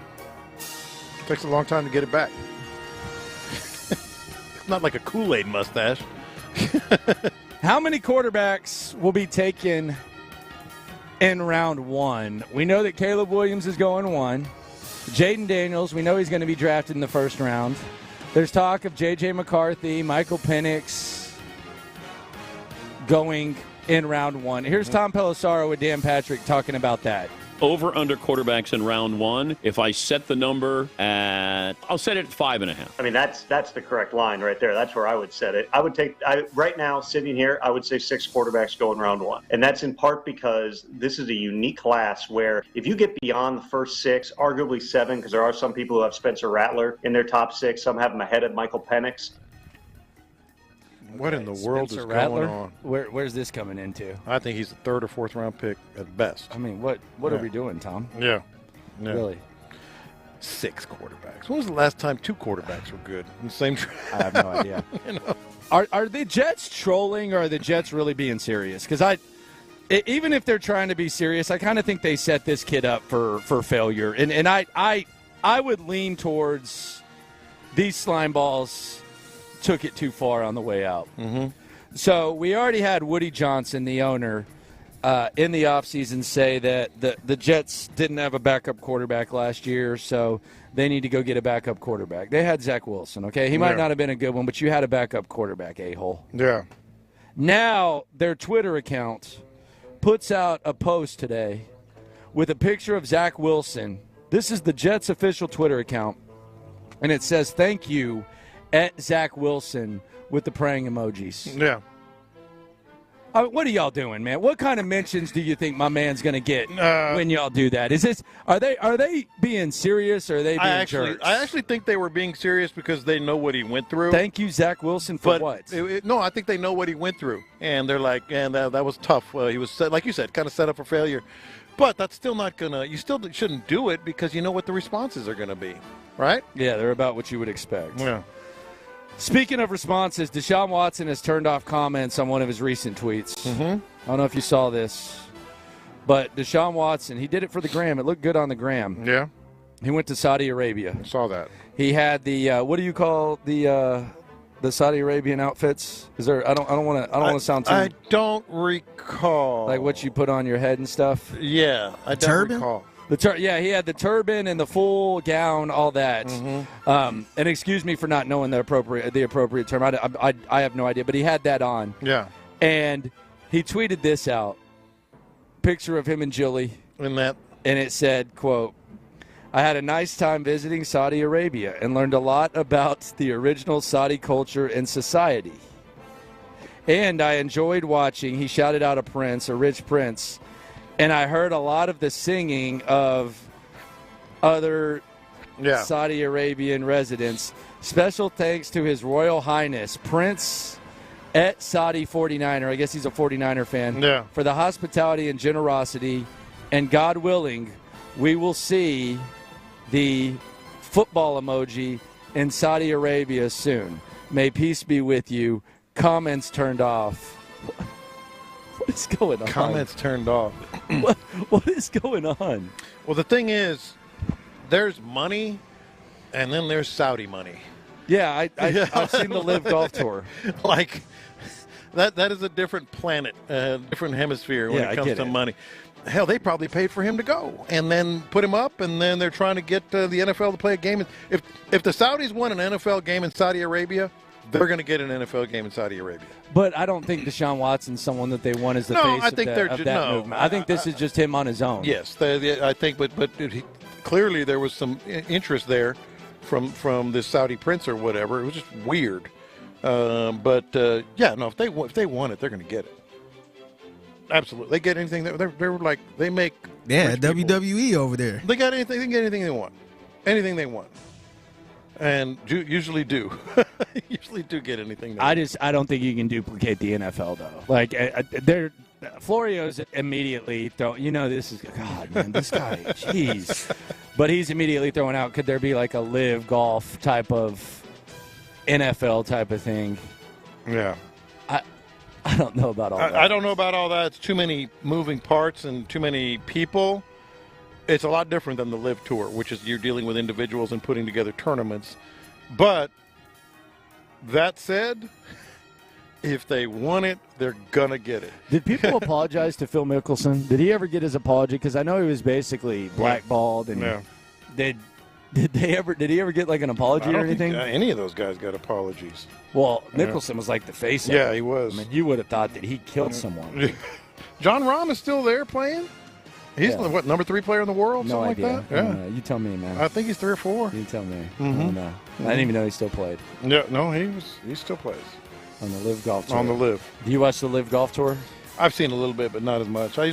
Mostly because that's not what's on the networks right now. Are you protesting? If they had it on the networks, I'd watch it. Is it a protest or? No, I have no problem with it. If it was on the networks, I'd watch it. If it was, on ESPN, I'd watch it. I don't know what Deshaun's thinking, man. Yeah.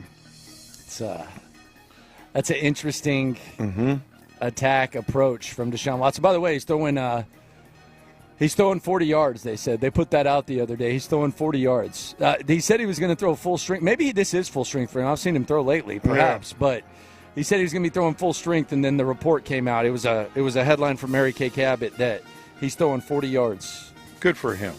40 whole yards? It's kind of getting a little late in the game here, Do you see any scenario where Deshaun Watson, elevates himself to being an elite quarterback? I don't know. I mean, like elite top 5? Top 8. Maybe. I mean, it's in him. You sure? No, I'm not sure. But it's in him now? We haven't seen it in a while. I mean, he has the ability. I don't know if he has. I wouldn't bet on it, but it's certainly he has the ability. You said any scenario. I was like, yeah, there's probably a scenario where it could work out, but that's a big ask, man. Amon-Ra St. Brown. He got paid, to say the very least. He got a 4-year deal worth $100 up to $120 million with $71 million guaranteed. Drafted the same year as Nico Collins, actually went after him. 4 years, 77 guaranteed, $120 million total. Makes him the highest paid wide receiver in the NFL. We're not really looking at this as like some sort of measurement for Nico Collins, are we? I think his agent is. I think Nico's agent is. If Nico duplicates what he did last year, he's going to be in that ballpark. Now, right. I don't think he's in that ballpark as a player. Let me be clear. Okay. As a player, I don't think he's in that ballpark. Or in the ballpark of a lot of guys that are getting those big contracts lately. But the market is going to dictate they're setting the market price right there. And if he has the same numbers that he had last year, that's going to be one of the prices for him. All right, 90 catches, 5 touchdowns year one for St. Brown, 912 yards, 106 catches, 1161 and 6, and then 119, 15, 15, and 10 last year. Okay, so 2 really big years. 2 really big years and 1 really good year. So if Nico has another, he's missed 2 games. No, I don't think he's in the same class as Nico's Amon-Ra. missed 13 games, plus he's walked out of games. Amon-Ra St. Brown has missed 2 games. Yeah, no, I don't think he's in the same class. But if he had a monster year this year and then he has another monster year this coming season, yeah, he's going to be asking for that kind of money. I think we need to channel the Nico expectations. I'm getting Damian Pierce type vibes here, where we're just acting like something that we saw one year is like the norm and the end-all, be-all. And I think we need to relax a little bit and just let the young man go play, because I see Devontae Smith, who's done it for a few years. I see Amon-Ra St. Brown, who's done it for a few years. And then I hear that, well, Nico, I mean, come on, man. Like, let's let him go out there and do his thing. No, you're right. I'm not questioning him. I'm not rooting against him. He's easy as hell to root for. But damn. No, you're right. But if he has that kind of year, that's the kind of money he's going to be looking for. 100%. Jamar Chase has his fifth-year option picked up. This according to Ian Rappaport. They're still kind of in an interesting spot with T. Higgins. We haven't heard anything on that. People have been wondering, could T. Higgins be a draft day trade? Could that be something that the Bengals do? Brandon Ayuk, kind of in the same category. Although John Lynch said that, take it for what it's worth, he said that he would like to make Brandon Ayuk a 49er for life. Those are the 2 names of all the draft trades and all that. We've seen some wide receiver trades on draft day. T. Higgins and Brandon Ayuk still out there. Yeah, but it's a deep wide receiver draft, though. it is. Yeah, I don't know. Well, I'll believe that when I see it with Ayuk, right? I mean, at what point? They're going to have to make some tough decisions eventually, right? Yeah, but I mean, to make him a 49er for life? Yeah, because Brock Purdy's going to be up for an extension after this season. Exactly. How do you see him bouncing back? Purdy's going to get some money, man. He seems like a guy who might take less to let a team build around.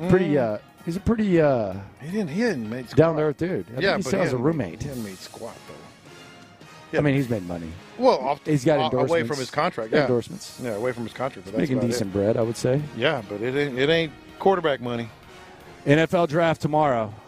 Right here, Sports Radio 610. We got you covered. As soon as the drive concludes, the draft coverage begins with Mark Vandermeer, John Harris. Shout out to them. Shout out to Vandy, man. He was there last night. Boy, he was feeling himself. Yeah. He's here today. He was playing golf. No, I didn't see him. No, I saw him. Man, should have seen the way he was walking. Had his chest He's out. strutting a little bit. Oof. Hey, it's been a while. Andy was saying it with his chest, man. It's been a while. He's been waiting. Sucking down those half cranberry juice, half soda waters, man. That's his favorite. Walking around left hand with finger snapping. He was just kind of vibing, man. They all were kind of feeling themselves. They should. They haven't done that in forever. Nah, that vibe. Yeah. Hard to top. Yeah, it's gonna be hard to top. Vandermeer's got to have that voice ready, man. There's gonna be a lot more yelling this year. There is. It's got to take it easy. A lot more rocking and rolling. Yeah, for sure. He's going in the Ring of Honor, right? Eventually, yeah, he's got to. He's got to be right. He's the only voice, right? Yeah. So Vandy's going up 20, going on 23 years, right? Yeah. You got to put him up there for sure. He's and it's not unprecedented. A lot of teams have put their broadcasters. Brad Sham's up there, isn't he? I guess. No, he is, I think. Yeah, I guess. Yeah, I guess. You don't like Brad Sham? Landry Locker, John Lopez, Figgy Fig with you here on Houston Sports Leader, Sports Radio 610. Is that a no? That's Landry Locker, John Lopez, Figgy Fig. Houston Sports Leader, Sports Radio 610, Brothers in Arms Golf Tournament out here in the Woodlands. Coming up, the internet is going nuts. This show had a big reason and why that was the case. Discuss next. Texans GM Nick Caserio on the team's plan heading in.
right, Internet going nuts here on In the Loop Sports Radio 610. Landry Locker, John Lopez, Figgy Fig with you. Big announcement from the Houston Texans coming up. It's going to be entertaining, to say the very least. First, let's start with the rivalry. The old Oilers, the Tennessee Titans versus the Houston Texans. The rivalry appears to be alive, and we saw not as much H-Town Blue / Columbia Blue as many had anticipated. Hannah McNairs joined this show yesterday, and she gave some clarity. Her and Cal gave some clarity as to why a familiar color was not as big of a part of the uniforms which dropped yesterday. From the very start, H-Town Blue was a topic. It was a topic, a dominant color. Is it going to be a color at all or whatever? So set the record straight from the very start. And to the point of what you have now. So is H-Town Blue about where you wanted it to be, or were you kind of hoping for a little more and then you adjust? We heard that loud and clear from our fans. They wanted H-Town Blue represented. They wanted Houston represented. Mm-hmm. And so we worked with the NFL, and there was some push and shove, and we came to where we could get to with the NFL. A compromise. Giving us a compromise and Definitely a certain percentage. I think our fans would like more. Yeah. And we're probably in that same boat, but, we're working with our powers that be with the league and all that stuff to get to where we could. I love the way you put that. That was very, very good the way you put that. Like you put it very tactfully there, that you reached a compromise and there was other things that you could do. But what I've been saying, and neither one of you can answer this, at what point in the process, was it early on where other owners saw what you were hoping to get done? I think there was some talk. I think even publicly we discussed that we were going to be able to use a different color than Columbia Blue. Mm-hmm. And so when that was released and we got approval to do that, that's when we started. Maybe there was some, how did he put it? Give and take or something like that? Compromise. And then it got to a point where they just said, no, you can't. And then we compromised. What was the reason? What do you think? I was just asking. Amy Adams Stank. Well, this is one of the. He didn't say that. Yeah, man, and for those who weren't listening yesterday, you should have been. It was wild. It was a great day, just like today.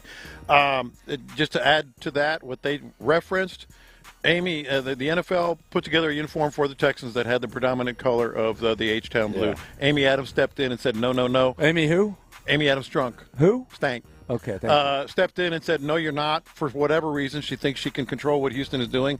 They actually said no. Then they compromised with a little blue. And I'm with you, especially now. I think what they compromised on may not have been what they originally wanted, but it's probably better. Yeah, I think it worked out better, and there is definitely a rivalry. This was the mic drop-ish moment from Hannah McNairs. Are you ready to play the Titans again? I know you kind of enjoyed that sweep last year. You got that marked on the calendar? Is that You know what's so funny is I was seeing some articles about Hannah salty about them wearing the uniforms. Who started that? Who started it? Wearing it against us, and then if anybody was at that game, their in-house PA was instigating it. It was unbelievable, but also wonderful because we finished the story. Okay, yeah. Exactly. So, she went. I mean, who's salty here? Yeah, that's what I don't get. I kind of like that. Is that going to be something that maybe we get a little bit of healthy rivalry where rivalry is good for the league. It's here, right? Yeah, it's good for the league. And the Titans are the top rival. It seems like it kind of moves right now. Is that our top rival? Well, first they need to beat us. Oh, okay. Dang. Okay. Dang. There you go. She dropped 63 on their ass. How about that tease when I said that she said they sucked? Yeah. We're even, man. Yeah. Thank you very much. Internet going nuts here on In the Loop, live from the Woodlands Brothers in Arms golf tournament. Pour one out for Deshaun Watson. Used to be a member of this thing. Used to be on that poster right over there. Used to be right there on that poster. No, they kind of photoshopped him out. Yeah, he ain't there. Go ahead, Biggie. Oh, wow. Are we doing confessions? Confess something. I don't miss Deshaun Watson. All right, there you go. I got the internet going nuts. Give Figgy a break. He's working really hard. All right, so this is going to be awesome. This is going to be awesome.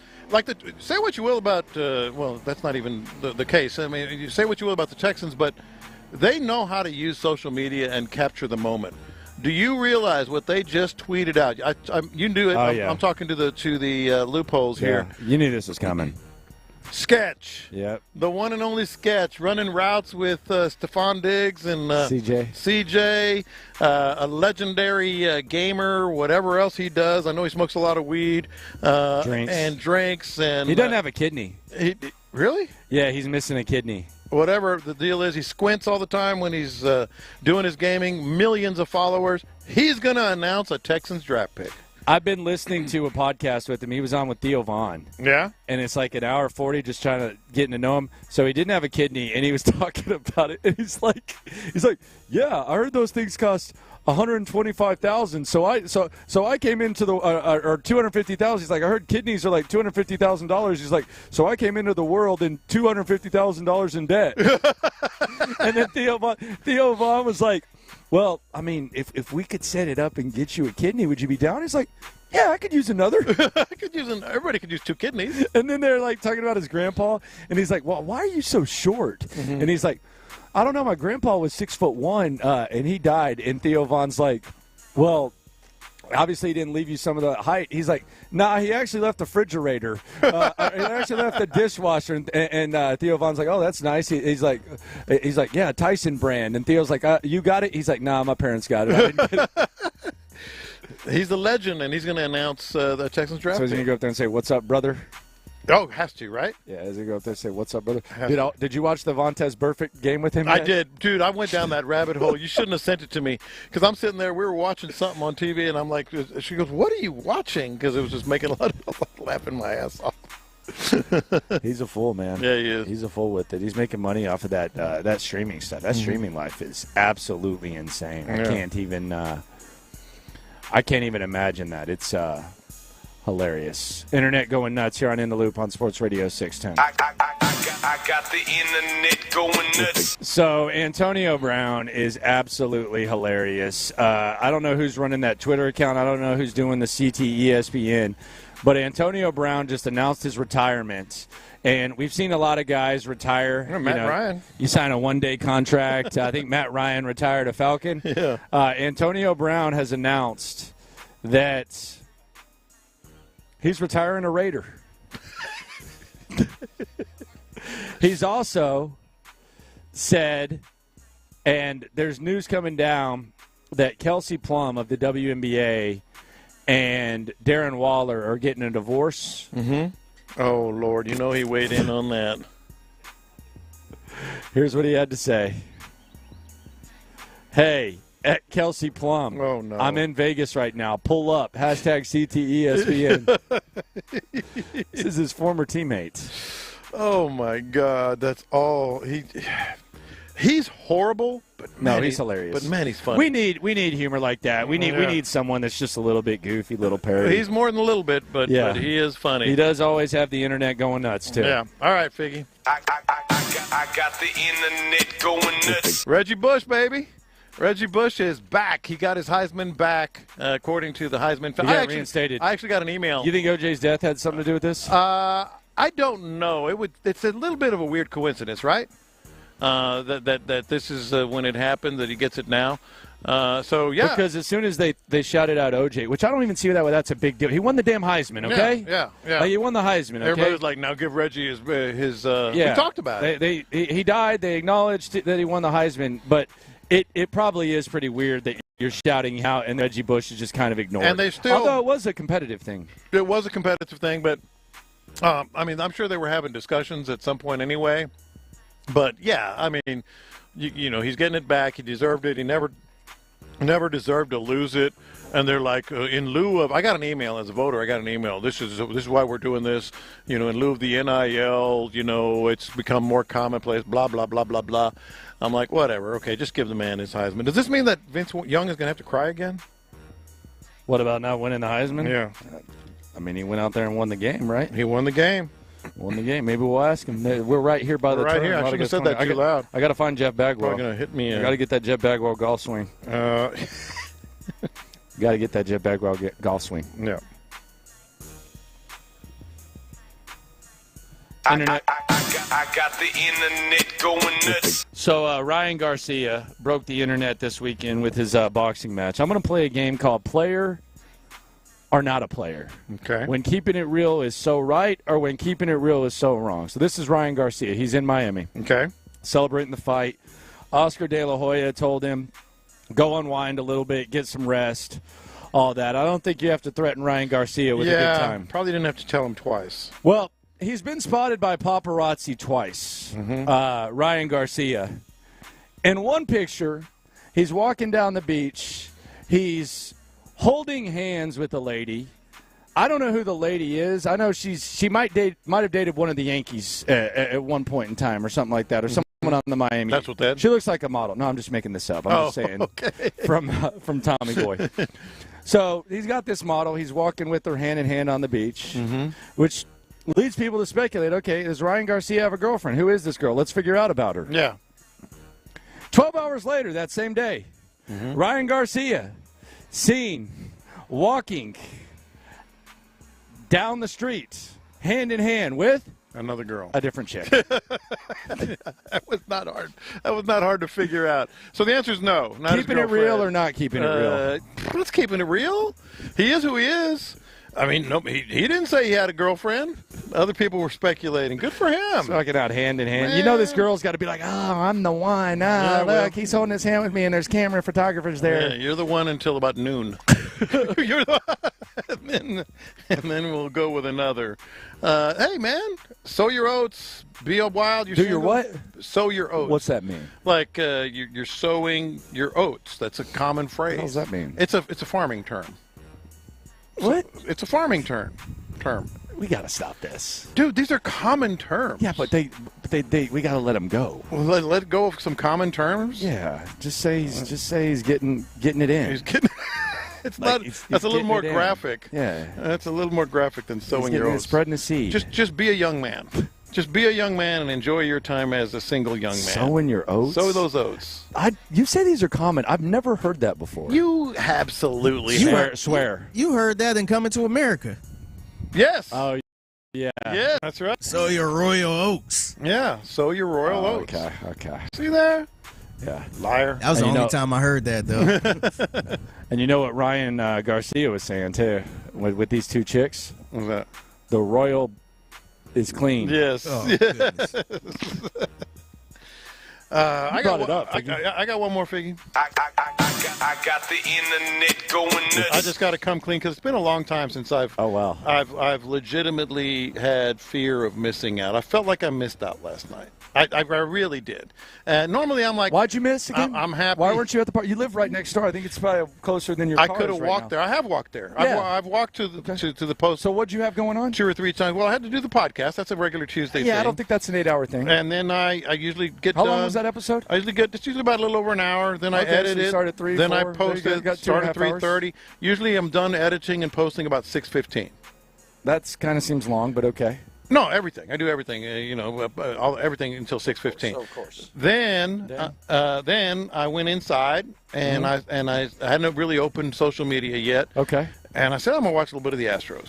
So I watched JP France beat JP France. Okay. And I plugged out. I plugged out about second inning. So you missed a huge party to watch JP France pitch. Well, then I opened Twitter and I'm like, man, it is going off. Right? I could So why probably didn't you go? If I went to the front porch, I could have probably heard it. So why didn't you go? I just didn't. I missed out. That's what I'm saying. I feel I should have gone. Should have gone straight from the podcast. I could have walked there. I've walked there 2-3 times. They had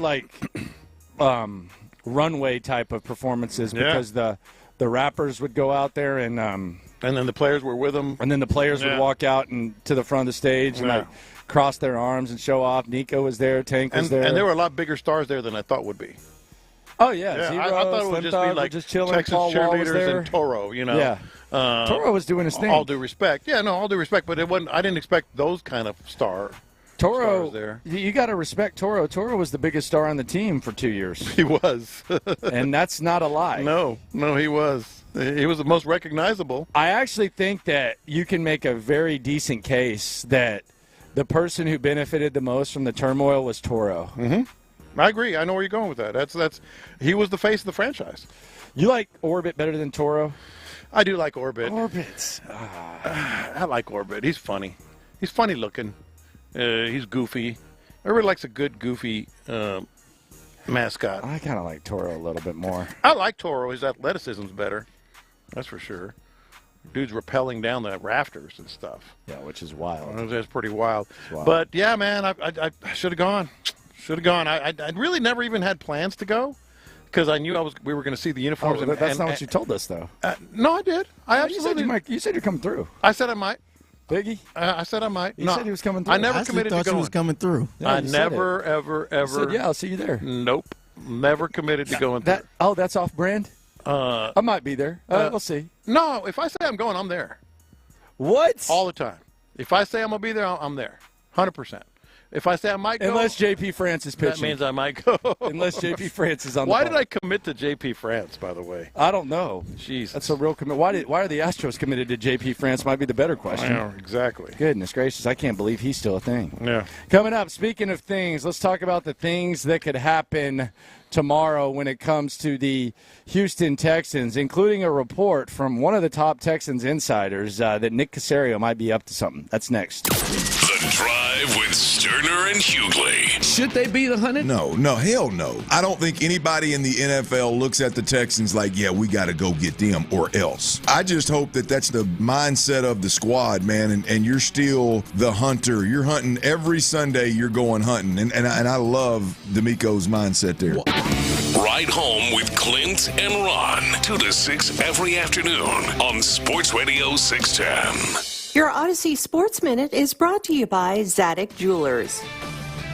This is Jim Rome with an Odyssey Sports Minute sponsored by Angie. Angie makes it easier than ever to get your home projects done well. Get started at Angie.com. We made it to Draft Day Eve, which also means we are in the height of silly season, smoke screen season, whatever you want to call it. We are knee deep in that nonsense right now. And right now, nobody's catching more strays than the presumptive #1 overall pick, Caleb Williams. I'm Jim Rome. Sean Pendergast from my friends at the Men's Tea Clinic, where they have a long menu of treatments for male wellness that are going to help you with any issues that you're having. Issues in the bedroom. They've got the Gains Wave that helps out with ED. PRP to help out with ED as well. Of course, testosterone replacement therapy, which is why I go to the Men's Tea Clinic every Friday. They've got something for you if you need your quality of life back. Get to the nearest Men's Tea Clinic right now. There's 5 locations in Houston. Find the one nearest you at mensteaclinic.com.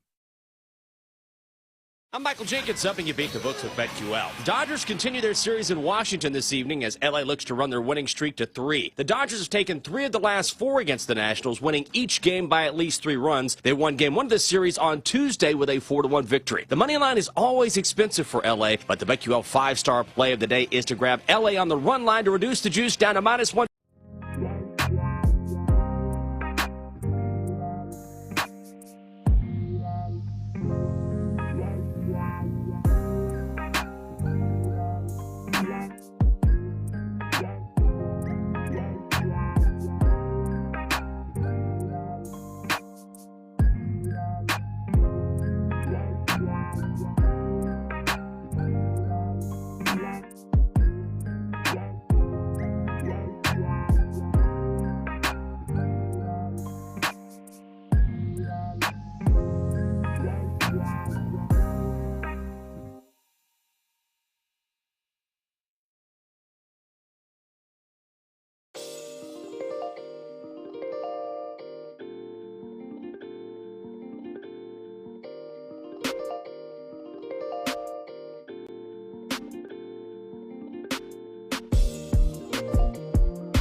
Thank you, Figgy. Live from the Twin Peaks studios, Sports Radio 610 presents In the Loop with John Lopez and Landry Locker. How many places are worse than the place that I'm going to be in 45 minutes? Texans, once upon a time, were in a bad place.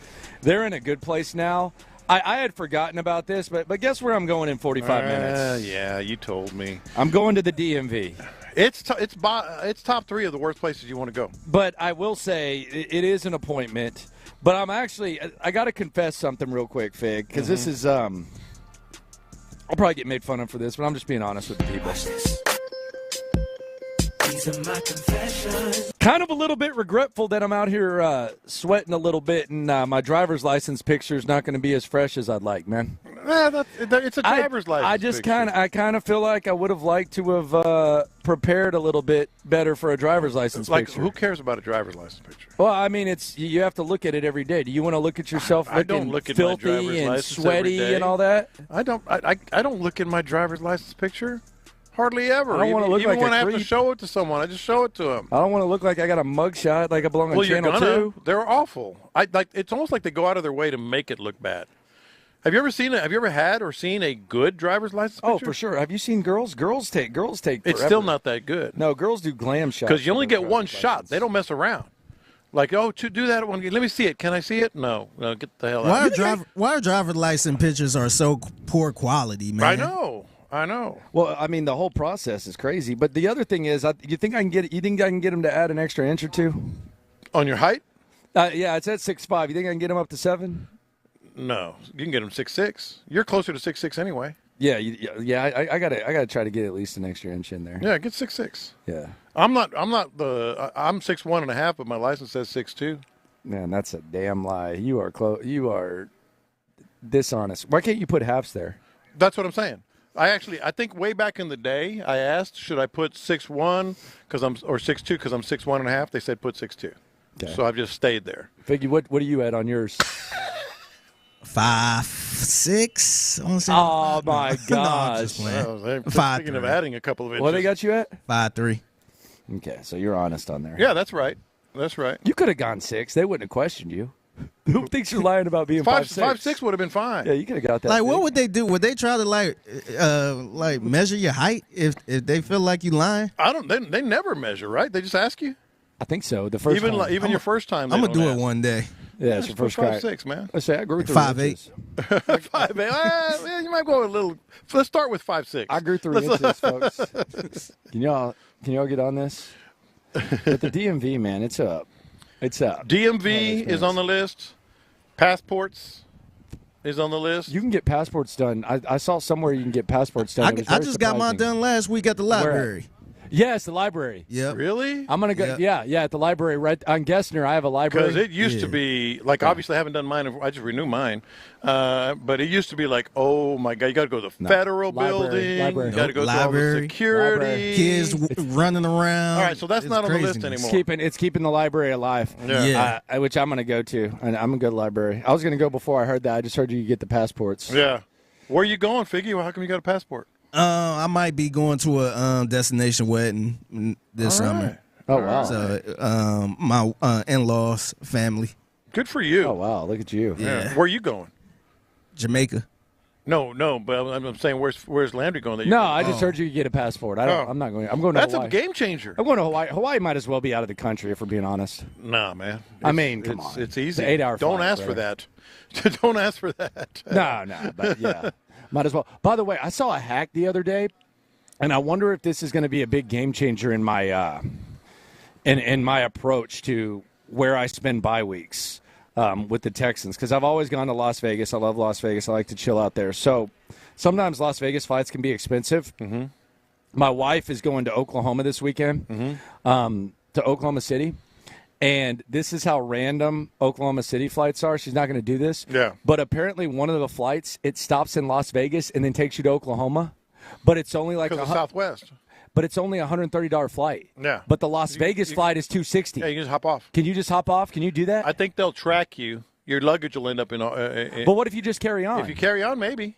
Yeah, if you just carry on and then you say, okay, I don't want to pay $260 for Vegas, because I'm wondering if this is normal, because if that's the stop, that's the stop. I'll bet you they come back and get you, though. What are they going to do? Come get me on the strip? They'll charge you. They'll charge your card. I had an emergency. Well, no, I'm not saying you couldn't do it. I'm saying So they're gonna there's got to be a workaround that they do to keep people from doing that. You know, got to be. I see people get off, and that's the end of it. I mean, it's worth a try. Try it. Why not? Yeah, I'm saying. I'm telling mean, you, that's a normal thing. Try it. There's always a good hack, out, man. Yeah, that might be a new hustle. Speaking of hustle, Diana Rossini reports that she would not be surprised. I don't know what this means. I just know that Diana Rossini has probably broken more Texans news this offseason than anyone. I think it just goes without saying. It's kind of random. A lot of people. It wasn't something we were used to, but she is definitely. She's made up for the Vrabel void because she was pretty much the Vrabel whisperer for a long time, but. Diana Rossini is saying that she would not be surprised if Nick Caserio traded tomorrow. I don't know what to make of that. She said she bases it on the history. Yeah, trading up. Yeah. Trading up. So I at least look at that with more interest than I would have, say, 5 months ago. No, if she reports it, you got to pay attention. But I would be surprised if he trades into the first round. No one should be surprised if he trades back. Yeah. At all, ever.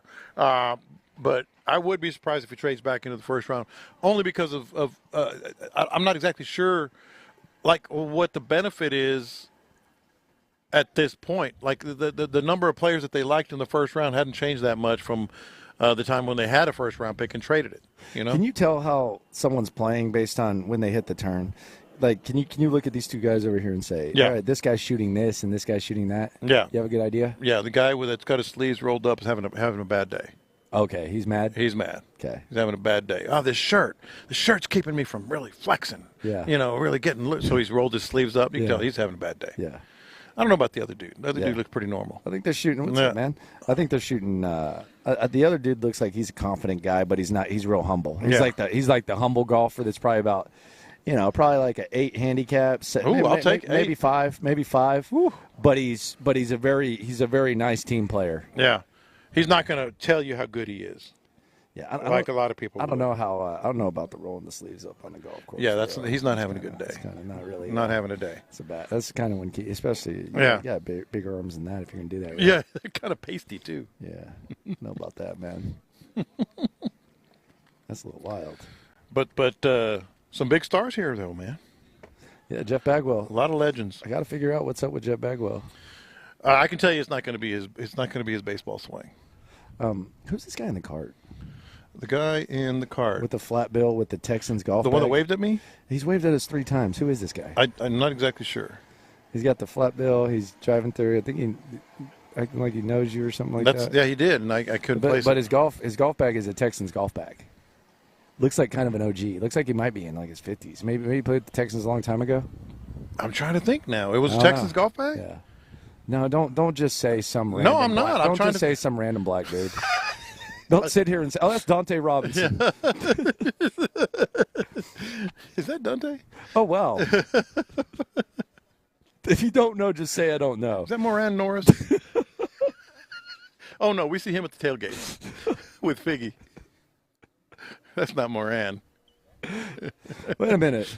Hold on a second. Yeah. Corey Bradford. It's got to be him. Yeah. You pull up the picture, man. That's nothing like Corey Bradford. Not even. They don't even look remotely. Corey Bradford's a foot taller. Because the dude didn't look like a football player. He looked short.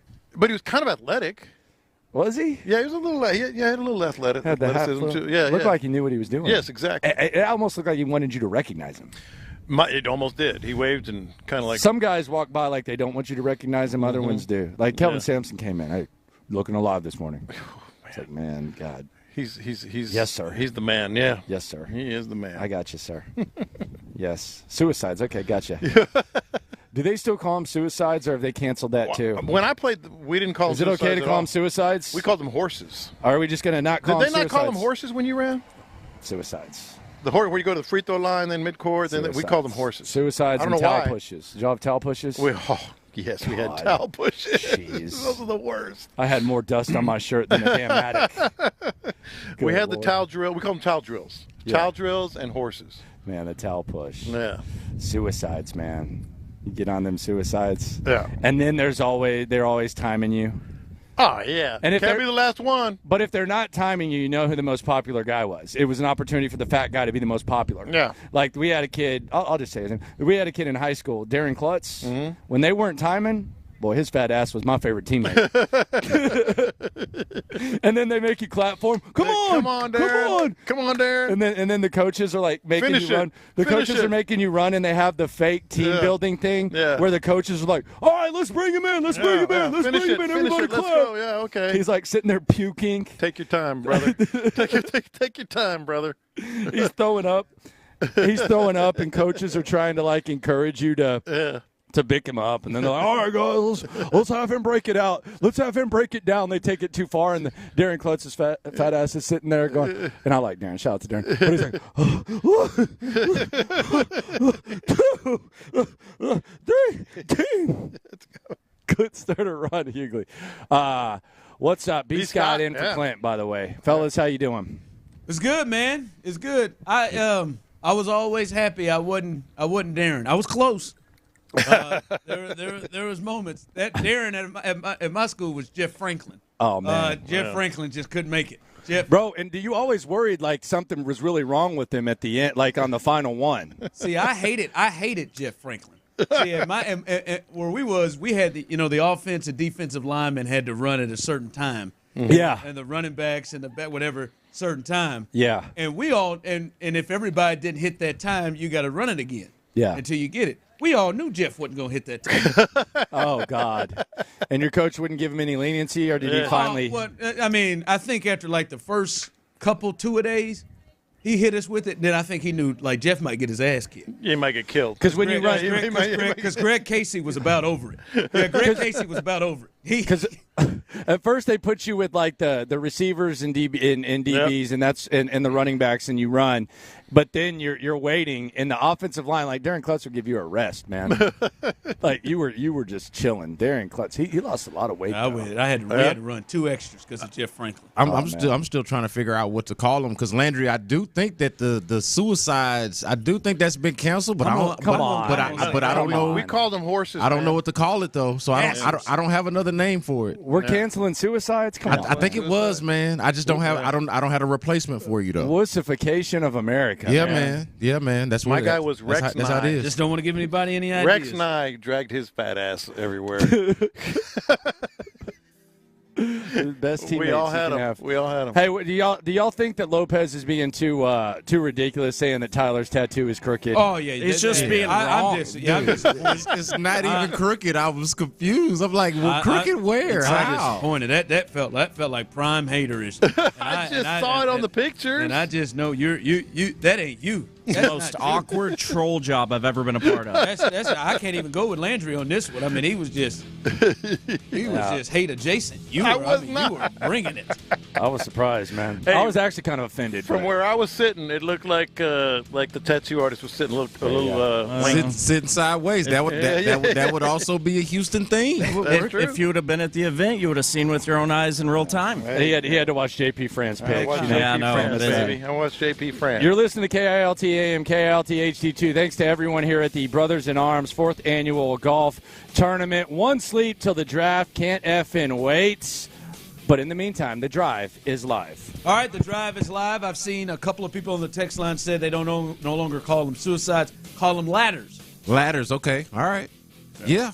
I figured they were going to have to take that out. Yeah, that felt like one. Yeah. That felt like one you got to remove. Yeah. Suicide. I get it. I totally get it. But that's what we called them, though. We called them horses in junior high, and then at some point, like in high school, it shifted into suicides. Yeah, I just heard Lopez say horses. That's the first time I've ever heard of that. Yeah, horses sound somewhat familiar, but yeah, we had the S word, man. My school was the Gentry Mustangs, so I always thought the running horses thing was a part of that. But if Lopez said it, maybe not. Yeah, no. It sounds like I've seen some people chiming in saying horses works too, though. Yeah, horses works too. Yeah, probably not suicides. By the way, speaking of as they were talking about Tyler's tattoo, huge hit.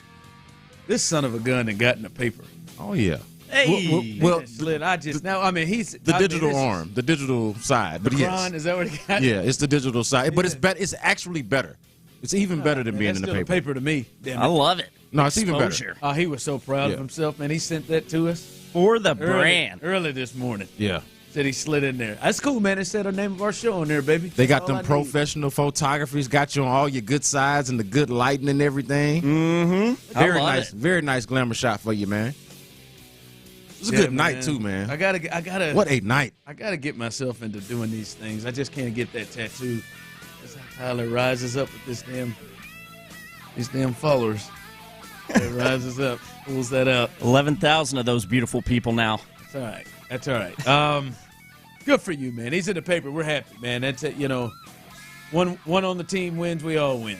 So good for him. So he's not, but I guess you're right. Not really the paper. Really more the digital arm. The digital arm. So digital arm. But it's got higher reach. It's got an even further reach, man. Yeah, but It's you better. you can't go to the gas station or something. And get, They didn't spend that paper ink on me. Okay. Well, listen. You can move Hey, up. to be fair though, Tyler. So basically, they don't spend that much ink no more anyway. True. They don't print as many as they used to. There's one in my driveway. By the way, who still gets the Chronicle? Hey, so let me tell you something. I rolled over it in the driveway this morning. We don't get. So I get the Chronicle in the digital form. I get something else in my driveway, but everybody in my neighborhood gets the same thing, whatever it is. It's like one of those even smaller community newspapers, and I have to stop my mother every time she comes over from taking my neighbor's newspapers. She steals. Oh, she's a stealer. She steals their coupons. Well, because do they not use them? In her defense, in her defense, most of them don't. But she came across one who does. Oh. And so we had to have the awkward conversation of, hey, Mom, don't steal none of that. Well, baby, they don't use them. I say, well, somebody. How does she know they don't? How is she so confident that they don't? I don't know. She's pretty confident. I don't know. They're not even her neighbors. They're your neighbors. My neighbors. She don't even live there. And I have to, every time she come over. That story to herself. She walks to the driveway, get ready to get in her car, and she'll go like just a couple houses down and just take about 2 or 3 newspapers. I'm like, hey, Mom, leave these people newspapers alone. Yeah. I don't get it. Text line coming through, Tyler. Nope, I grew up in Waco, the Waco area, and they called it horses. Got it. Wasn't just us Mustangs. And he's 50 years old. Yeah, I've heard horses. I hadn't heard that one. All right, a lot to get to today. Clint is out, having a little throat problem. Hopefully he'll be back in tomorrow. Listen, I will say I think there is a fair questioning of did he go too hard last night? Oh, yeah. I think that's a fair question. I'm not sure. Now, I will say in his defense, he has been fighting through. He did have a bag of cough drops yesterday that he was eating in between breaks and in between times he was talking. But that would be all the more reason to not go too hard last night. But then he went, wouldn't it? Last night, I'm just Tyler, saying, did you bring it all witness together. multiple? I mean, how many drinks did you witness multiple? You were there. I was not. I was with the Southside Saints.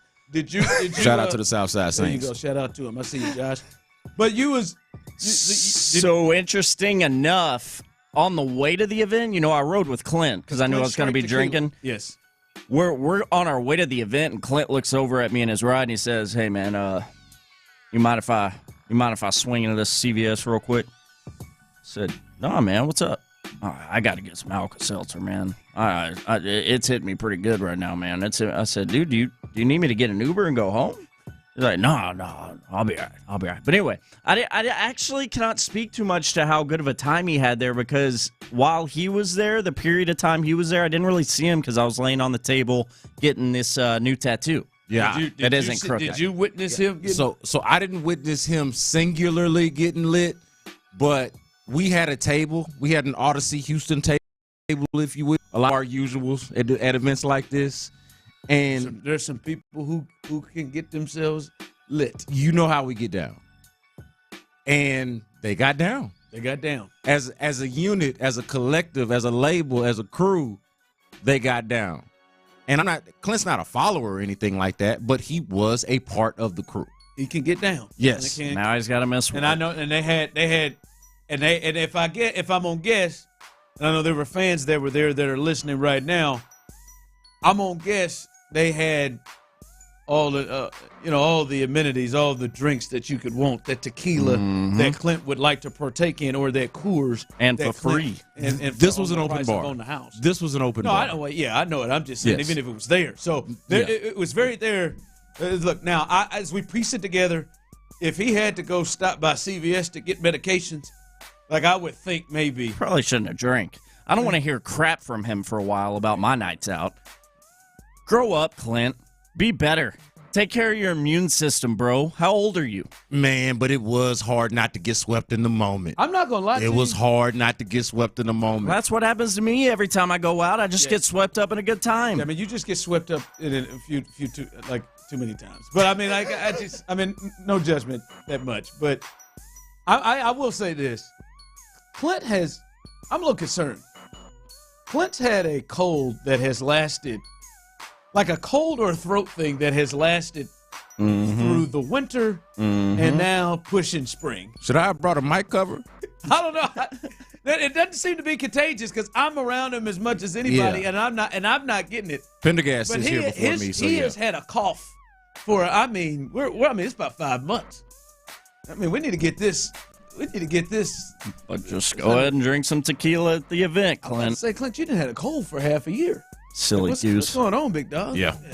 All right. Gotta get that looked at. All right, a lot to get to here, and a lot to get to with the people, and I think right now we gotta have these tough conversations. I don't know if Tyler's ready to have them. I know Brandon's ready. I don't know how many of you all are ready to have them. But folks, we're getting close to the moment where the Astros are going to have to start pulling the plug on this thing and making some real tough decisions. You think so? Listen, I'm not saying we are there yet. I'm still not where Lopez was last week, where he said the Astros are done. Say goodnight to the Astros. Now, I know many of you love to kind of revert back to, past seasons of, they do this. Well, this is the first time they've been 10 games under 500 since 2016. Like, that be the last time they missed the playoffs. This is the first time they have been under 500 since 2016. By 10 games, yeah. By 10 games under. Listen, I'm not saying that we're there yet, but fellas, we're getting close. Like, they're gonna have to start making some tough decisions where, for the first time in a long time, that they're not buying. Yeah. And that they're gonna have to start making some tough. And I'm not talking about easy ones. I'm not talking like shutting down Abreu, that's easy. Trading Alex Bregman, that's easy. It costs to be good. I know to some it maybe, but that ain't hard. I'm talking the Kyle Tuckers. I'm talking the Framber Valdezes. I'm talking the Brian Abreu's. I like the guys that can really get things back into your farm system. Oh my God! Those type of guys. I'm not saying they're there yet, but they are getting. They're getting. I'm just saying. Okay. They are pulling up on it. They are on that exit. Yeah. That exit ramp. It's like it's coming up. It's like when you see that stop sign of that red light. And you know to start hitting the brakes. You're not there yet. I'm not saying but you're rolling on to the stop. I'm not saying they're there yet, but they're getting close to having to have some real tough decisions, right? Like that, like to try to really build for the future. I'm just saying. Yeah. Well, so no, Tyler don't want to hear that. They are, as far as the future goes, for right now they are screwed for the future. Like They just don't have a lot. Well, I know that's what I'm saying. Yeah, and I understand where you're coming from with that. I don't think that you're that close to having to have the tough conversations. I think you're just close enough to having the easy ones that you mentioned. I know you went a step further. You said, hey, shutting down Jose Abreu, that's easy. Trading Alex Bregman, that's easy. Those are easier ones. Those are the easier ones. But I do feel like that's the stage where they are. You think they're there right now? I think that they are in the stage right now where they have to start thinking and considering, hey, what does this look like? What does our season look like if we have to go in this direction? Real quick, let me ask you both this then. You brought up Bregman. That's an easier, and I do think that's an easier one. Yeah, it's an expiring contract. Do you look at, if you made a decision on Bregman and moved him as this run to try to get to the playoffs is over? I wouldn't. You would look at it that way if you moved Alex Bregman, that Like Alex Bregman, like moving Kyle Tucker, you are saying this thing is over. Yeah. Right? Like a big move. But moving Bregman, you would. I don't know what I did there. Yeah, can I get that noise again? It was, that was your sound effect for a rip. Like a rip of the very Chris Berman like. But see, I don't know. Depending on what you would get back. To answer your question, to me, getting rid of Alex Bregman would, to me, signal that you're punting on the season. That's what I would. Yeah, that's what it would signal. It would not signal that to you, Tyler. Because that would be the reason to do it. Yeah. To me. I mean, I've gone back and forth the last 2 years before this S show about the Astros possibly trading Alex Bregman. I think that's an idea that could kickstart things kind of back into gear. Yeah, I don't know, man. If you feel like you got a chance, you're not trading it's twofold. You realize that you're not re-signing them, so you know you're not getting them back. That's why that's easy. But then also, the whole reason of keeping them around is for like that last run, to make that last run. If you're not making that last run, or it doesn't look like you're going to make that last run, or it doesn't look like he's going to be the difference in you making that last run. Shout out to my guy, Alex Bregman. Then maybe you make the move. Maybe it doesn't actually mean that they're out of it, but it signals, hey, the difference between us getting... I don't think they're going to spin around and start being buyers. To me, if they did that. No, yeah. the only way that they could trade Alex Bregman and still be World Series contenders is if they were to actually get their head out of their ass the way Justin Verlander actually said. The pitching comes back, right, and they have one of these remarkable turnarounds. But to me, by the time the trade deadline rolls around, you'll have a better sense for what you are. You'll have a better sense for what your health looks like, and that will inform your decision on whether to trade Alex Bregman. So that's why, to me, it would actually signal what they think, that it's, a long shot for them to make it. Here we go. And that's why I said tough conversations. Those are the easy ones. The tough ones, they are. The tough ones I don't feel like you need to have yet, because it's not like you. Yeah, it's not like you don't have anything. I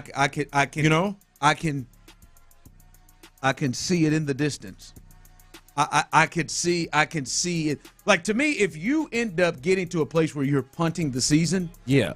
Like, if they get to if this thing spirals to 15 games under or something like this, I know 15 and 30 is that mark that people, want to get to.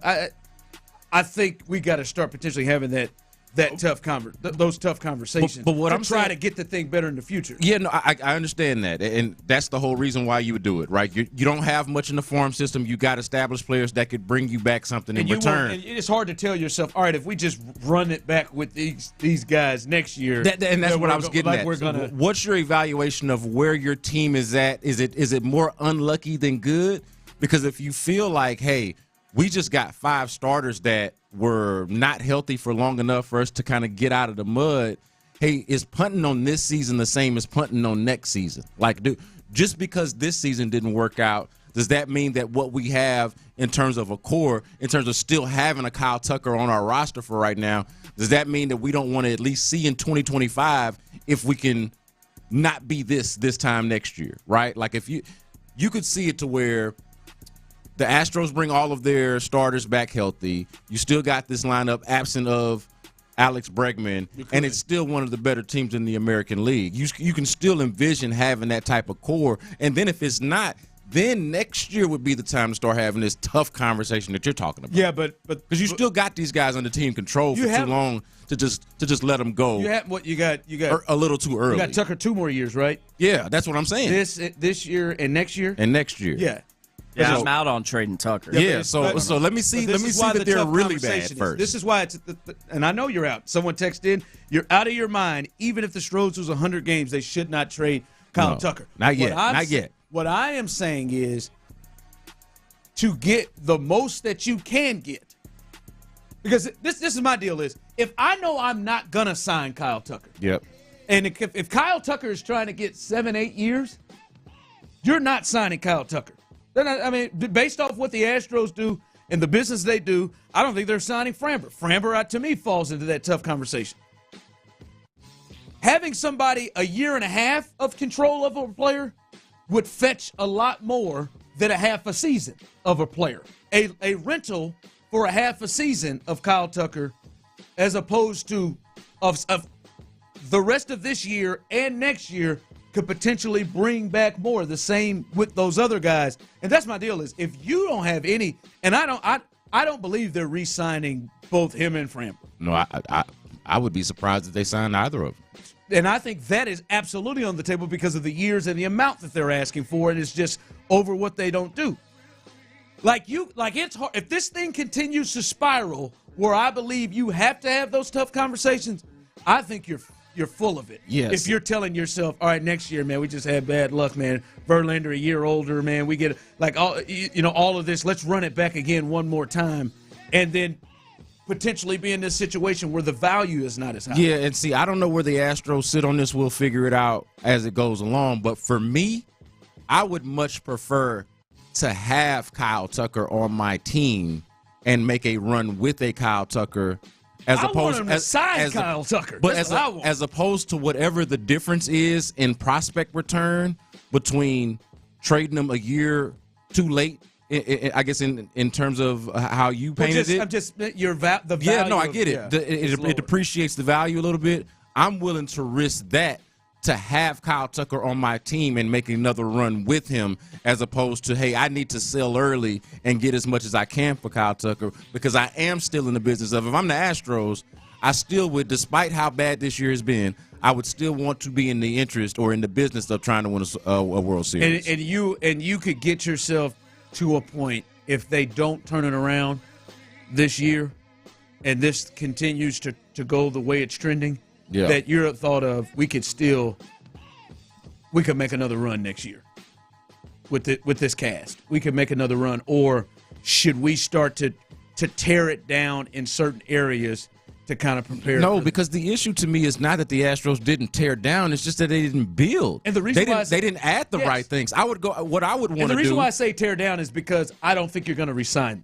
No, forget that. Forget even re-signing guys. How about just actually sign some relievers, since you lost 3 and not just signing 1? How about actually addressing center field or first base?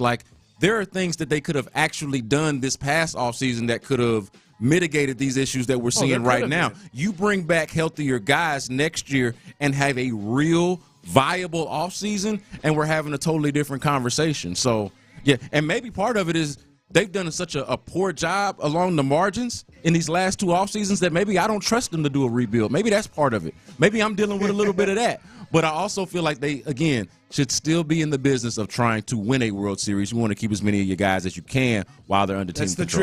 That's the tricky thing is because if they go for it again, they've lost their opportunity, their best opportunity to replenish and kind of build for the future. I'd be willing to risk that. I know you would. All right, coming up, I just wish they'd signed Kyle Tucker. Coming up, I can't believe I'm saying this. I wonder if Brandon will agree with me and the people will agree with me on this one, and maybe I'm losing my mind a little bit. That's a fair assessment. I might be. We'll do that coming up next. But before we do that, guys out there, if you are like me, and like I was about 4 years ago, you got a good buddy, like a Clint Stoerner, who will let you know, hey man, I think you should look at this low T. I've been working with this. Is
Radio 610.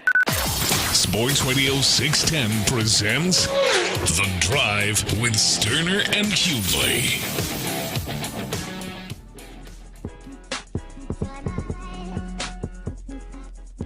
All right, Clint is out today.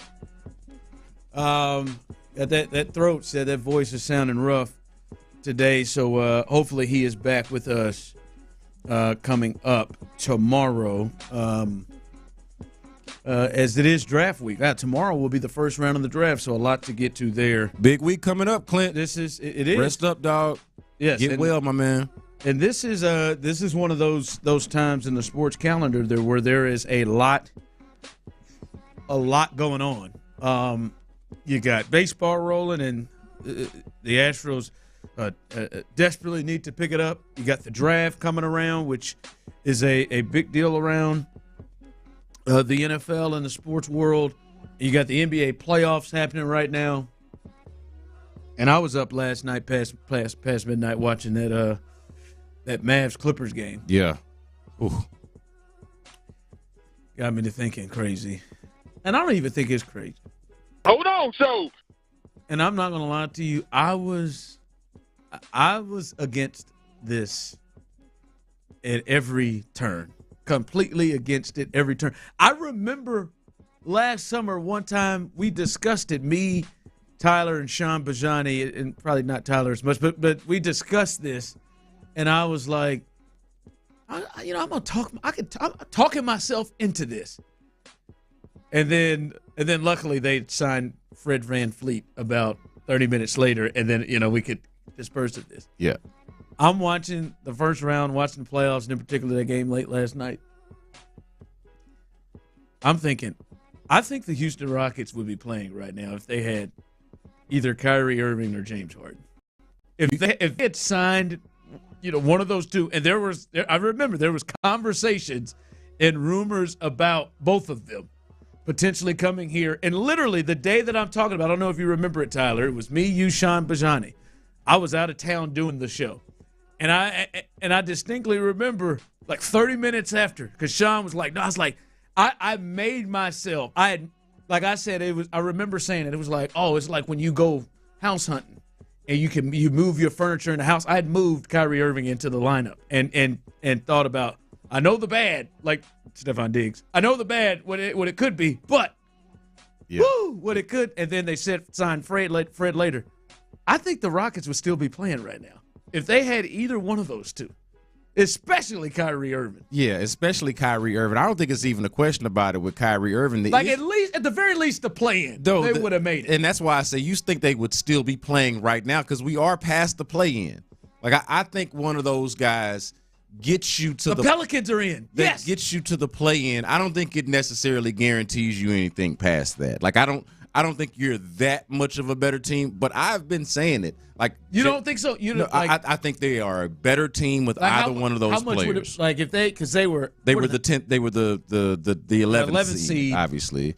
I can't remember how many games out, but like enough. Yeah, I mean they were right. They were exactly 500. You think they're 5-6 more wins better?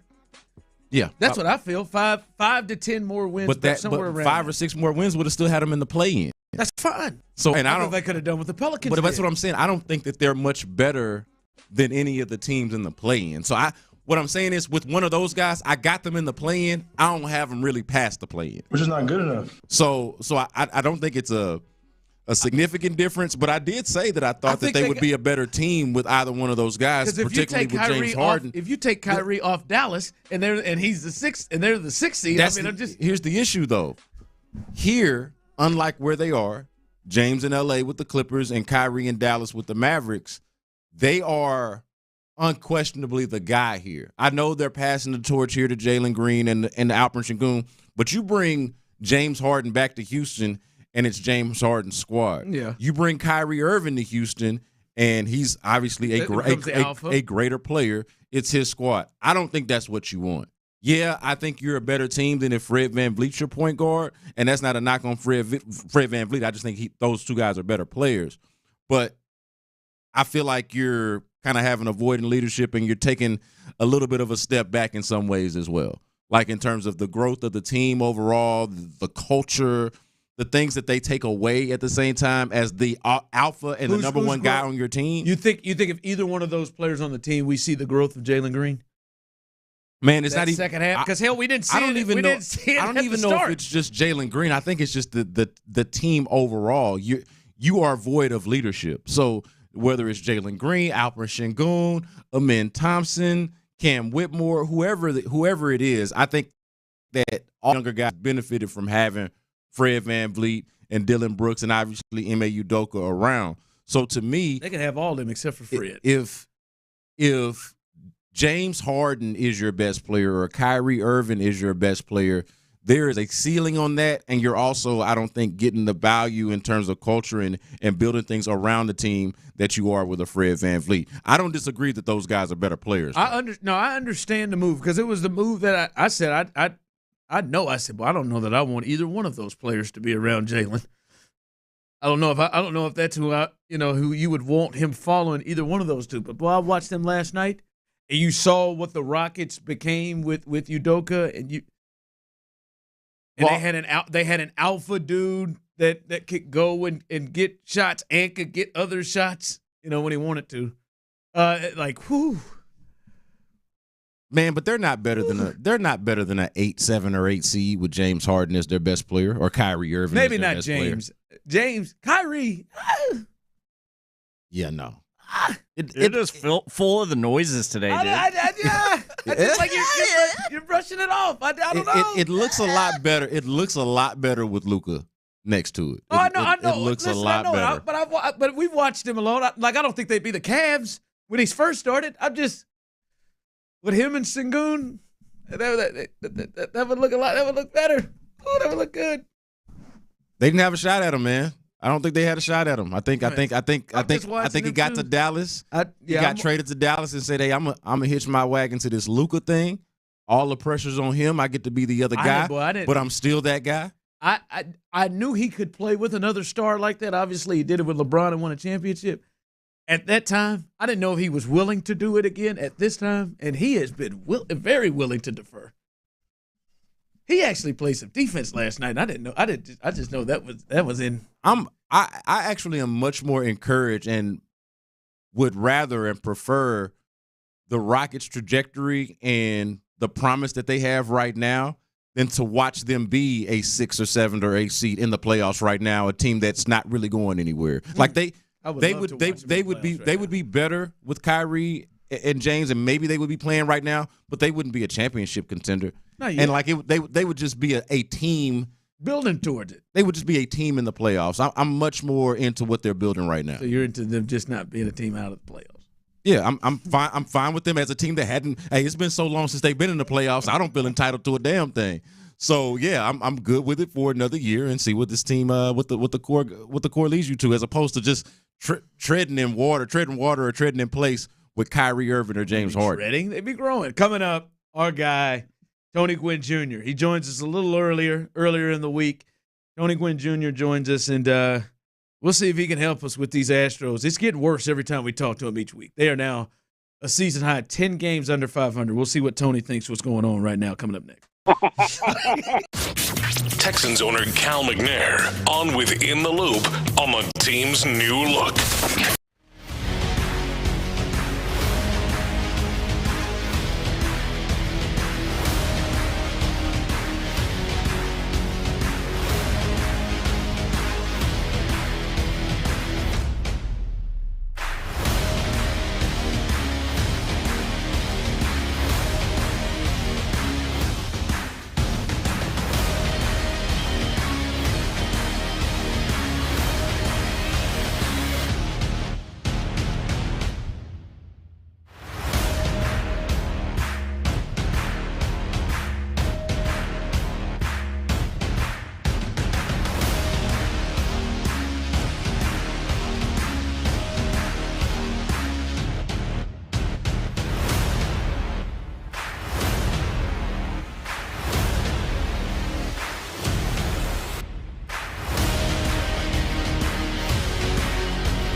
IRS any longer. End your tax nightmare today by visiting us online at TRA.com or call 800-575-6812. That's 800-575-6812. Tax Relief Advocates. Real solutions for real people.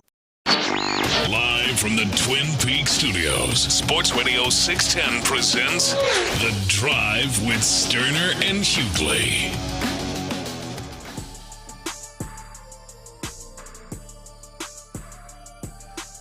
All right, welcome back to The Drive as Clint is out. Clint is out. He's got a throat issue, apparently, though he was out drinking last night, so that may be something too. But Don't be a hater, man. I'm not being a hater. I'm just saying It's just irresponsible. I'm not saying it's irresponsible. I'm just saying it is on the table. I mean, no, it's irresponsible. I know Grow up, Slim Clint. Thug was out there. I know Lil Flip was out there. He was. Zero. I know Zero was out there. I know Paul Wall was out there. I'm just saying. I know Clint Irresponsible. may get aggressive a little bit out there. So I just hey, keep your prayers for him. Hopefully he's back tomorrow.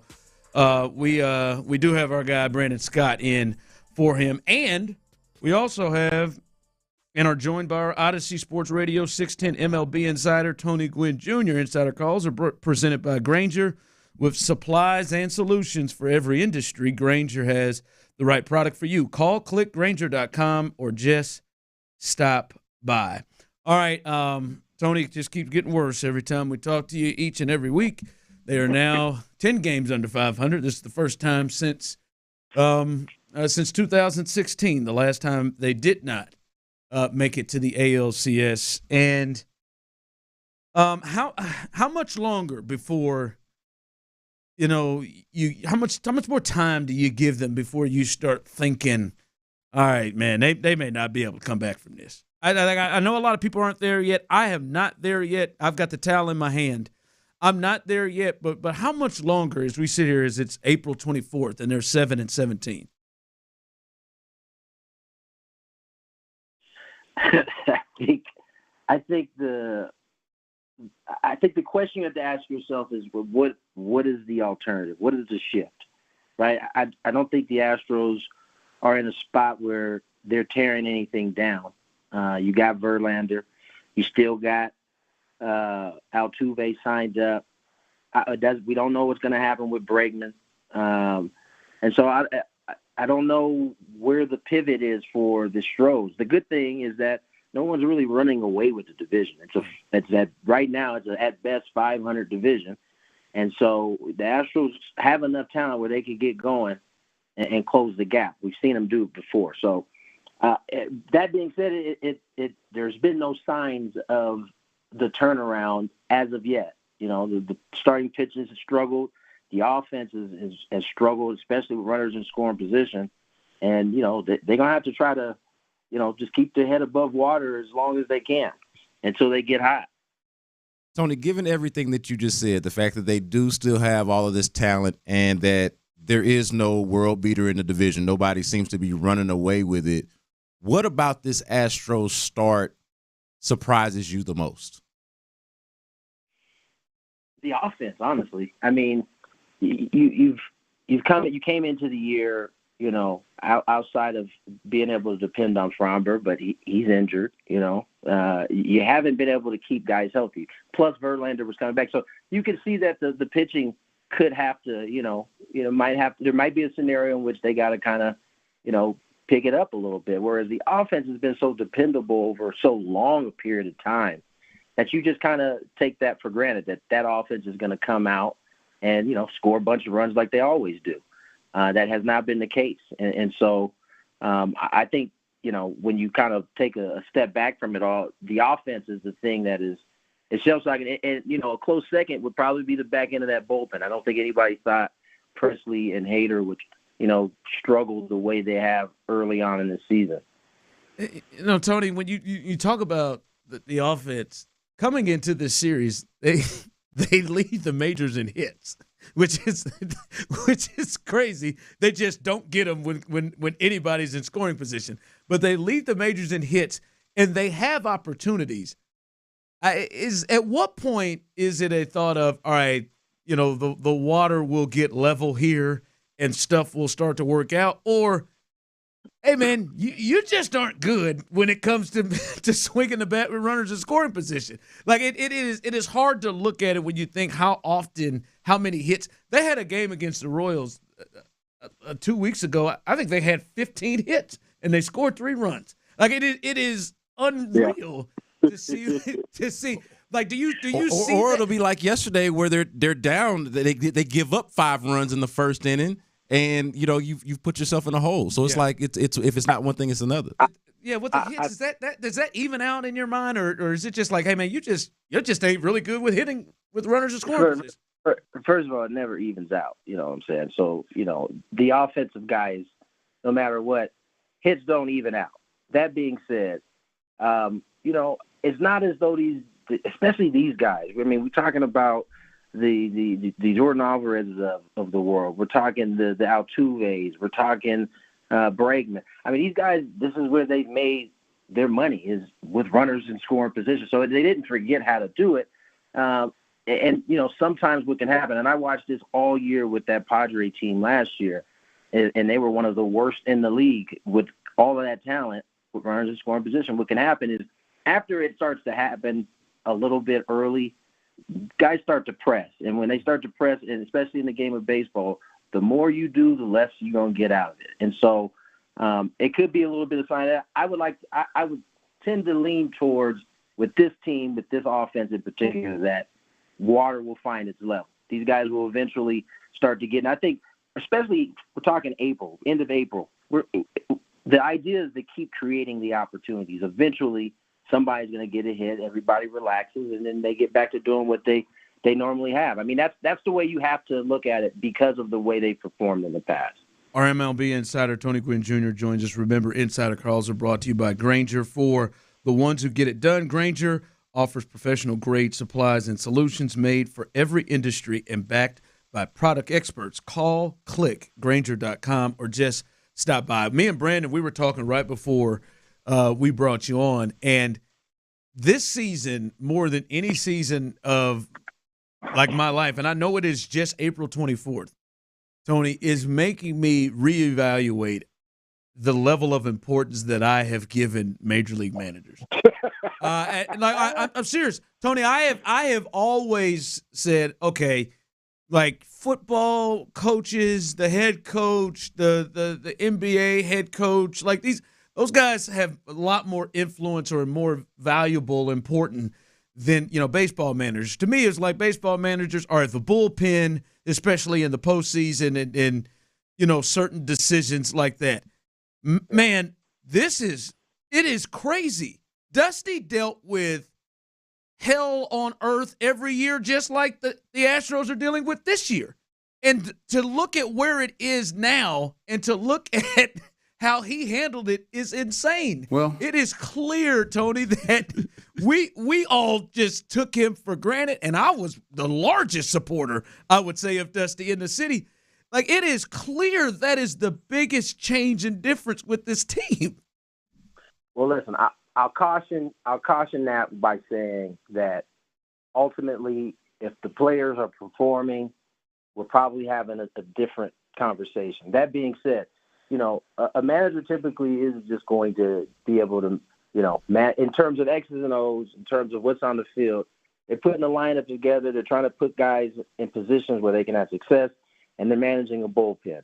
However, when things get rocky and it ain't going the right way, a lot of times the team will take on whatever personality, whatever kind of mindset the manager takes on. And that can be valuable when, things start to hit the fan, because, it's very easy in that game to start, as I said, pressing and trying to do more.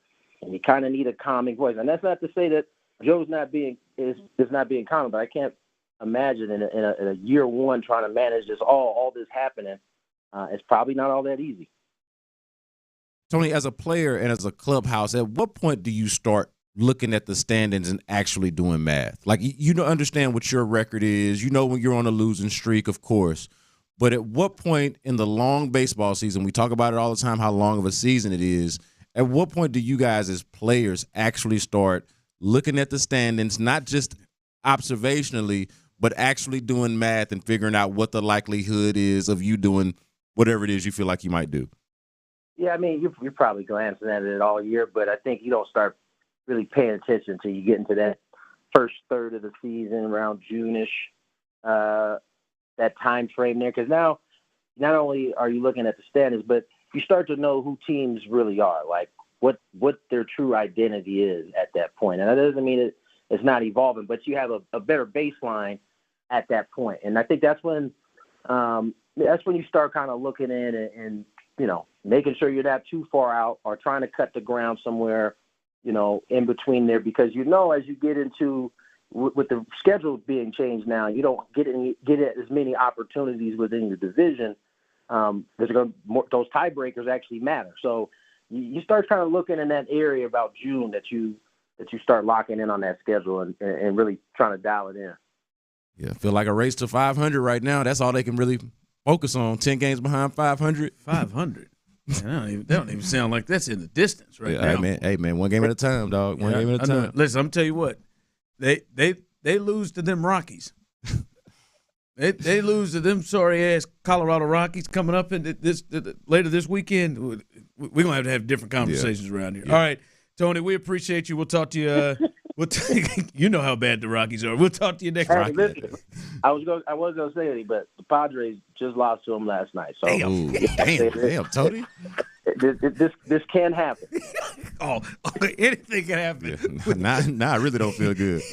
Anything can happen with Spencer Getty on the mound coming up. I'll tell you that. I'll say the Padres are actual 500 baseball team. There you go. All right, Tony. We'll talk to you next week. You guys have a good one. All right, that's our Odyssey MLB insider Tony Gwynn Jr. with supplies and solutions for every industry. Grainger has the right product for you. Call, click Grainger.com, or just stop by. All right, I got to be honest. I think this is absolutely the right thing to do, but I am almost shocked and surprised that they actually did this. Way, way, way too late on this. And a lot happening last night. We'll catch you up on the NBA playoffs and catch you up on last night's loss as the Astros drop another one in Chicago. All of that coming up next right here live on The Drive.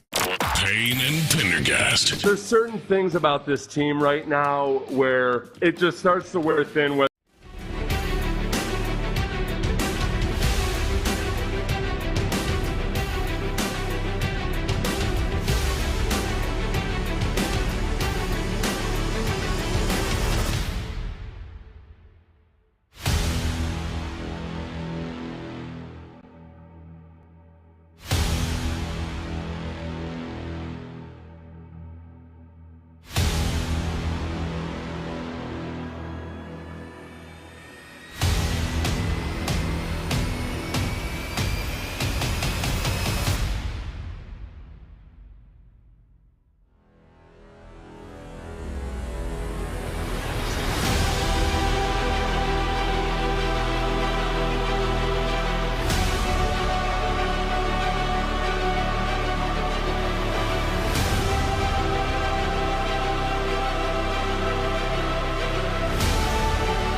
Odyssey. KILT-FM HD2 Houston. Insider access. Exclusive content. The Texans play here. Always live on the free Odyssey app. Oh, it's 3 o'clock. Sports Radio 610 presents The Drive with Stoerner and Hughley. With the biggest stories of the day. It's the Big 3 at 3. Number 1. All right, Clint is out today. Brandon Scott is in. Somebody on the text line got their feelings hurt about Clint. And me expressing that he may have had who knows? It's on the table. If he had too many last night. Probably the throat issue. It was jokes. You have to explain that to some people. Some people are.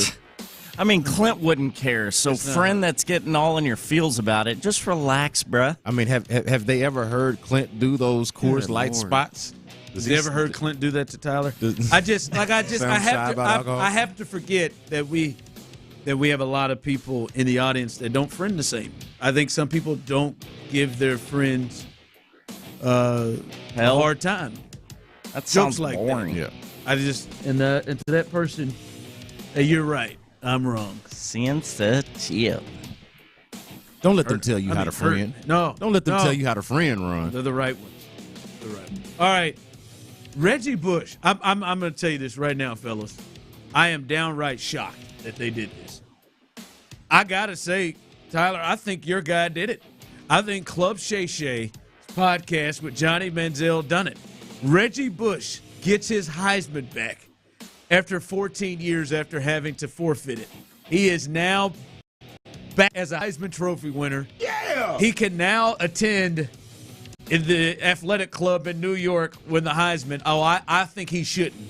I think he should continue to not go. What, did Johnny threaten not to go? Is that what Johnny did? He did, and they couldn't have that. They couldn't have Johnny not showing up. They can have Johnny mad now. I believe he said he wasn't gonna be a part of it until this happened. Yeah, that's what he did, and it happened, and they let him ride. Listen, I agree. I agree with it. I thought it was silly from this standpoint. Listen, I am one, and this may surprise others. I am one, Brandon and Tyler, and buckle up, Tyler, so I'll use the analogy that I used before the show here as well. Like, for me, when there are rules, I think for the most part, like, if there's, consequences to a rule, I think there's a rule you should follow them.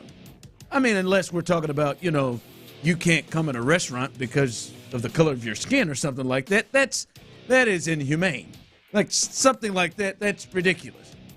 But, like, a deal here of, like, hey, man, you can't take money while you're in school. We want you to be a student athlete, and if you are caught doing it, these are consequences.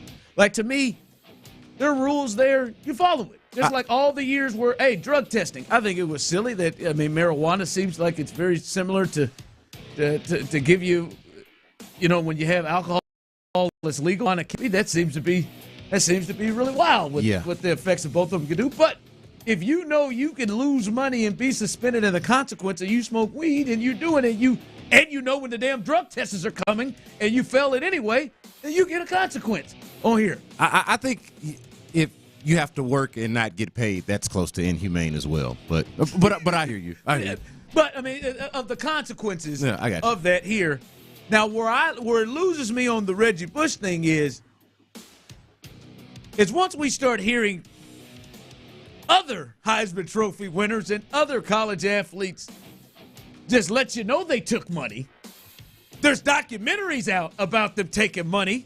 Johnny Manziel's on the stage. Letting you know. He's on the stage. He's on the stage. And he gets it. And at the presentation every year. You know it. But then the hell with the rules, then, because you don't give a damn. I think it should be fair for everybody. So you're right. Once Johnny's ass got a chance to walk up there on that stage, and it ain't just Johnny. I'm a party boy. Cam, once they got to be a part of it up on that stage, like at that point it was silly that y'all just picked out Reggie like he was the only one that done it. That's my whole thought on this deal with him. But also the rule changes or And the changes in the rules and the laws also, to me, expose how ridiculous the original rules were themselves.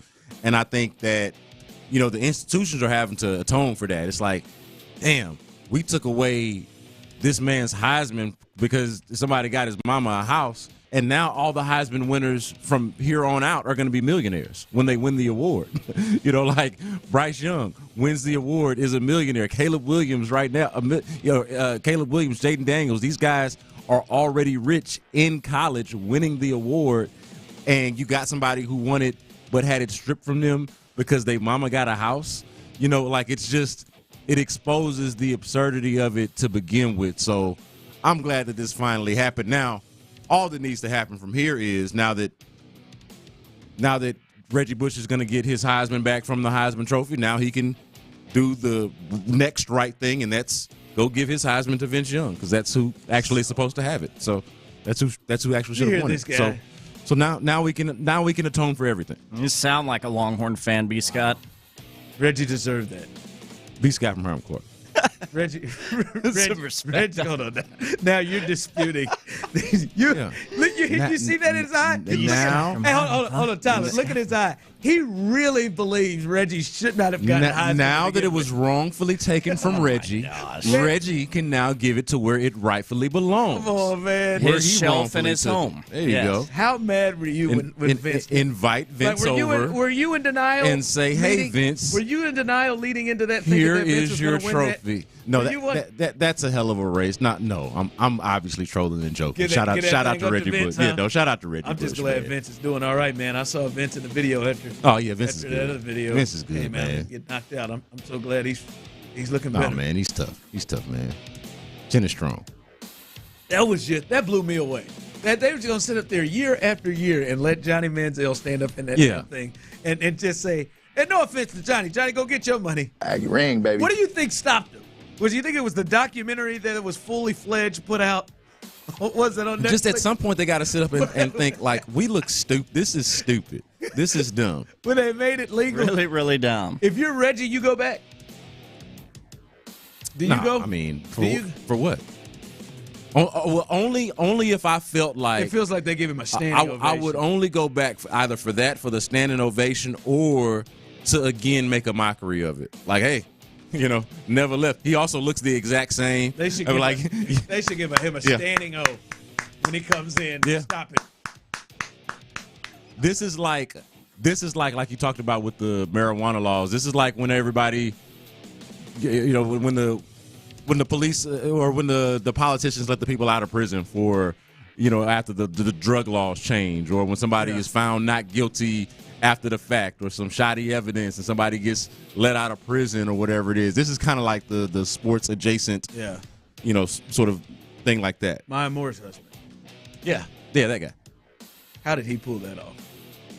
Big 3 at 3. Number 2. One of the most amazing things. I'm pretty sure she's giving up her career. He might be a con man. He might be.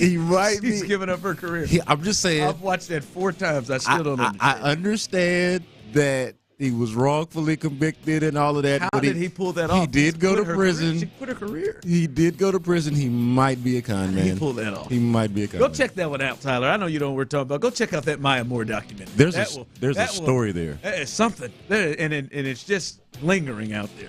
All right, last night, the NBA playoffs. This one was unlike the previous night, Brandon and Tyler. Nobody gives a rat rip about the I just made that up. Nobody gives a rat rip about the Cavs and the Magic. But there were 3 games last night that I think were interesting. Pacers and Bucks, they got the NBA TV treatment, but it was still a game that I was intrigued by. The Timberwolves just waxed the Suns, and I think Minnesota's in trouble. The Timberwolves just won a game where Anthony Edwards scored 15 points and Karl Anthony Towns scored 12, and they won comfortably. And then the Mavs got a huge win last night, 96-93. And Tyler, I want to apologize. I know I was very adamant about you going after that point total for Kevin Durant. What was it, 25? 25 and a half. Oh, I thought that was easy. Yeah. I thought that was easy.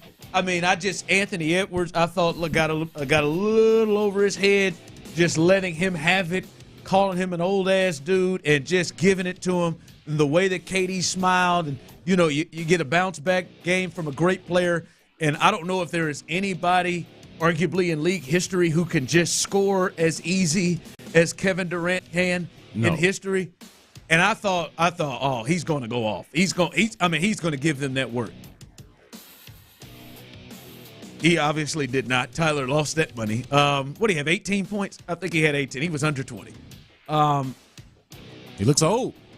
I'm concerned. Yeah, Clint, if you're listening, bro, go ahead and Venmo me that $100. I am concerned. That Kevin, he wanted to. He wanted to give it to Anthony Edwards. Yeah. He looks old. He just couldn't. Yeah. It looks. So it turns out Anthony Edwards did not let that get away from him. It turns out Anthony Edwards might have been providing a little insight. He took the game off last night. He might have known a little something. Like that wasn't just have we lost bravado. Have we lost Kevin Durant as we knew him? Great? As we knew him, yeah. As great. We've lost him. He's still super tall with a great handle and a great shot, but is he Kevin Durant can get anything that he wants? This seems to have happened quick. And now the haircut doesn't help. How quick? He's 35 years old. He's been in the league for 50 years, it feels like. I'm talking about from Kevin being not great to not.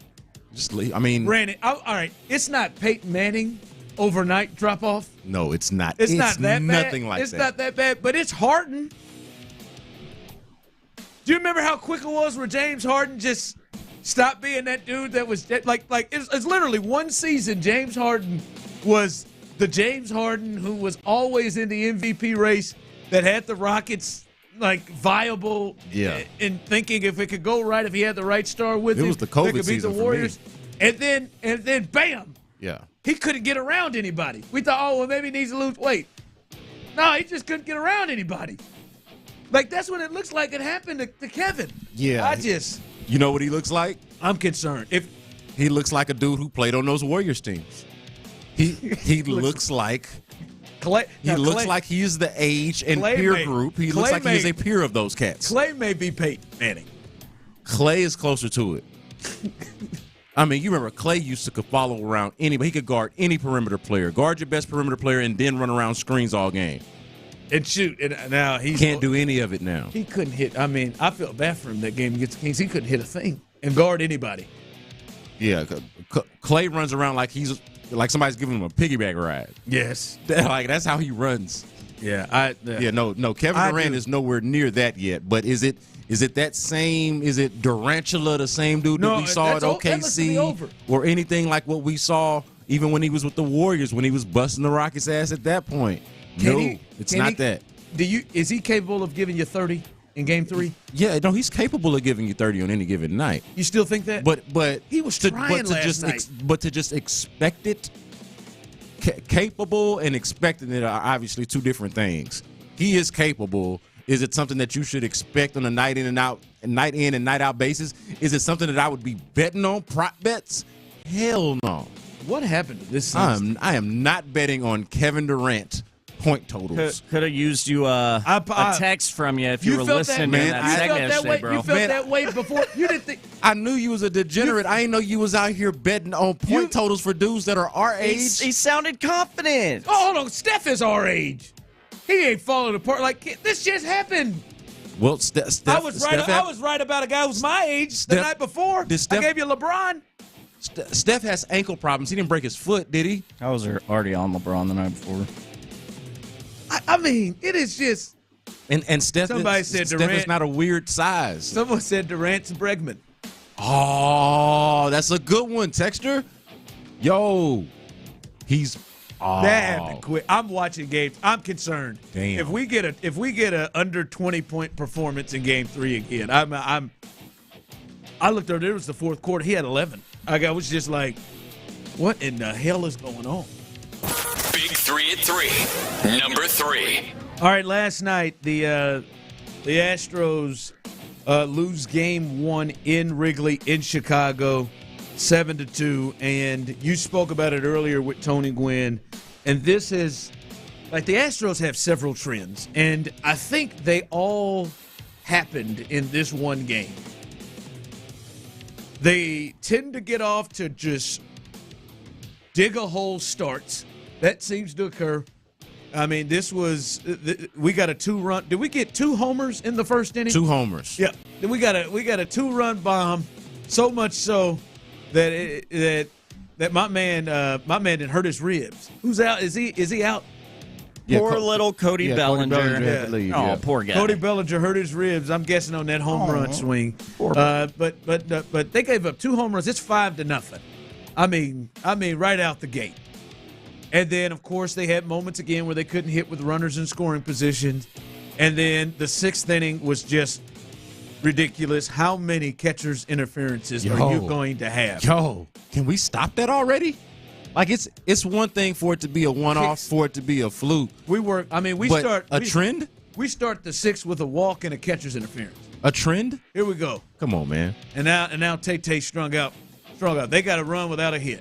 And it's not like you're good enough to overcome this type of stuff. No. You're not good enough to overcome bad baseball. You've been talking about this a lot on the show. That's just bad baseball. That's the stuff that baseball team tendencies. They have them. They do have them, man. It's frustrating. They got them tendencies quick. Bad baseball tendencies. Yeah, it's just I don't know, man. They're 10 games under 500 for the first time since 2016. I don't want to hammer this point home too much with the whole managerial thing, but it does feel like you've got to question, hey, where's the leadership at? Like, who's the one that's supposed to get them the kick in the tail that they need, or the one that's supposed to pull them aside and say, hey, not to kind of dance around it or to hold their hand through it, but to say, hey, man, wake the bleep up. Catcher's interference. That's just stuff. Tyler, you have watched them. Brandon, they don't just routinely do stuff like. I know we yell and you lose your mind every time Altuve has a base running blunder. Yeah, like it happens a year, but it ain't like detrimental. Well, yeah, it's not like an epidemic. Right, like through the years, it's not happening all. But if they're doing this every time, like they do something stupid. But if you bad teams do every game, it seems. But if you're gonna be like an Altuve with base running errors, damn it, you better do something that's bringing some value to the team. Like we don't really excuse it because we make fun of it and we do point it out, but we'll live with it with Altuve, right? Because he's gonna bring it, he's gonna produce. That's what I was saying. Yeah. So like. There's got to be some give and take there. Like if you're gonna have one thing that you don't do, it can't all be bad. It can't all be bad. Yeah, they've got to spin this around. All right, coming up, it's Wednesday. A little confident or concerned. Confident or concerned. I ain't gonna give the team away yet. This is going to be one where you're gonna be like, no, hell no, this is easy. But I'm telling you, man. This team here, I am really intrigued by it. Really intrigued by it. We'll discuss that coming up next. All right, me and Ron and Tyler, the Drive fellas, we went over to Twin Peaks before the show. Had us a little pre-show lunch, little prep at the Peaks, at the Lodge, if you know what I mean. And I'm telling you, y'all, that 29-degree beer, off the charts. If you're like Tyler and you prefer some of that dirty water, right? Some of that bourbon and whiskeys. They got top shelf over at Twin Peaks. I prefer to dabble in the tequila when it's not Coors Light. They got top shelf tequilas as well. Whatever kind of drink you need, you can get at Twin Peaks. It's about happy hour time. Won't you ease on by there on a Friday and enjoy yourself? Got the Astros tipping here in a few. I guess it's an Apple game. I'm not sure if it's on or not, but stop by there and check it out. Also, this weekend, you got the big tournament rocking and rolling, y'all. You got the Rockets, you got the Astros. You got the men's and the women's tournament. Get by Twin Peaks and check it out. There's 5 lodges around the city. If you're hearing this, there's one right around the corner. You will not regret it. Twin Peaks, eats, drinks, and scenic views. It's draft week, and only one station in town has wall-to-wall coverage. From the first pick to Mr. Irrelevant. Thursday night, Friday night, and all day Saturday. It's Texans Draft Live with Mark Vandermeer, John Harris, and more right here on Sports Radio 610. Catch it live or get caught up on the Odyssey app all throughout the weekend. Either way, we've got you covered on your home of the Texans. Sports Radio 610. At MD Anderson Cancer Center, our thoracic subspecialists are raising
Odyssey app thanks to Planet Fitness, home of the judgment-free zone. Sports Radio 610 presents The Drive with Stoerner and Hughley.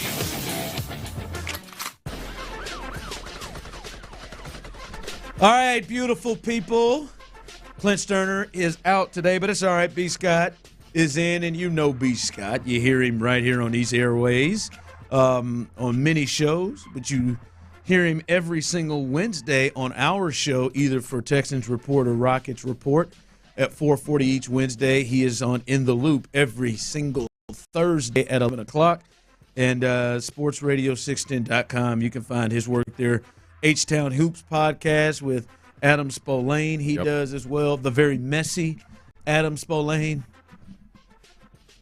I do want to get to confident or concern and this team that we'll get to. And I'm telling you, this team, this is somebody I'm really considering putting money on this. Ooh. From Tyler. Whoa. That's where I am. We talked about this in the break. I didn't know you were going that far. I am Money? I am considering Oh, wait a minute. a long-term play, and I'm thinking about talking this over with Tyler on this. We'll get to that in a second. All right. But, man, Tyler, did you know Spolane was that messy? I didn't. I feel like Brandon has been around him and knew it. Oh, yeah, I know Spolane He's well. like I didn't know till I saw it. He's like a guy that stirs the drink and then runs. Oh, yeah. Runs out in the back and is sitting on the steps watching. Yes. Sloppy. Watch what happens. And then he slides back in, stirs it again, and then goes back out there and watches. Oh, yeah. No, he is a social arsonist. Yes, he will. is. He I will. didn't Wow, catch what a that term. Yeah, he'll set it on fire. He's a writer. And then, yeah, he'll turn around and kind of be like, hey, what fire? He will set it on What fire. fire? Do you smell that? Do you smell? Is something burning? Who set that on fire? Yeah, whatever match it was that you I'm lit sure that in wasn't the you. other room. Wasn't you? Yeah. Oh, no. Spo gets down on like, you got to really see. I know y'all sit with him, or you do at least run on press row whenever we're doing Texans games, but he's much more tame because he's up at work on those CBS updates too. Yes. But, man, you get him at on a Rockets press row in a Rockets locker room, Astros too, but Rockets even more so because that's a much more loose kind of press corps. Oh, yeah, Adam will cut up. We did a show here one time, and I mean, he cut loose the messiness, and I was so caught off guard, like that time Mike Tyson was looking for his mouthpiece after Buster Douglas hit him. Like I was so caught off guard by Crumbs this, flying everywhere. What is going on right here? Yeah. And he was so slick by doing it. Yeah. What did you hear? Who might you be talking about? Yeah, like man. he was real slick with it. Don't let the quiet subtleties fool you, man. Dude's about it. Shout out to Adam Spolane. All right, a little confident or concerned. We do it every Wednesday. We pick an AFC team, and we look at this Texans squad. Are you confident or are you concerned against this one? Now, this one seems like an easy one, and it may very well be one. 713-572-4610, those of you on YouTube and Twitch. Confident or concerned, the Los Angeles Chargers. Go Chargers, go! The Los Angeles Chargers. Are you confident or concerned? I'll let you kick it off, Tyler. Phrase the full question for me again to make sure I get this right. Confident. Are you confident in the Texans being better than Texans being better than the LA Chargers? Gotcha. I just wanted to make sure. Man, that isn't an easy one for me. Really? I am surprised from you on that. Well, remember, they were my Super Bowl pick just 2 seasons ago. Yeah, I know that got away from unfortunately. But we got to stop. You have people talk about me. You have a real way of chopping people out of the knees because you did that to Herbert, and he was your MVP that year. You did it to Josh Allen last year. I mean, the last several handful of years for the Chargers, you look on paper at the roster, and I like what I see. I think they should perform better than what they end up doing. The Chargers did lose Keenan Allen. Correct. They're number one. They lost Austin Eckler, but they do get Gus Edwards back. I'm leaning confident. Confident? But it's not a heavy lean. Yeah, I'm confident. Yeah, I'm confident, but and it's obviously what the Texans are now. Yeah, it's what the Texans are now. Honestly, man, I'm also confident in the Chargers themselves being better than they were. I'm a believer in Justin Herbert. You have been a believer. I have been a believer since day one, continue to be a believer in Justin Herbert. And I'm also a believer in the head coach, in Harbaugh. I think that's a clear and obvious upgraded head coach. Not breaking news or breaking ground there. Go Chargers, go. They should be a better football team, but so should the Texans.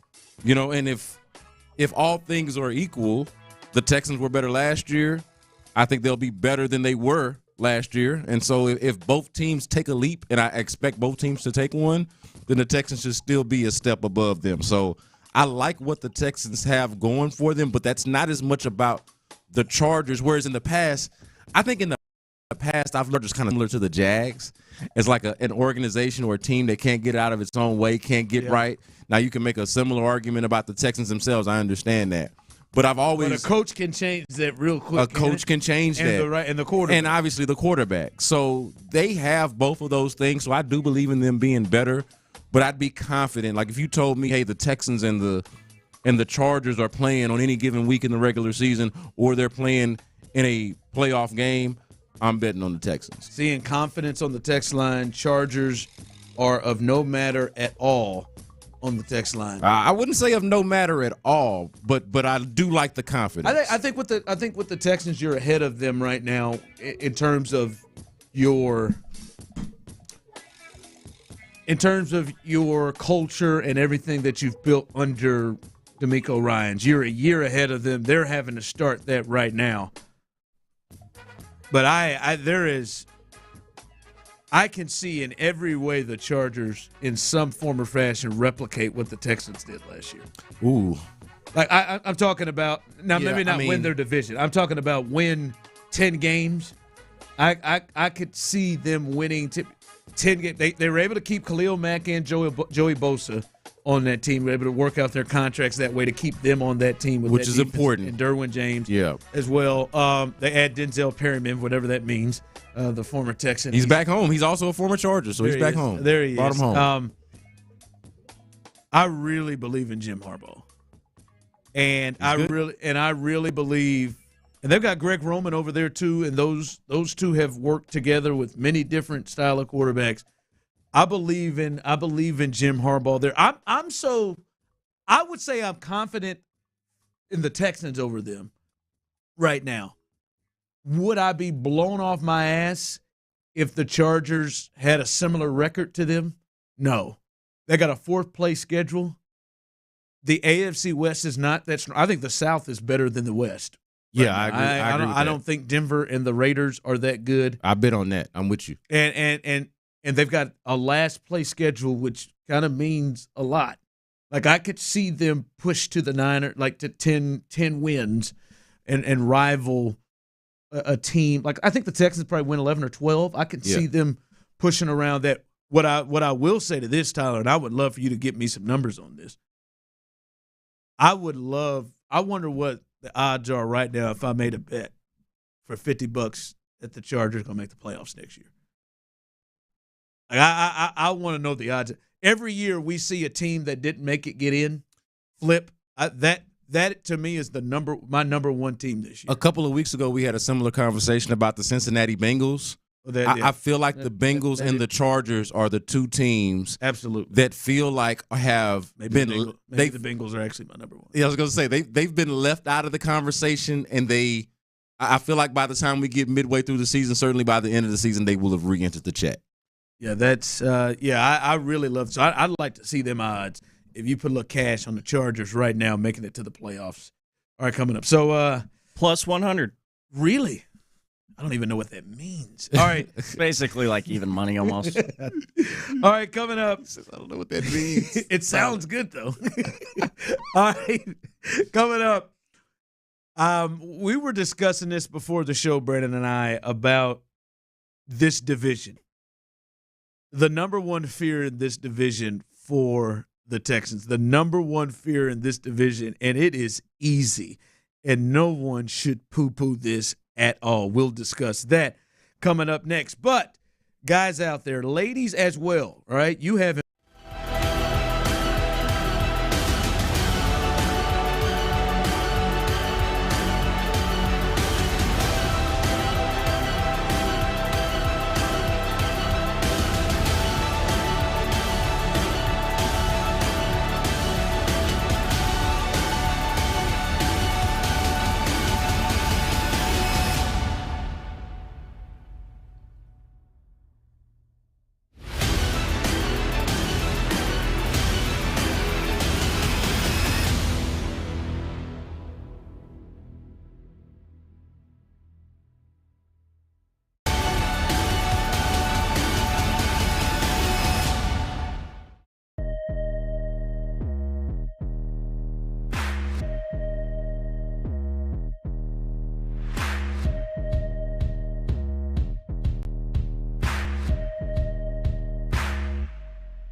800-918-3538. 800-918-3538. That's 800-918-3538. Live from the Twin Peaks studios, Sports Radio 610 presents The Drive with Stoerner and Hughley.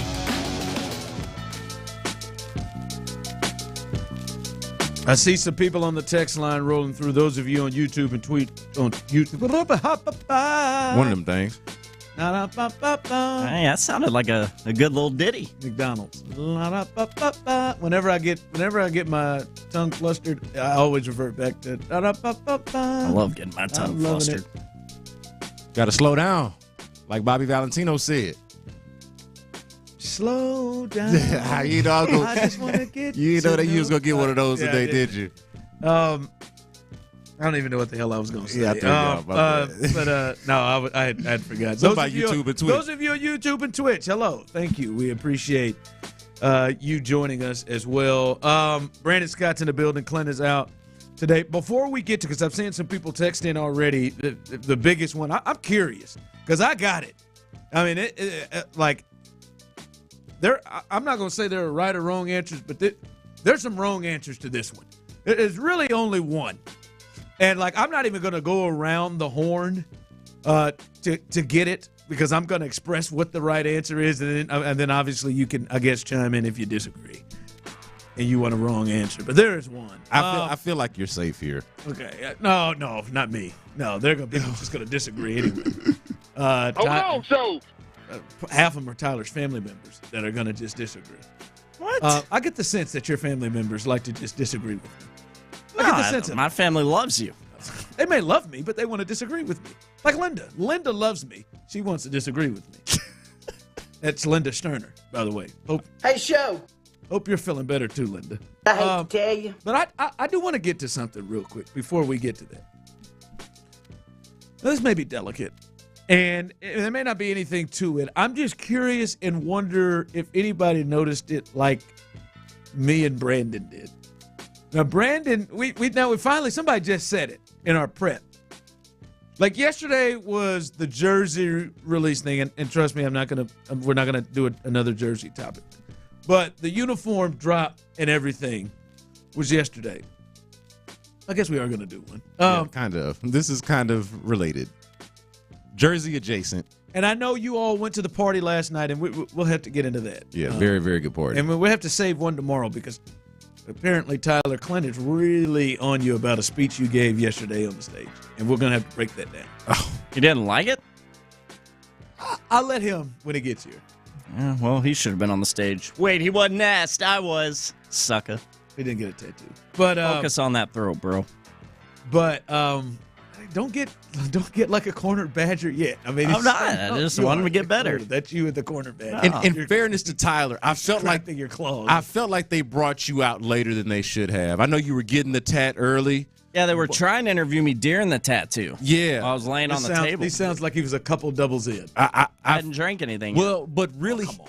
Tyler hadn't. He had also followed all the best acts. Serious here. By the time they got Tyler up on stage, Andre and all the musical acts, Andre, all the players had gone up and modeled the jerseys. Like everybody that the people had actually gone there to see. And this is not a knock on Tyler, but everybody that was infinitely more famous than Tyler had already been up on stage, and then they bring up Tyler. It's like, no, you should have been more of a warm up. Hold on though, B. Would you? I mean, I didn't think anything of when I went up on stage early. It was probably 60 seconds, a little over, and it was cool, whatever. But I mean, do you think I performed badly up there? I thought you were fine. Okay. Well, listen, I thought at that point the momentum was not in your favor. I didn't feel like he has Tyler. some thoughts and some notes. And I got some thoughts and notes for him. I know you do. We'll tackle it here. This is a hell of a tease because I am going to be locked into this segment whenever y'all do it tomorrow. I know he was hurting, but he texted me. He texted me about that. So we'll be over to CVS, Clint. Get better, bud. He is. Yeah, I would have taken him for a Walgreens person.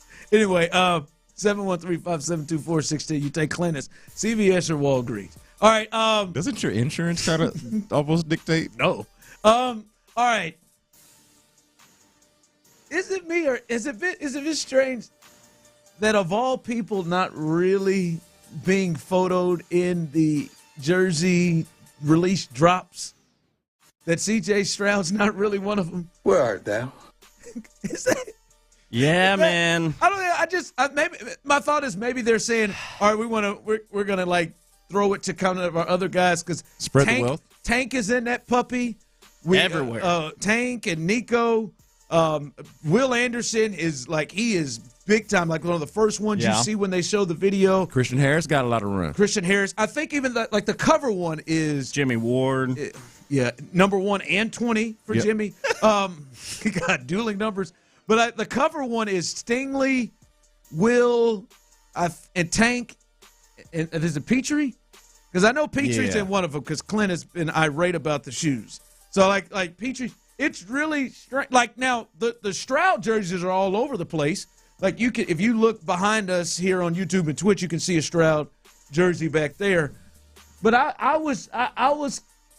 it was something that really jumped out at me when I continued to see it yesterday, and they had it all over their social media platforms. Will, Tank, Nico, and Stingley. Stingley. And I didn't see 7. It was just like, I hadn't noticed this till you pointed it out in show prep, and I do not like it. It's noticeably missing. Well, first, it's just surprising. Yes. I don't know. I don't think it's anything that you shouldn't like. I don't think. Maybe he just wasn't there that day. I don't know. But we're just not that far removed from a disgruntled quarterback forcing his way out of here. Okay, well, stop. But I know it's nothing to worry about. You didn't have to say those words. Now I feel. I need a shower right there. That is a fan that's been hurt. Right? Yes. God, that's gross, Tyler. It's disgusting. That is a fan that has been hurt. That's no toilet paper gross. I mean, mud butt. He lit it on fire, didn't he? I just thought it was. I thought you'd be surprised. I thought it would be CJ to be one out front. It was just like, I just think maybe they're spreading the love to the other young stars. Yes, I think. We hope. I think that would be the explanation to me. I just thought it was interesting. Like, man, CJ's not in any of these. It is weird. Isn't it? Because it's noticeable. I noticed it last night. Somebody mentioned it to me privately. A fan mentioned it to me privately. Noticeable. Also, I don't have an explanation. Like, I don't. That's the only one I can come up with. I don't feel like you can come up with whatever, but I don't feel like there's a great explanation. I mean, he's been here to do press. He's been here to work out with his teammates. Piece of positivity. I think he was here watching the fight over the weekend. Maybe this is with his teammates. Tank was there with him. You know, Laramie Tunsil, what's the Brevin fair? Jordan. Let's hear it from the people. We'll get to the other stuff. Just a little weird. Let's hear it from the people. 713-572-4610. Those are on YouTube and Twitch. What's a viable reason that CJ is not in one of these? And please do not jump to he's disgruntled. Like Tyler just threw out there. Yeah, don't do that. I wasn't okay, but I wasn't saying that's what's going on. I know. I'm just saying, don't throw that out. All right, that's it. Is it that maybe he just doesn't model well? Nah, that's not it. Do you think he just doesn't look well in the uniform?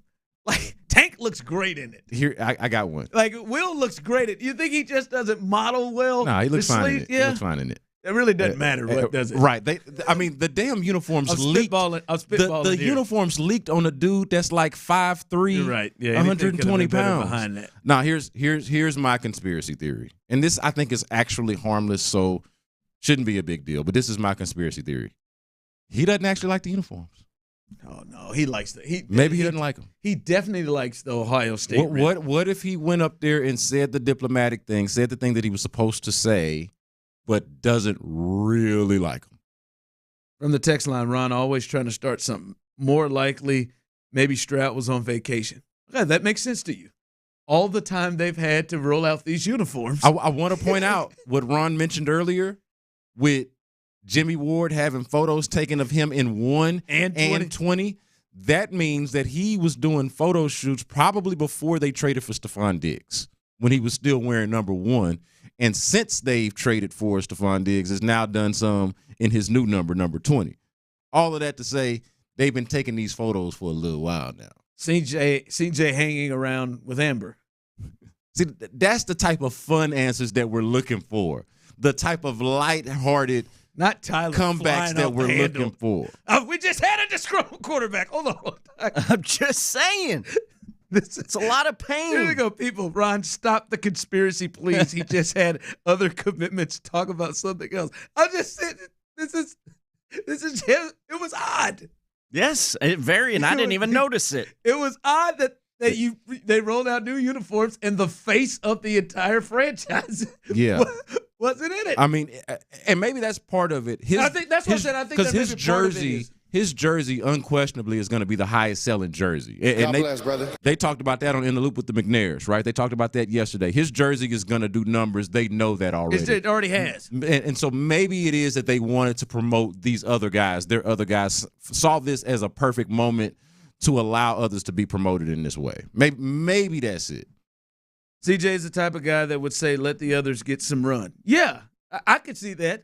I would also then be the type of guy that said, hey, man, we got to have you in this, dog.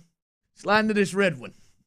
Slide to that Ohio State red one that we got here for you. I mean, they had images all around. I would have photoshopped him into one of them. The 713 Music Hall, and I'm just trying to remember. Was there any sevens? Man. Tyler, was there any sevens? Because they had. I can't remember. I don't remember seeing. Like, I'm trying to remember seeing, like, his face or something like that. Or the jersey prominently featured. It was just weird. I ain't saying there's nothing wrong or nothing happening. It was just odd. You know, the biggest star here is kind of missing. It jumped out to me. It jumped out to me a bit. Weird. But I don't think he's disgruntled, Tyler. Neither do I. I don't know, man. I felt like he did. I was just explaining the comment of, I don't like it. Yeah, I got to go wash that off, man. That didn't feel right. I didn't either. That didn't feel right, man. It's disgusting. I didn't like that either. Dirty's Daily coming up. We'll do our best to fill the void for him. Brandon has a take that I think is extremely interesting. I mean, extremely interesting. I cannot wait to hear the people. Can't blame me on this one, folks. I can't wait to hear the people and Tyler's response to this puppy. This ought to be interesting. That's coming up next, right here live on The Drive. It is that time of year where you start planning vacations. The weather's getting warmer outside. You're going to get outdoors. Now, you may be boiling crawfish. Guess what? Academy Sports and Outdoors, they got all the fixings, everything you need. If you don't have one thing at your house right now,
you'll pay nothing. Call for your free information kit. Call 800-462-3333. That's 800-462-3333. 800-462-3333. KILT FM HD2 Houston. Insider access. Exclusive content. The Texans play here. All on the free Odyssey app. Sports Radio 610 presents The Drive with Stoerner and Hughley. Dive into the mind of former NFL quarterback Clint Stoerner. I like a good time. I like to have a party. I know you do. It's Dirty's Daily. Welcome back in. Clint is out today. We are seeing on the text line, fellas, another example of, I've said this for months now. Boy, CJ is in God mode, man. Teflon. God bless, brother. What, boy? People, there's somebody texting and said the slander of CJ Stroud. The slander? You know that's a loosely used term these days. I don't care if you're kidding around. Stop with the slander on my CJ. Obviously, they're kidding, or are they? I don't think they are. I don't think they are. You think they really think it's slander, or are they using that as like a euphemism? No, I think they're serious. I think they are mad. Tyler's the one that said and went dark. I mean, he went completely dark. He's gonna force his way out. I didn't say that, B. Scott. They were dark days. They were dark-ass days, I remember when a guy forced his way out. Don't do it again. All right. Never again, please. All right, no, this is interesting. This is an interesting conversation because I don't know how real it is, but I wonder if you all agree with where Brandon is. 713-572-4610. Those of you on YouTube and Twitch, we were having a discussion here. And Tyler, you weren't in the room when we had it. But we were having a discussion here, and I said, man, this is really the worst timing for the Astros to start playing like this, to start having a potential season like this, because the way that the Texans are rolling on here.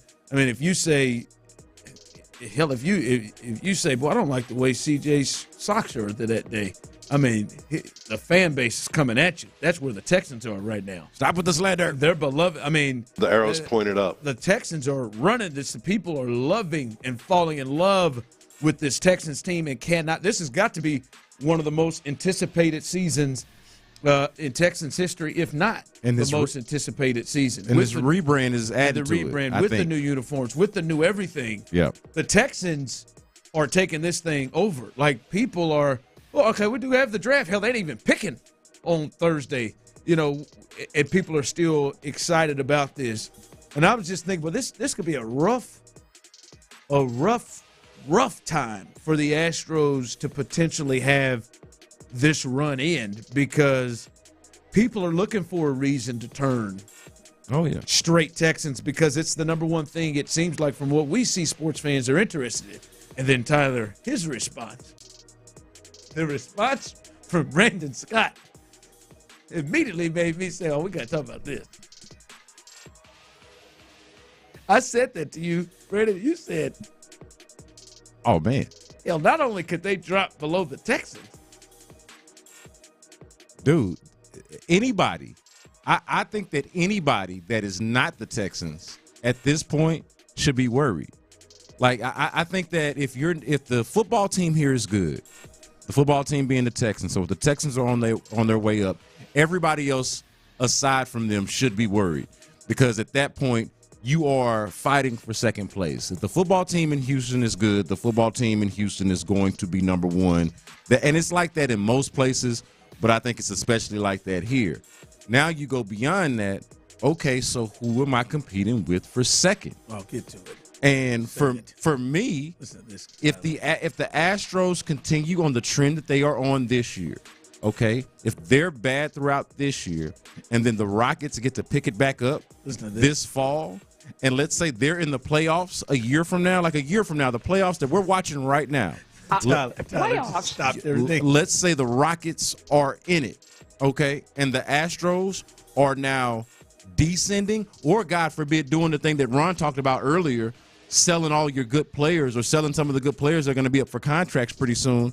Like, if they're going in a clear direction the other way, to me, it's nothing for them to come third place. They'll still have the history. You think within a year that the Astros you could see a real scenario in which the Astros are third behind the Rockets? I've been here my whole life, man. I'm just all they got to do is be bad.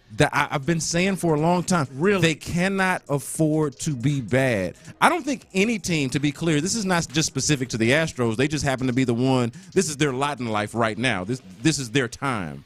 But I don't think any team, we've seen this with the Texans, we've seen it with the Rockets. Here, it's been clear the Rockets have been a clear third. Yeah, well, because they've been bad since you've been here. I don't think any team in this city can really afford to be bad and maintain the full attention of its fan base. Okay, that applies to me, to every team, but especially the two non-football teams. I think the Texans can survive it better than anybody.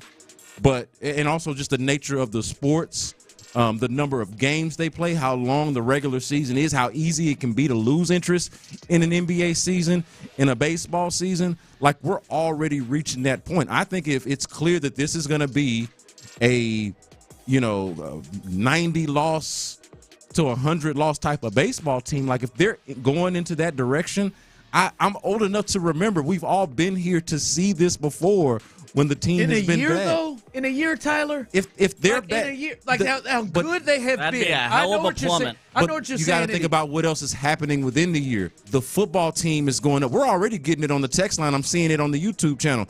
Why have y'all talked so much Astros? They suck. Talk more about the Texans, their jerseys, the draft. Someone just texted in, haven't the Astros always been third? What? They have been. Astros have been one, if not 1A since that person. It also depends on how you view your sports.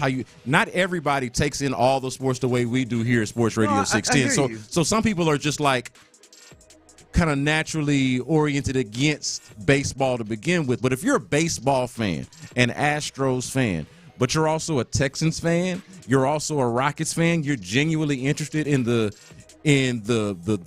goodwill in those teams, the goodness of those teams, and those teams are good and the Astros are bad. Yeah, they will be. They could easily, okay, if they continue on this sort of trajectory, could easily go from first to third in a year. Wow. 100%. 713-572-4610. Those of you on YouTube and Twitch. Rocket, can you get a sense? Because, yes, the Rockets are ascending. The Texans clearly have it. They got it by the throat. The arrow's pointed up. up. City. That the Astros, who I think have been number one, could drop down to third. Tyler, this is I think it's just weird because you know that Altuve and Alvarez are going to be on the team. Sure as hell better be. Like, you know they're going to be on the team, and Pena and Yainer Diaz. You know those two stars are going to be on this team. Mm-hmm. And I could even see this, Brandon, if you're talking 2-3 years down the line. Boy, that quickly? You're saying the fan base of the Astros can turn that quickly to be that? It's not from a team that was for 7 straight years, and really this run is from 2015. It's not turning though. It's just shifting the attention. Like, they'll still be Astros fans. There's just not enough. They'll care more. Wow. Yeah, no, I think the pecking order in this city starts with football, and then from there it goes with how competitive are you? How good are you? Who would the tie? I think the another interesting question would be, who does the tie go to? Like, let's say the Astros take a step back but are still competitive, and then the Rockets are a playoff team. Then who does the tie go to is an interesting discussion. But if one's good and the other is bad, and the football team is great, yeah, think about it. A year from now, let's say the Texans don't even go to the AFC Championship game. They do the same thing they did last year. Go to the division game, hard-fought season, encouraging, new uniforms, all this buzz. There you go. And then a year from now, we're looking ahead at the 2025 draft. That's going to be more important than a losing Astros season. the Rockets in the playoffs. That'll be more important and more noteworthy than a losing Astros season. Yeah, I can see it, man. Couple of texts on the text line. Text line coming in. Ronnie, it's just Ron. Until more recently, Houston was always football first, then Rockets. When let me ask you guys this, and this could be perspective. This is interesting. Tyler and Brandon come to the table with this. You guys were covering. Brandon more to an extent covering. You were here as a humongous fan when the Harden Rockets were rolling and running their head up against that Golden State wall, but they were relevant and good.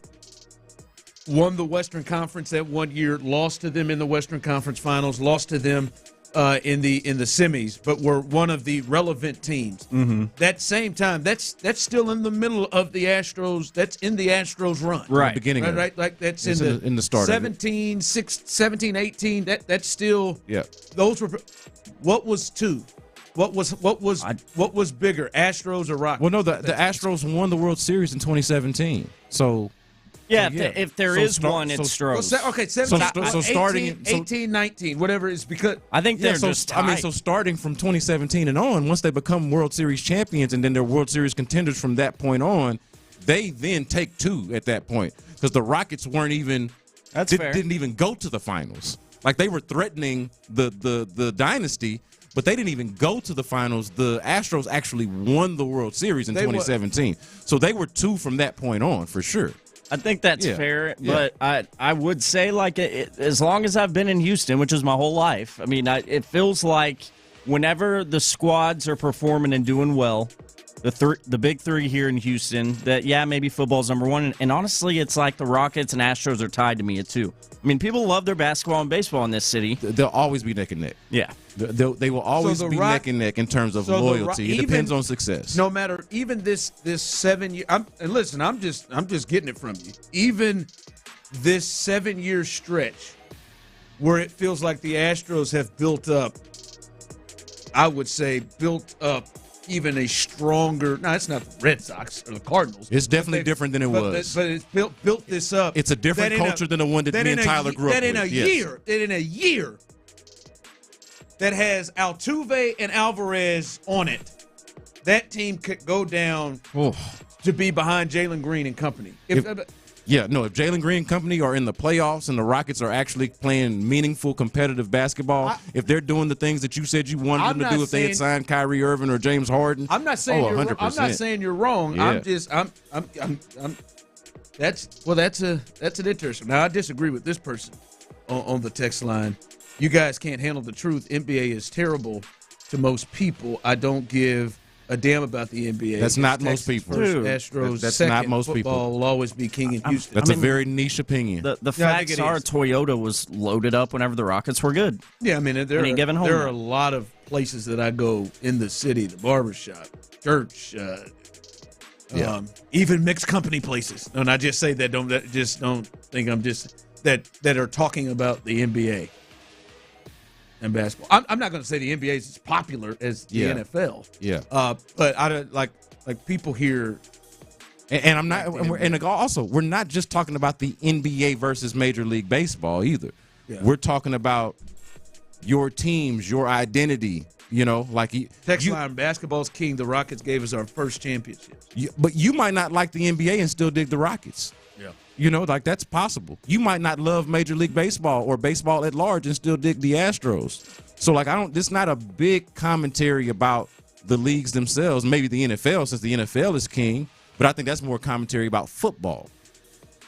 Football in Texas, in the South, and really America at this point. Text line, Ron, Houston is a bandwagon city. Whoever is winning is number one. Yeah, I didn't want to use the B word. But there is an element of that. You don't think it's that far off? There is an element of that. I think there is an element of that. Well, I think there's an element of that in any sports city you might be in. I mean, that's just a lazy-ass take. Yeah, I think there's an element of that. But more so, it is that, and the thing that I'm trying to highlight is ascension versus descension. One team on the up, the other team on the down. You can call that bandwagon, but that just makes sense. I would just think. And listen, I could be dead wrong here. I would just think that the fan base would have built up such emotion with these guys on the Astros in a way that they don't have that emotion built up with the Rockets that there would be, like Jose Altuve and Alvarez and Pena, like those three guys who we know will be here. There's no way around it. Those guys will be like that. There's a care there. But you know what? That makes it even harder. They lose 105 games. No, that's the thing. I don't think they could do that with them. But the emotion, I feel like the emotion and the care almost makes it even harder to invest in when you know where it's headed, when you know how bad it is. It's like, hey, I care about this team and way too emotionally invested in this team to just watch them lose. And not that you're not going to watch, but to invest even more in their failure over and over and over again when I could refocus my energy into the teams that are positive. I'm still an Astros fan. I'm still down. I'll still watch the games here and there, but I'm not going to get emotionally tied to the success or failure when I know what's happening. I would definitely love to see it. In my time here, the Rockets made the playoffs the bubble year. So I would love to see a rockin' Toyota Center, basketball town in which what it was in 17, 18, 19, those years. I would love to see what that looks like. It's just, I thought that was interesting. You were so confident within that, and it looks like some people kind of share that thought with you. All right, coming up, we'll get to it. The greatest fear for this team moving forward in the division. And when you start to look at the draft stuff, it makes it to me very, very clear what that is. We'll discuss that coming up next right here live on The Drive. All right, this is the worst time of the year, y'all, to be dealing with that chronic joint pain, man. The weather's beautiful. Everybody you know is outside, moving and shaking, hiking, jogging, biking, playing on the beach, making memories with their kids, their grandkids. And you, that chronic joint pain's keeping you from doing it, man. Well, know this. You don't have to go the entire summer missing out on life. You can call QC Kinetics right now and find out how they can get you a new life and get to make your joints right, man. Whether it's your knees, hips, back, shoulders, QC's regenerative medicine protocols can restore and repair the damaged joint tissue. And the best part, listen up now, QC Kinetics, they do it all with no surgery, no steroids, no drugs, and no downtime. It simply doesn't get any better. Again, you're crazy. If you're dealing with chronic joint pain and you don't pick the phone up right now and call QC Kinetics, shame on you. 713-913-5285. QC Kinetics, call them right now for a free consultation. They're in Sugar Land, the Woodlands, the Heights, and in Cypress. 713-913-5285. Cal and Hannah McNair exclusively with In the Loop. See our team evolve like they did and play like they did and sort of confirm all of our hard work was a lot of fun to see. But you know what that means this year? What's that? Absolutely nothing. Hard on Cal. You got to. You've been hanging around Nick with that big Nick energy. Yeah, big Nick energy, the Hardo, D'Amico, all that. Hear the entire conversation now on the free Odyssey app. Insider access, exclusive content, Sports Radio 610. The Texans play here. Hey fans, head coach Bert Brock here. As a general manager still South Loop Hyundai, we have 0% for 60 months and $5,000. That's right, $5,000 off a new Santa Fe. If you're looking for a new Hyundai, I'll guarantee you one thing. We got the best deals. And more importantly, if I can't beat it, I'm going to give you $500. And don't forget, still South Loop Hyundai has one of the strongest finance teams in the country, regardless of your credit. Located at 610 in Kirby, directly across from NRG. Still South Loop Hyundai. We treat you better. Sleep is the foundation for everything in our lives, our health, our productivity, our relationships, and nobody better out there at fixing your sleep issues than my man, Dr. Ben Salento at Texas Sinus and Snoring. How do I know that? He fixed my sleep issues back in 2018, and I've been sleeping great ever since. He's got a comprehensive array of solutions to help fix whatever ails you or a loved one when it comes to sleep. When you snore, it comes with sleep apnea oftentimes. That can kill you. It's dangerous stuff. Do it for you. Do it for your family. And go to Dr. Ben Salento at Texas Sinus and Snoring. If you have sinus issues, he can help you with that. He did that with my wife, did a procedure on her sinuses. He did a procedure on my deviated septum last year that had an incredible ripple effect on my breathing and my quality of life. I'm telling you, Dr. Ben Salento, he is the man. Make the appointment today. Stop procrastinating. 346-413-9313. That's 346-413-9313 or online at drbensalento.com. Spring is blooming in the Lone Star State, and Circle K is here for it. College basketball, spring break, St. Patrick's Day, and Easter. Celebrate them all with big deals from Circle K. 12-pack Modelo Especial cans are just $15.99. And buy two, get one free on C4 Ultimate Energy drinks, including our exclusive flavor Guava Nectarine. Don't forget to grab a large Polar Pop for 99 cents. Celebrate spring with Circle K, America's thirst stop. Offers valid at participating Houston stores. Must be legal drinking age. Please drink responsibly. See store for details.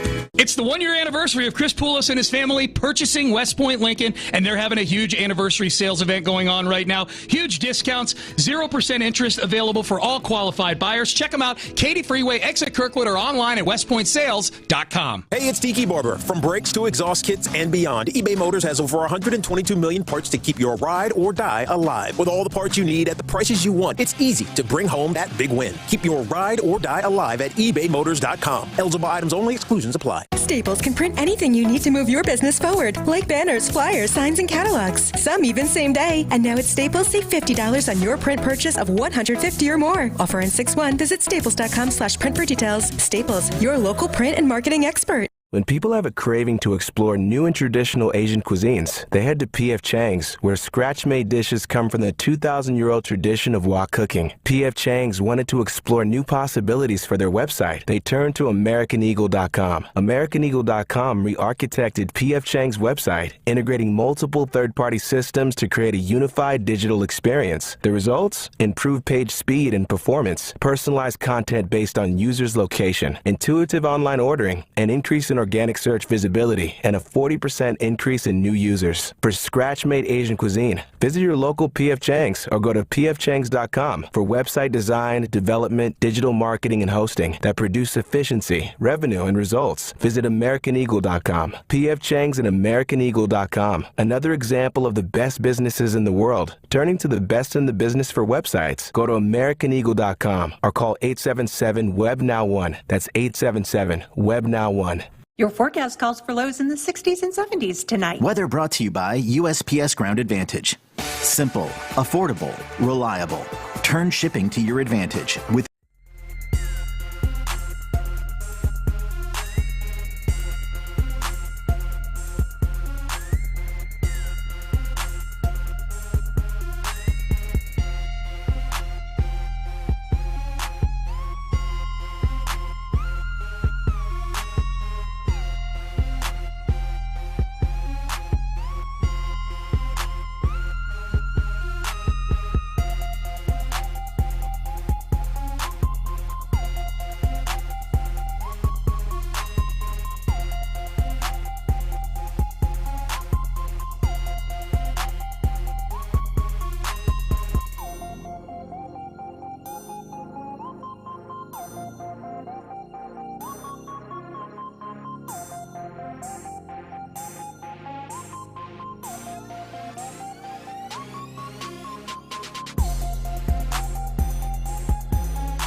Yeah, that's right. Download the Odyssey app now and don't miss a minute of the conversation. Houston's sports leader. Sports Radio 610.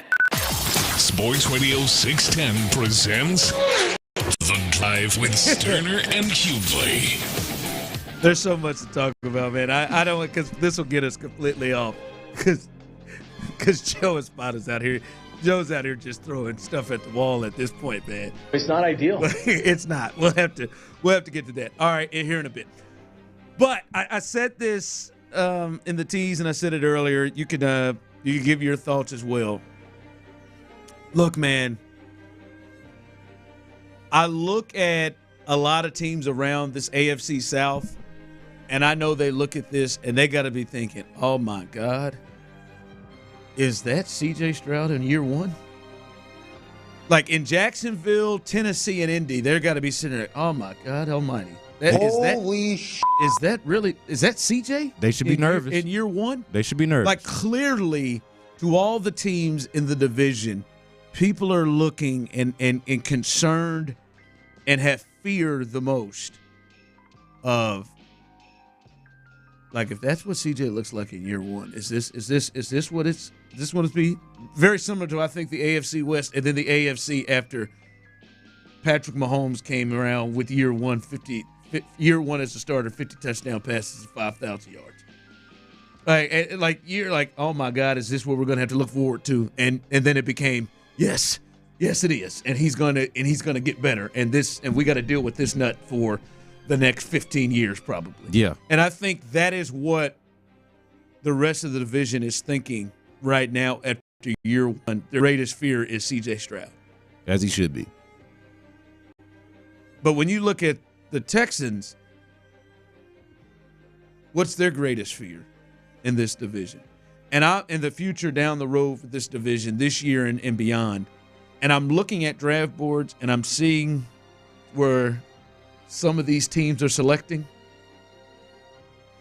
and there is no other answer. If that nut in Indianapolis, that nut being Anthony Richardson. Thought you might be talking about Irsay. Yeah, Jim's he's a nut. Jim's been in that bathroom I told you about yesterday for the first time, allegedly. Hurt my nose. I believe Jay Jenkins, known as Young Jeezy, calls it that white girl. But anyway, baking soda. But anyway, no, that nut Anthony Richardson, him with Shane Steichen, probably no better coach to fit him. If that nut up there figures it out, and I know we're going to get some people saying, "Oh, Anthony Richardson," tell me all the things about Anthony Richardson. Hey, they're the truth. That's the hope. They say the boy can't hit the side of a fire station. Hope so. He was hitting that bad boy. Start that Texans game, wasn't he though? And running it too. And the week before that, he looked kind of like a superhero. Kind of caught me off guard with how much better.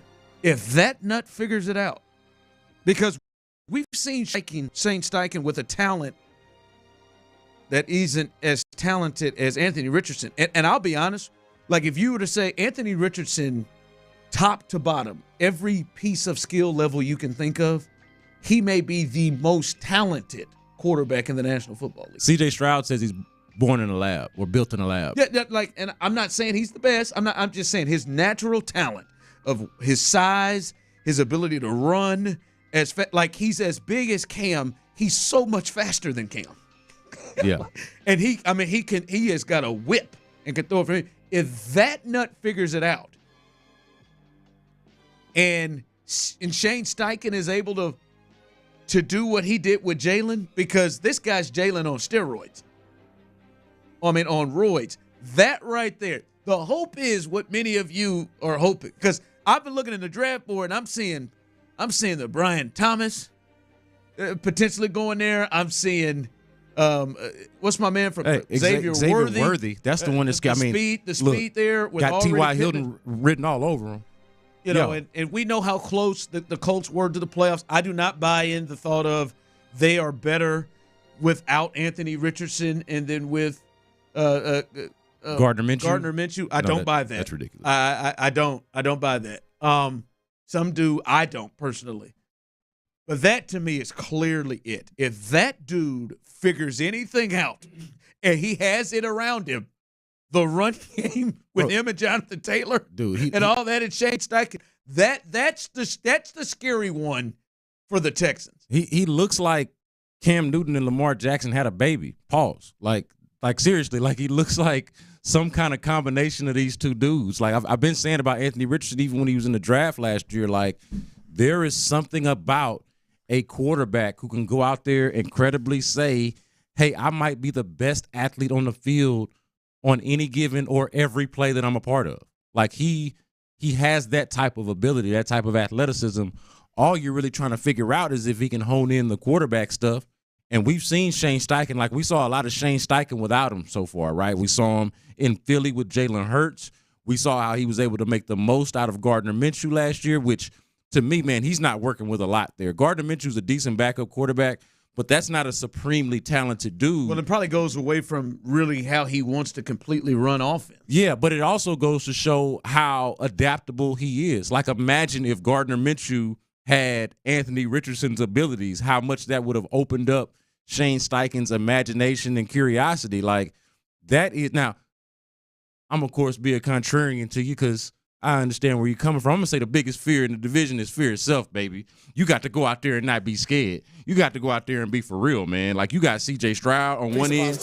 You got Will Anderson on the other end. You got DeMeco Ryans running this bad boy. Biggest fear is fear itself. Don't go out there and be scared. But if I was going to be scared of something, it would be an alien. Yeah, that man. And the Colts got an alien, and they got a coach that looks like he can tap into. Now listen, you can see it going completely poorly. This is the big thing. The texter mentions on from the 832 if he can stay healthy. My bigger question about Anthony Richardson is him staying on the field, and so if there's my answer. What's my biggest fear? Anthony Richardson stays healthy and figures it out. Because right now you can say, hey, I'm not scared.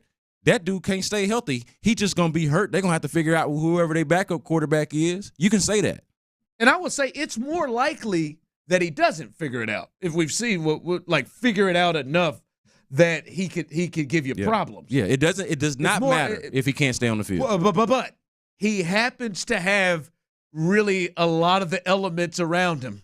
Like there's two guys that get their hands on a player like him. It's Shane Steichen and it's Greg Roman. Like those two coaches get their hands on players like this. We've seen it. Yeah. I'd like to see what Andy Reid could do with them too. But yeah, no, I hear you though. But I'm just saying, particular those two to their skill sets and what they do. Like all of it. Yeah, there's things of can he stay healthy? Can he be accurate enough? Like we look at it like and see, I think he can. Like there's the thing is I think he can be accurate enough. The health is the issue. I don't even know, and this is going to sound crazy, especially I don't even know if a guy like Lamar has completely put it together. Oh, that's hard. Two MVPs? I know, and I'm just saying, like completely where you're like consistently like he's hitting it, but his talent is so strong that he doesn't have to be. Well, he compensates for some of his shortcomings with some things that are special that others can't do. Which is the thing that Anthony can do. Exactly what Anthony Richardson does. Except he's bigger. Yes. Yeah, which also makes it odd that he can't stay healthy. But yeah, he hasn't after that first year. But that's still an element there. You know, like, hey man, if they can figure that out, figure out how to keep him upright. Him and Jonathan Taylor. So hey, look, it's why I'm really glad, man, and to have a DeMeco and the coach and a defensive minded coach, a defensive investment in the team. You're gonna need that because look, you look around this division, Anthony Richardson, the Colts, these offenses are Shane Steichen, they're coming. Yeah. All right, we'll do a little Texans report, a little draft talk coming up. I think Clint's going to be hot about something. He's not here, but we're going to discuss this because it feels like maybe a bit of a nugget has been thrown out there. Maybe a bit of a crumb has been thrown out there. And before we get there, we gotta address a little something here. It looks like our guy Joe Espada's. He's just going to try anything at this point. We'll discuss that coming up next. Appreciate people enjoying nuggies. You can fix those hair loss issues that you've been dealing with. Those hair loss issues that every day when you look in the mirror after getting ready to go to work or on the weekends when you're going out to grab a bite to eat with your wife or maybe going out on a date, maybe going out with the fellas, and you look in the mirror, boy, you feel good about it. You look in the mirror, boom. That receding hairline just knocks, takes the wind out of your damn sails. You know what I'm talking about. Good news, Advanced Hair can help you out. If you've got a hair loss issue, again, receding hairline, thinning, balding, men or women, doesn't matter. If you've got that issue and you're not calling Advanced Hair right now, something's wrong. Because I'm here to tell you, they are an absolute game changer. Tens of thousands of lives have been changed, upgraded by Advanced Hair. And the most beautiful thing about Advanced Hair, their product, one-day treatment, your own natural hair beginning to regrow the very next day, it's backed by an Advanced Hair guarantee. Doesn't get any better. They believe in their product, y'all, so much so that they got a guarantee that backs it. What are you waiting on? If you got that issue, receding hairline, thinning, balding, what are you waiting on? 832-688-HAIR, 832-688-HAIR, or check them out online at advancedhair.com. Again, that's advancedhair.com. Texans GM Nick Caserio on the team's plan heading into the draft. We have 9 picks. We'll see if that changes or stays static. Just given our history, it'll probably change at some point. Try to add the right people with the right mindset that, we think can help us win football games. Insider access. Exclusive content. Sports Radio 610. The Texans play here. From the Bell Furniture and Vita Bell Prices Traffic Center, your traffic report is sponsored by Twin Peaks. I-45, the Gulf Freeway, southbound at FM 1959. It's an accident that has a right lane blocked. Head to Twin Peaks for the draft this week to see how it all unfolds. Maybe some draft night magic is in the cards again this year. Bring your friends to your nearest lodge for the famous 29-degree drafts and made-from-scratch menu. Twin Peaks, eats, drinks, scenic views. I'm Laura Reynolds, Sports Radio 610. $10,000 off. Hurry to Lone Star Chevy. Bring your old trade and take an instant $10,000 off new 2024 Silverados. Or buy a new 2024 Silverado Crew Cab. Now just $39,995. Bring us your old trade and buy a new 2024 Silverado Crew Cab. Just $39,995. And low 1.9% financing for 72 months is available. Hurry, shop hundreds of new Chevy cars, trucks, and SUVs, all slashed with incredible Lone Star Chevy savings. Like $10,000 off new 2024 Silverados. Or take an instant $4,000 off new 2024 Tahoes and Suburbans at Lone Star Chevy. You take $4,000 off new 2024 Tahoes and Suburbans. But deals like these can't last long, and the best will go first, so don't wait. Come get the low Lone Star Chevy price at the legendary Lone Star Chevrolet, 298 Eldridge or LoneStarChevrolet.com. Chevy, together, let's drive. Call 877-229-4217 for details. I'm Bill, and I'm living with idiopathic pulmonary fibrosis, a type of interstitial lung disease that causes scarring of the lungs and makes it hard to breathe. ILD can be hard to diagnose, so if you're out of breath with a constant dry cough, ask a pulmonologist if it could be ILD.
For details. Member gifts may be subject to additional terms and restrictions. See Lowe's.com/shipping terms for details. Subject to change. Live from the Twin Peaks studios, Sports Radio 610 presents The Drive with Stoerner and Hughley.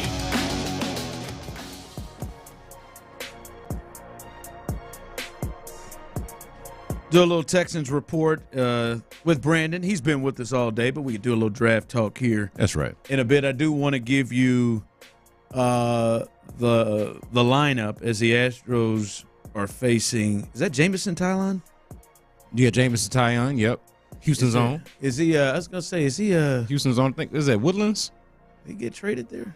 Where did he get? Did he go to Pittsburgh? Is that? He had been in Pittsburgh. Had been with the Yankees. Yeah, well-traveled Jameson Taillon at this point. He is on the bump for the Cubs tonight. Here is the lineup, and you know, you can go either way with this, but he is trying here. Joe Espada, lineup today.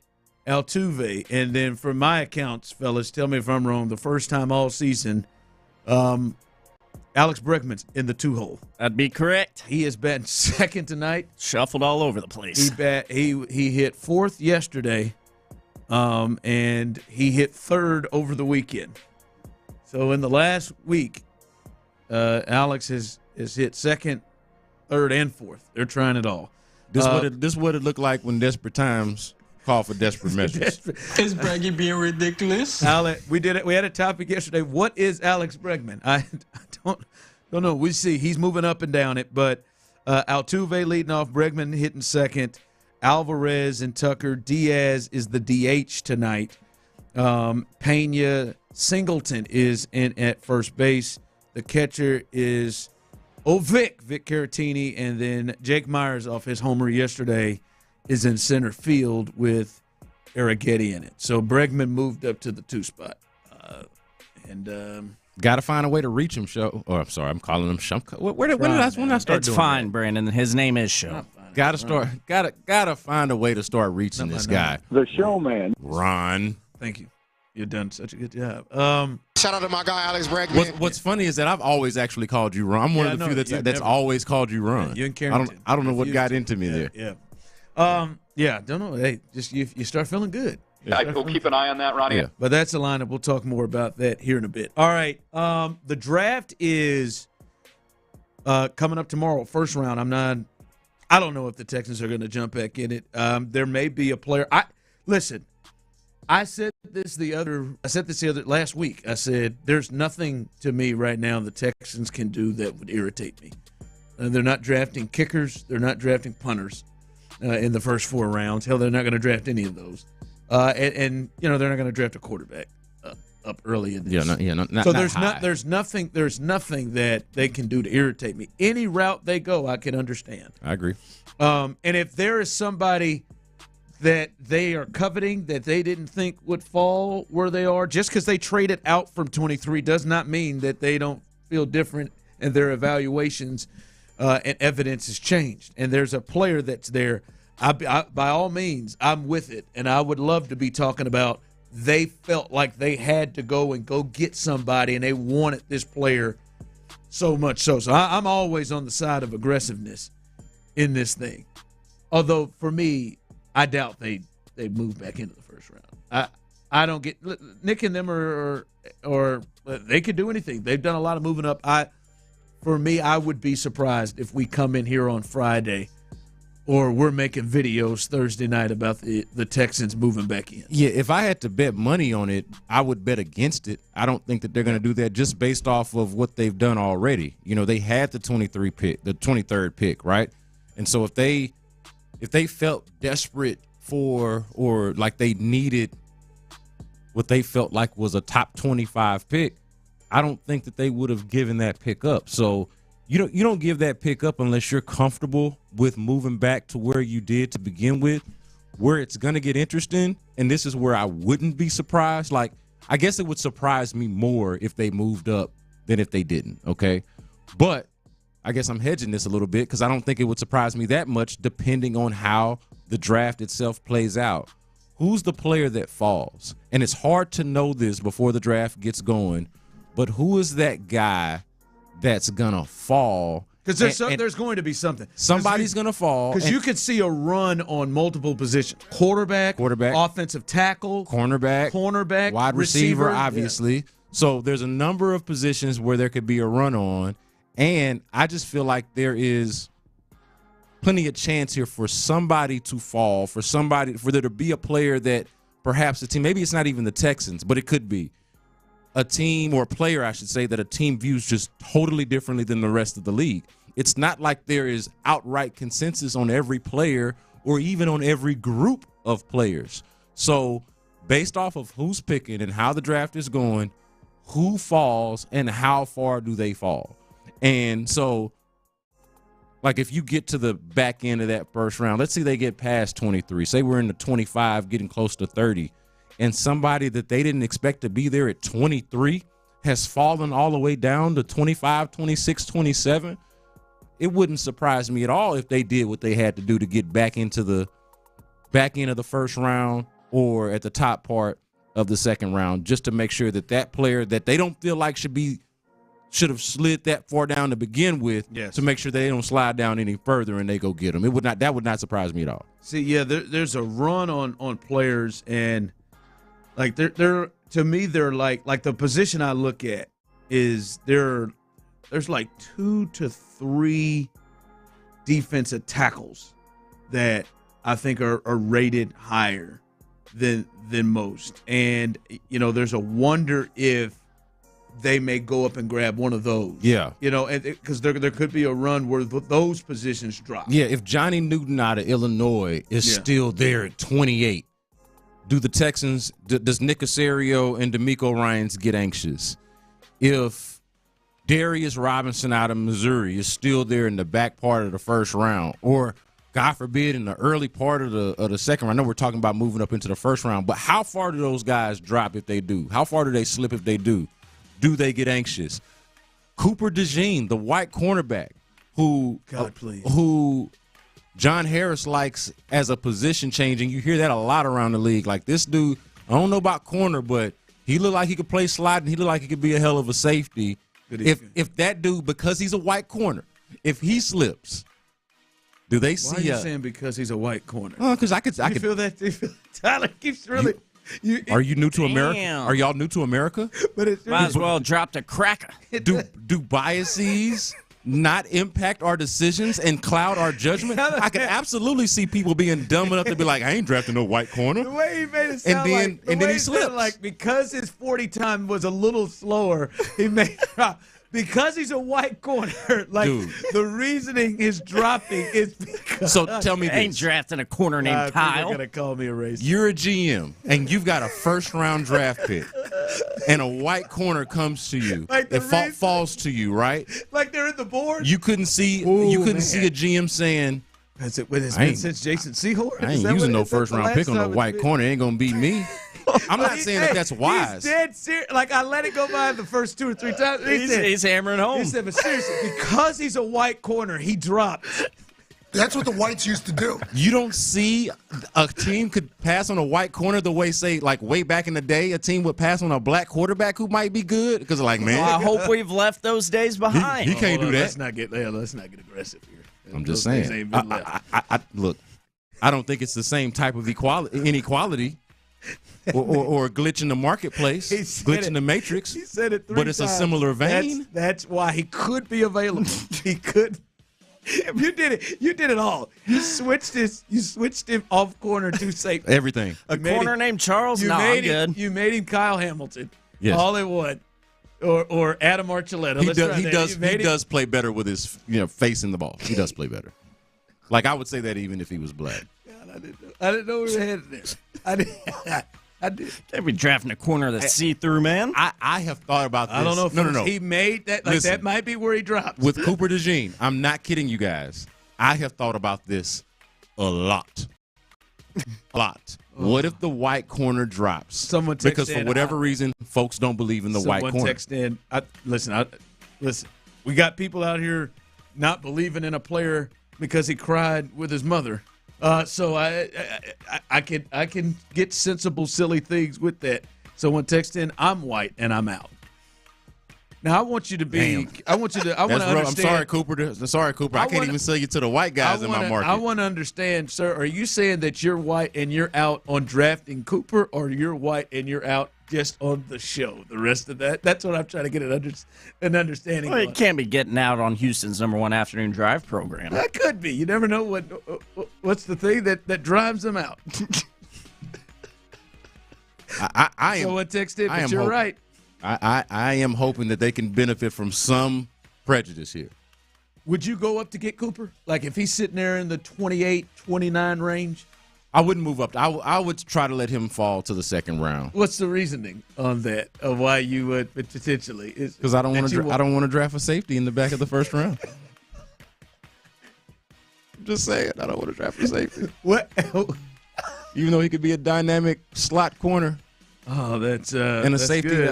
an all-purpose safety, and all do it all safety. Text line, I agree with B. Scott. I think twice before drafting a white corner. Now, damn it, no! Stop! This is ridiculous. Hey, but let him fall to Come about on 30. now. Let him fall to about 36. You know why there's a struggle here? You know what the struggle is, Tyler? Tell me. You know, they don't have anybody to go to the well to compare him to be like they do with slots. It's like a unicorn. That Lad McConkey. I dare.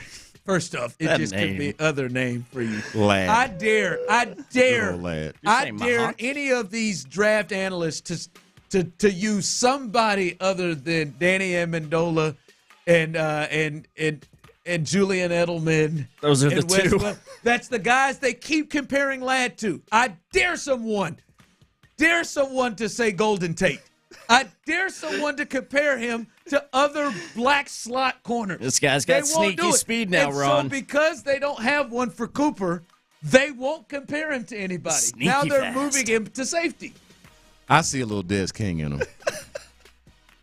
Burnt barbecue chicken or whatever? I don't want that. I get the every time I see Lad McConkey, I really am. Somebody dare to compare him to Golden Tate. Somebody dare to compare him to Stephon Diggs. Dare it. Slot receivers. Somebody on the text line said they're gonna turn him into a linebacker. They gonna turn the white corner into a linebacker. No self-respecting black receivers going to let white corners defend him. Yeah, can he come back the next day? They didn't let they let Jason Sehorn defend him, and he locked him up sometimes. Just been looking for that second one. I know it's 12, 20 15 years years ago. ago. I was gonna say. I don't care. I better get off Cooper. I want Cooper here so bad. I want him here so bad. So the first question, D'Amico, you thinking about moving him? Yeah. Is he going to play corner here? And if you hear, it's a versatile kid, man, a guy that we can play in a lot of different spots. If they draft him, I'm telling my press corps member we are not allowed to ask about his work ethic. Please give me Cooper. Do not ask about his work. What's the comp you got? What's the comp you got? I don't want to hear about his football intelligence. What either. is the comp you give? I know he's got it. What's the last 10-year comp? Is it Charles Tillman? Is it Peanut Tillman? What's the comp you give for Cooper? Since you don't have other white corners to lean on. Because you can't go Adam Archuleta and Jason Sehorn. It's just too long ago. No, it has to be a cross-racial comparison. Cross-racial. And people are just not confident. Yeah, it has to be. They move him to safety. They'll go John Lynch. All right. I've got him as Desmond King. Coming up, we'll get you ready for this Astros game. Can they get back to single digits under 500? We'll give you the lineup if you missed it. Alex Bregman is on the move again. We'll discuss that. And the NBA's got to stop doing this. They really do. They've got to stop doing this. And news coming out of the NFL. A player got the bag and another player wants out. We'll discuss that coming up next. All right, it's truck season in Texas, y'all, and it's truck season at Ron Kraft Chevrolet. Right now, huge savings on Silverado 1500s with GM financing as low as 1.9% for 72 months. Come on now.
always live on the free Odyssey app. Welcome to 5 o'clock fire. Sports Radio 610 presents The Drive with Stoerner and Hughley. It's the 5 o'clock fire. It is 5 o'clock. Congratulations. Hopefully you're off work. You're off work. But luckily for you. I got it now. Oh, B. Scott. Some or another. And the deal. The big deal. I'm sorry, Cooper DeJean has me in a space. I'm not done with that, by the way. We're going to continue that at some point later on today. You want Texans draft talk, we're going to give it to you. We're going to give it to you hard. All right. We also have a texter that wants a Cortland Finnegan investigation, and I've been saying that for years. I feel like he passes the test once Dre took that helmet off. We're really pushing the line here. Ed Psycho T, a.k.a. You can catch that. You can make cornrows out of that for sure. I mean, he could have sold me. He could have sold me. Yeah. He could have sold me that there's green bean casserole at his Thanksgiving. But he goes to our barbershop. Has to. All right. He must. 5 o'clock fire, which is brought to you by Kirk Holmes. Scissors won't do. Yeah, the Astros, they get it going tonight. Fellas, I know we have said this multiple times, and it is clear that Joe Espada, a.k.a. Dana Espada, they really sense and see this. And they're making moves and changes, and they had to bring up Arrighetti again due to whatever the hell's wrong with Christian Javier. They had to bring him up. He gets a start tonight. We've said this repeatedly. They have got to get it going.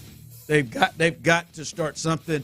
What did Jose Altuve say yesterday after the game? We've been a team that's won 8 out of 10 before. Yeah. Well, okay, Jose, it's about that damn time. Yeah. Whenever you all want to get started. Yeah, he says they can get hot. So go ahead and get hot, dog. Yeah, whenever you want that, you all have belief. The belief around some of the city is waning. I gotta believe that. Tyler is somebody who I think lives in the 8 to 10 range in his confidence level with the Astros, and I think Tyler's probably dropped. Hanging by a thread, man. To like a 6.587 if I know Tyler. Multiple digits. Here is the lineup, and this is, I think, if you're just jumping into your cars or at your desk or listening to us on the Odyssey app or jumping in on YouTube and Twitch, hello, however you're taking us in. This is the lineup, and another, I think, example of, hey, we got to get it. We got to get on it now. We got to make changes. We got to do something. Altuve will lead off, but Alex Bregman is batting second. This is the third different spot in the lineup that he has been in since Friday. He hit third, fourth, and now he is in the 2-hole ahead of Alvarez, who is playing in left field. Stay safe. Kyle Tucker in right field. Diaz, they're going to keep his bat in the lineup. He is the DH. Pena and Singleton is going to be in at first base, as I was dead wrong off of believing multiple times on base that Jose Abreu, I'm trying, would reach yesterday, and he did not. It's not ideal. He hit a ball hard, though. He did. He lined out. He lined out early in the game, which you got to take any kind of victories. Vic Caratini is a catcher, batting eighth with Jake Myers, who went deep yesterday, so he gets back-to-back starts. So, of course, the number one player on the team that hits with runners in scoring position deserves to get two games off in a row. And Mauricio Dubon, as you are in gotta have it win mode.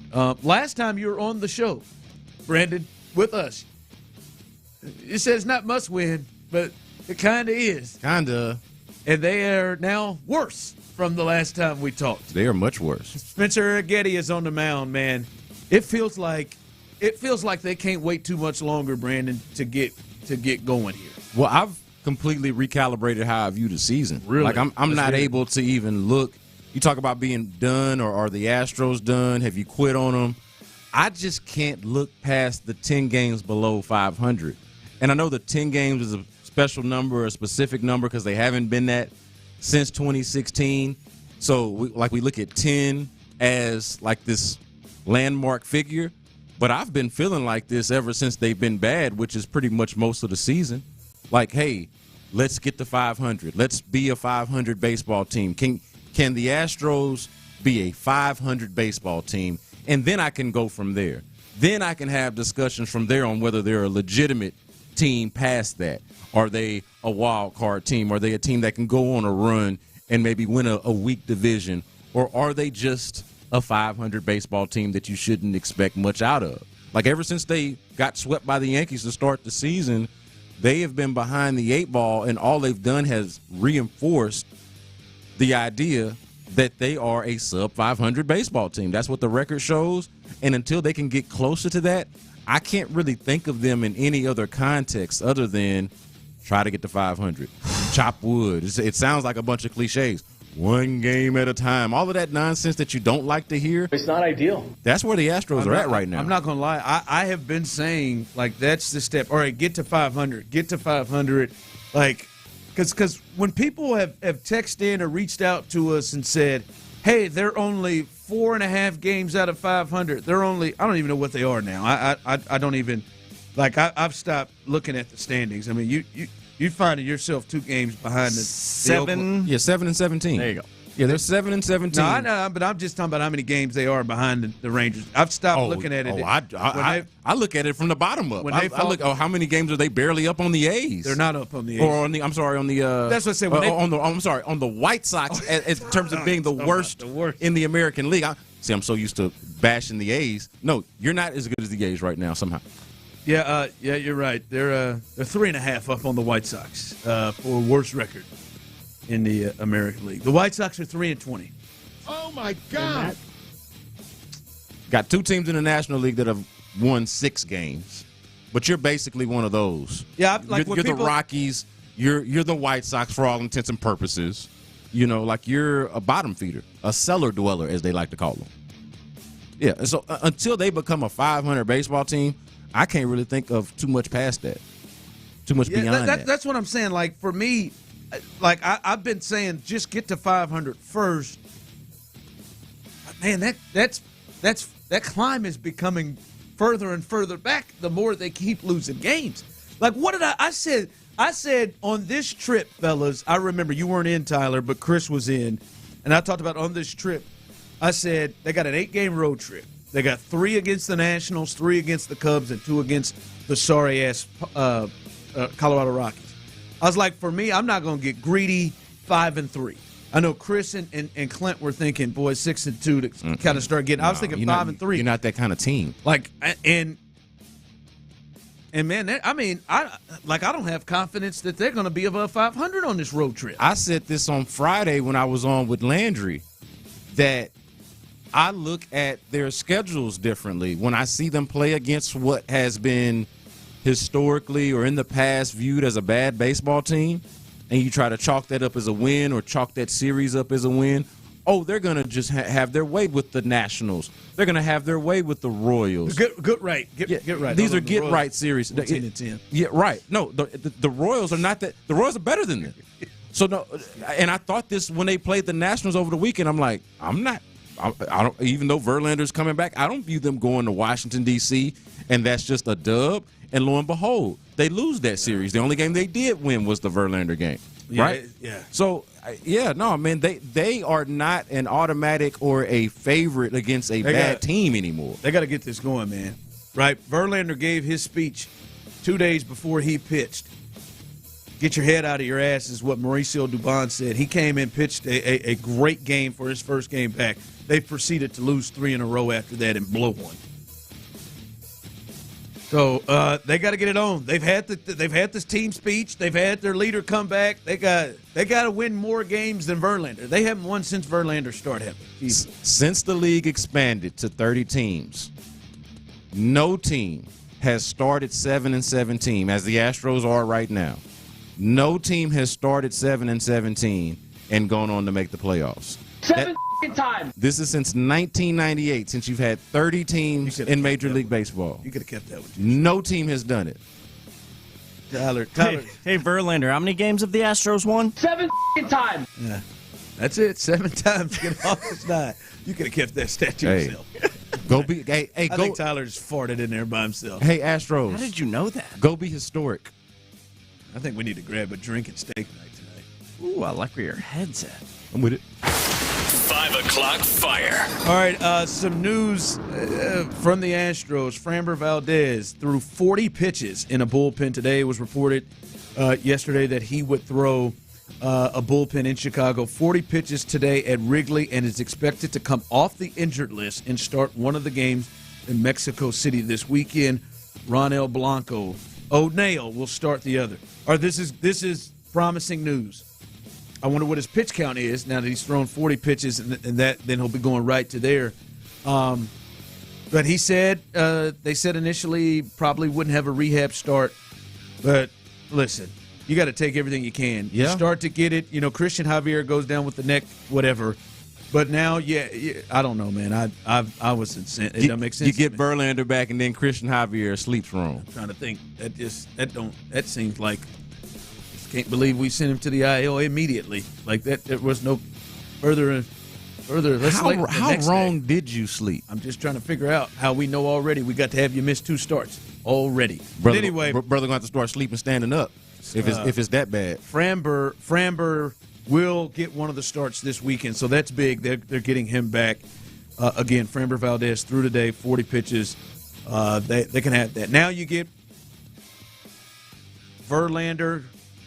And have Blanco, who has probably been one of the biggest early surprises, not just for the Astros, but in baseball, and Verlander. You have those 3 in the rotation. I mean, at least you feel now, again, you got 3 starters you can halfway feel good about. Ron. Yes. You need 5. I know you need 5, but right now you've only had 2. I'm just saying you got 3. One of them's 40-something. And is coming off of injury. The other one is also coming off of injury. I'm just saying. And then another one is a 30-year-old rookie who's come along. That is better. Yes. That is better than Arrighetti. Yes. And Blair.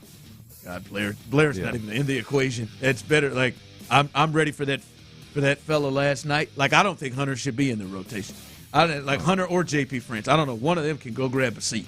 Yeah, but both of those guys I suspect will be in the bullpen at some point. Let's go. When they get right, when they get whole, when they get healthy. Hunter Brown is beyond disappointing. He's a complete letdown. 5 o'clock fire. All right, the NBA playoffs, they continue tonight, but I want to get back what just happened. The NBA, I honest to God, stop doing this. Stop it. They've done it in the regular season. The Rockets were involved in it with the Knicks this season. This is ridiculous. If you missed one of the greatest nights of playoff basketball, pissed me smooth off, but one of the greatest nights of playoff basketball Monday night, the Knicks and the 76ers game came down, and there were some questions of officiating at the end. Joel Embiid refused to look at reporters or the camera as he just sat there and twisted his hair and gave his angry response. Well, you see what kind of pain he playing through. I'd be mad too. I wonder if the pain's that bad. All right, but anyway, he seems like a wrestler selling it half the time. You think he deserves over the top? You think he might get an Emmy for this one? I don't know, man. Like every time he touches the ball, it's like he just took a pain pill. But when that ball gets out of his hands, anyway. Yeah. He's always awkward. So here is the report, and he's a Jayhawk. Here's the report. In the last 2-minute report from officials, the New York Knicks' miraculous 104-101 victory over the 76ers in Game 2 of the first round Monday night, the NBA ruled that Tyrese Maxey was fouled multiple times during the frantic defining sequence, and that 76ers coach Nick Nurse called a timeout, but referees didn't see it. Dude. Like, hey, man, don't report it. Don't tell us. Why would you? Well, here's the thing that I don't get. If you're gonna tell us this, and we know that the team filed a grievance, how do they not win it? Yes. How do we just keep going? How do we just act like, okay, so they acknowledged they were wrong. The 76ers voice vehement objections to it, file a grievance. And they said, you're right. Yeah. On multiple, like it's not just one thing. When he says he got fouled multiple times, like I counted three different times he was fouled. He was grabbed by the jersey before the ball was inbounded, pushed, slapped on the ground, And you said you missed a timeout. The timeout. That's both three. things. That's 3 to 4 different things that happened in that one sequence, in which would have sent them to the line up 2. And when the Rockets were involved in moments like this, they were regular season games. Yes. These are playoff games. And 2-0 is completely different than 1-1 going home. People lose jobs over this. Yeah. Now, neither one of these teams has a shot to win the finals, I don't think. But that doesn't change the facts. That doesn't change the principle of it. I would still be very, very upset if I was a 76er. What do we do here? You just said 3 to 4 different things were incorrectly either not called or just missed. We got to play the last 5 minutes of the game. This feels like, to me, when George Brett got the pine tar thing, it happened to him. They came back and reviewed it and said they were wrong. They replayed the 9th inning. Holy They cow. came back a month later and replayed the 9th inning. I know some of our old heads will remember that, where he lost his mind for the pine tar. I feel like they should do that. They should, or at least let him play knockout or something. Or to me, like the Sixers, the Sixers should start with a 15-point lead in Game 3. 5 points for each one of the infractions. The timeout. Okay, hold on. I'll say multiple as 2. The timeout and the 2 fouls they missed. They start the game plus 15. They may still lose, but 15-0. Man, the way they shoot threes in the NBA now. It don't feel like they should just come out and it's zip. Like nothing happened. All right, we've got to continue what has taken over the show here. I now want the Texans to go get this guy. I want Cooper DeJean. I want the Texans to go get this guy. Draft talk for the Houston Texans coming up next. That's what the Whites used to do. Nick Caserio isn't buying into the outside noise around the Texans. It's so early. I mean, we haven't done anything. What happened last year has no bearing on this year, so we're focused on right now. We're focused on the present. We're focused on improvement, and I think the players' focus is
eBay Motors, you have over 122 million parts to keep it running. And with eBay Guaranteed Fit, they'll be the perfect fit every time. Plus, at these prices, well, we're burning rubber, not cash. Keep your ride or die alive at ebaymotors.com.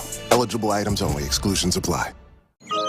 Spring is here, and it's time to get active with the Odyssey app. No matter how you're getting your exercise in, make sure you're tuned in to your favorite workout mix thanks to Planet Fitness. There's plenty of options to help you find your groove. Find them all on the free Odyssey app thanks to Planet Fitness, home of the judgment-free zone. The Houston Texans are on the clock. Sports Radio 610 presents The Drive with Stoerner and Hughley. Just looking up on the screen as Nick Saban is doing some of his first work with ESPN, and he's just wearing all Alabama colors. They had the Texans up there. The number one need for the Texans they had listed was cornerback. So they're not buying into the Clint's Jeff Okudah defensive tackle. They're not buying into the Jeff Okudah, C.J. Henderson comeback season. No, they don't seem to be sold. I don't think they seem to be sold, and that's where we can arrive right here with Cooper DeJean. And look, man, I mean, I think we got to really kind of pull the car over here a little bit. Let's do it. Discuss this. I know you kept talking about pull the carpet back too. You know, as we get real here with his with him being a white corner, which is unusual. Like, doesn't happen. I'm serious. I think it's Jason Sehorn. There was a guy for the Washington Commanders that was a white corner that they quickly moved, and they became special teams guy. But they even changed the listing of his position, which I think if you're just going to use him on special teams, you could have at least had him listed as a corner. Yeah, you can still call him a corner. But they moved him to safety. Daria Gumbawale still gets to be a running back. Yeah. Even though he's, a kicker. Stop, man. Yeah, I'm sorry. Seriously, how good does Cooper DeJean have to be? Like, to really talk about it, as you continue, you kick this off, Brandon, as you really leaned into the thought of if he is someone that drops because he's a white corner, and there are some people who may just have some serious biases about that. Yeah. How good does this cat have to be to overcome all of these obstacles? He is a white corner from Iowa. Like Ladd McConkey, who may sneak into this first round as a slot receiver, but he did it at Georgia. He was in the SEC. He was out there. You got him on tape getting it going up against NFL guys. Now, I don't know.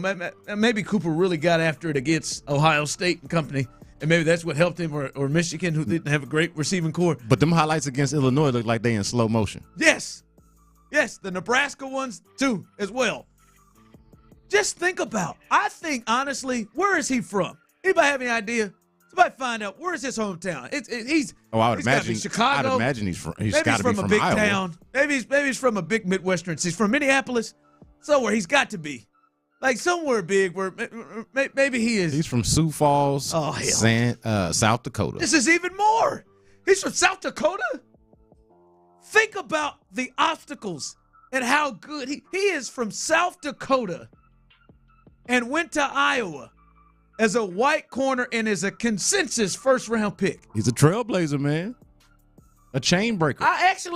Tyler, I think he's actually probably a top 10 pick.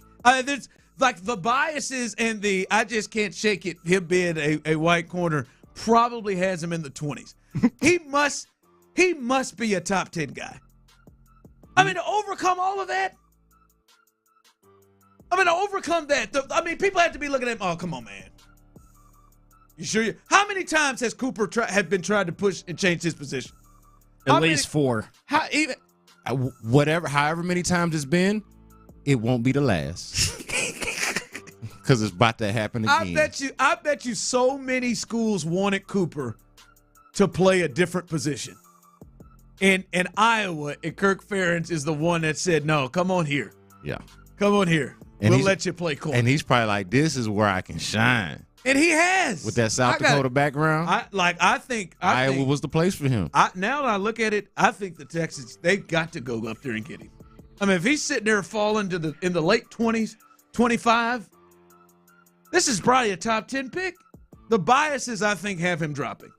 I think that the Texans can absolutely benefit from biases and ignorance and this feeling that you wouldn't draft a white corner in the first round. The only criticism that I would take, or what I would consider justified, is if you didn't want to draft, forget him being white, a corner that you feel like you're going to move to safety, whether he's whatever color he is.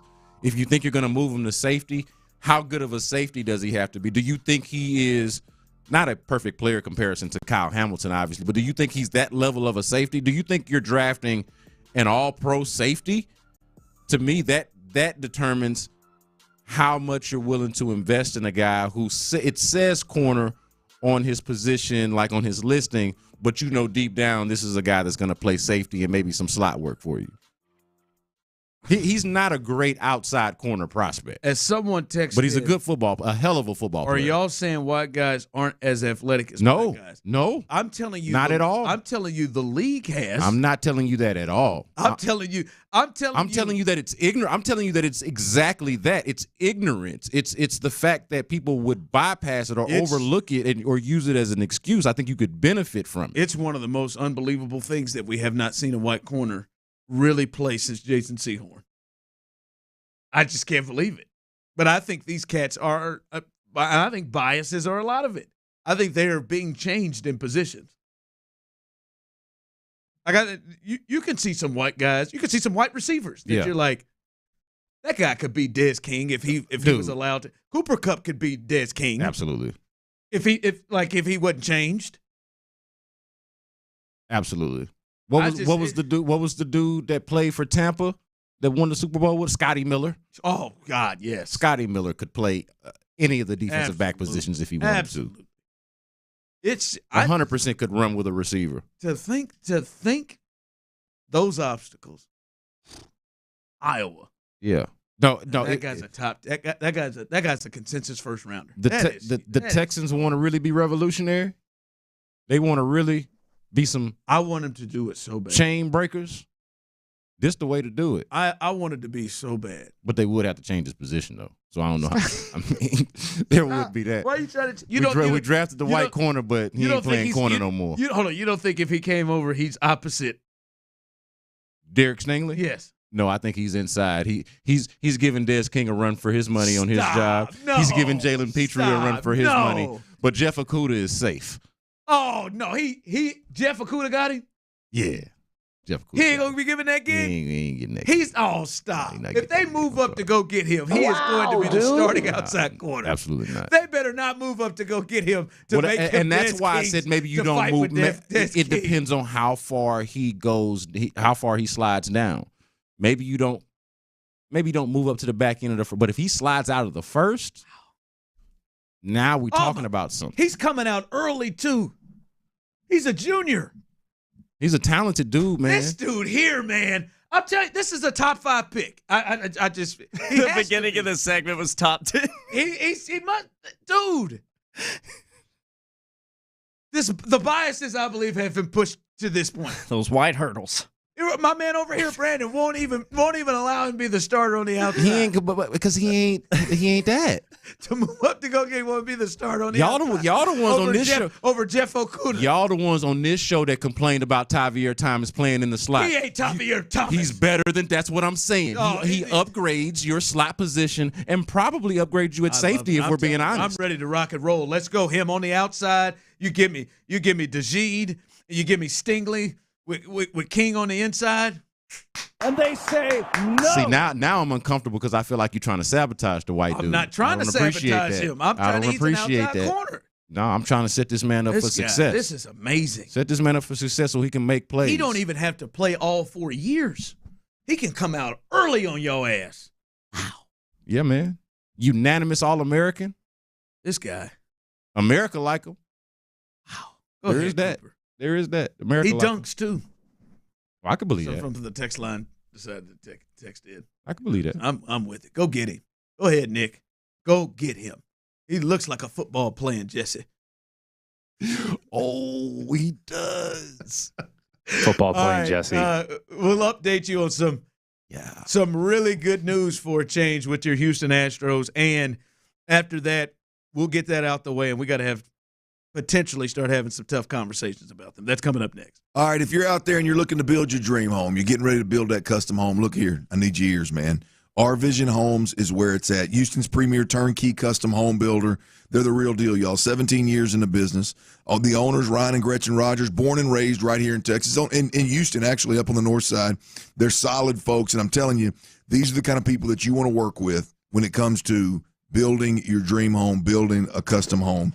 Whether you want to build on your own land or you're needing assistance, purchasing the dirt to build that home on Our Vision Homes, again, is where it's at. They also, right now, they're offering build on your own land workshops. The free 1-hour workshop where Gretchen Rogers, one of the owners, will walk you through step for step the process of building on your own land, building your dream home. I'm telling you, I mean, there's rave reviews with these seminars, with these workshops. If you are interested in building your dream home or you're ready to pull the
you can earn up to 5% cash back on business essentials, so your business can go from here to possible. Chase for business. Make more with yours. Real business owner compensated for their participation. Cards issued by JPMorgan Chase Bank, N.A. member FDIC. Subject to credit approval. Terms apply. Live from the Twin Peaks studios, Sports Radio 610 presents The Drive with Stoerner and Hughley.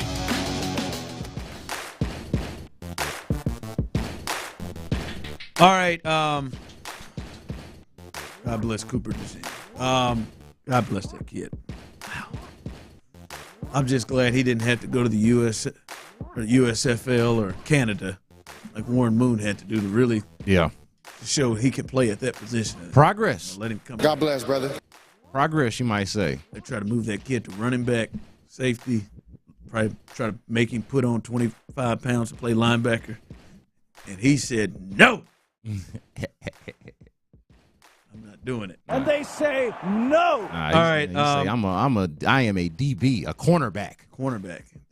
Someone's already trying to move him to safety. Yeah, he's going to play safety. All right. If you are just jumping in, this is some really good news, and this is tough for an Astros team that is reeling. Framber Valdez threw 40 pitches in the bullpen today at Wrigley Field and is expected to come off the injured list and start one of the games this weekend in Mexico City against the Rockies. Blanco will start the other. With those two guys, that's as confident in a two-game set against a really bad baseball team that you feel like you can be if you're the Astros on the mound. Hoping so. I do wonder where his pitch count will be, right? Like, that's the first time it's been reported, right, Tyler, Brandon, you keeping up with this as well, that he's thrown a bullpen? Yeah. Something since he's been injured? Everything we had been hearing before this was that he was playing catch. Yeah. He was playing catch. This is an actual bullpen session, so that is progress. And 40 pitches, I mean, that's not insignificant at all. Yeah, but we'll see what kind of pitch count he is. I don't know if he can, if he's throwing 100 pitches or whatever. No, probably. You know not. what I mean? Like we'll see. That wouldn't even be smart to do. How long he goes, but with the time off he's had. So we'll see what the pitch count is, if there is, which I'm sure there will be one. But he should pitch this weekend, and that's big to get him back in that rotation because they desperately need him to get back. But I will point out, we had Tony Gwynn Jr. on earlier, our Odyssey MLB insider, and he did point out, because, he's in San Diego, covers the Padres. Padres, a 500 baseball team, also talented, probably the epitome of disappointments. A team not realizing its expectations, its potential over the last couple of years. They just lost to the Rockies. Yeah. So it's not like it's not a thing that could happen. Kevin Garnett, with this Astros team, anything's possible. Anything's possible. Right now. They've got multiple catchers' interference in the last week, so anything is possible to lead to runs late. What is wrong with Will Conkle? And why are you putting this in here? Brandon gave a hell of a stat Thought it was earlier. really interesting. Tyler's doing this and just running and just beating himself up. Chaz McCormick, 7 RBIs this year. Alex Bregman, 5 RBIs. By the way, Alex Bregman has been moved in the lineup to the 2 spot. Alex Bregman has hit 2, 3, and 4, mostly behind Jose Altuve, who has been for the most part of this first part of the season been leading the league in hitting. Yeah. And Alvarez. He could win his 4th batting title this year. And Alvarez, who had been swinging the bat pretty well without the last, I guess, week. Bregman's got 5 RBIs. Jose Abreu has 1. I'll be honest with you, I don't even remember it. Yeah, I'm not. Was it a base hit? I don't even think it was a base hit. It had to be a sac fly. If you would have told me that Jose Abreu does not have an RBI, I would have. That's what I would have guessed. They've got 13 total. That equals Yordan Alvarez, who has 13 total himself, and Kyle Tucker has 17. I remember last year when I feel like Martin Maldonado had like 3 home runs before Jose Abreu hit his first one. But he caught him. Eventually. Caught him to that 18, Jack. He caught him to that 18. I feel like something's wrong when your first baseman is like trying to catch up to Martin Maldonado's production at the plate. Well, that was same as the year before. That did happen, though. Yuli had 7. All right, Texans All Access coming up behind us. Stay tuned for that as they will continue to get you ready for draft talk, as they will be out live tomorrow in the first round, covering the first round. So stay tuned for that. But they'll have their mock draft madness coming up behind them. And then Area 45 with Sean Bajani, who's behind me, looking gracious.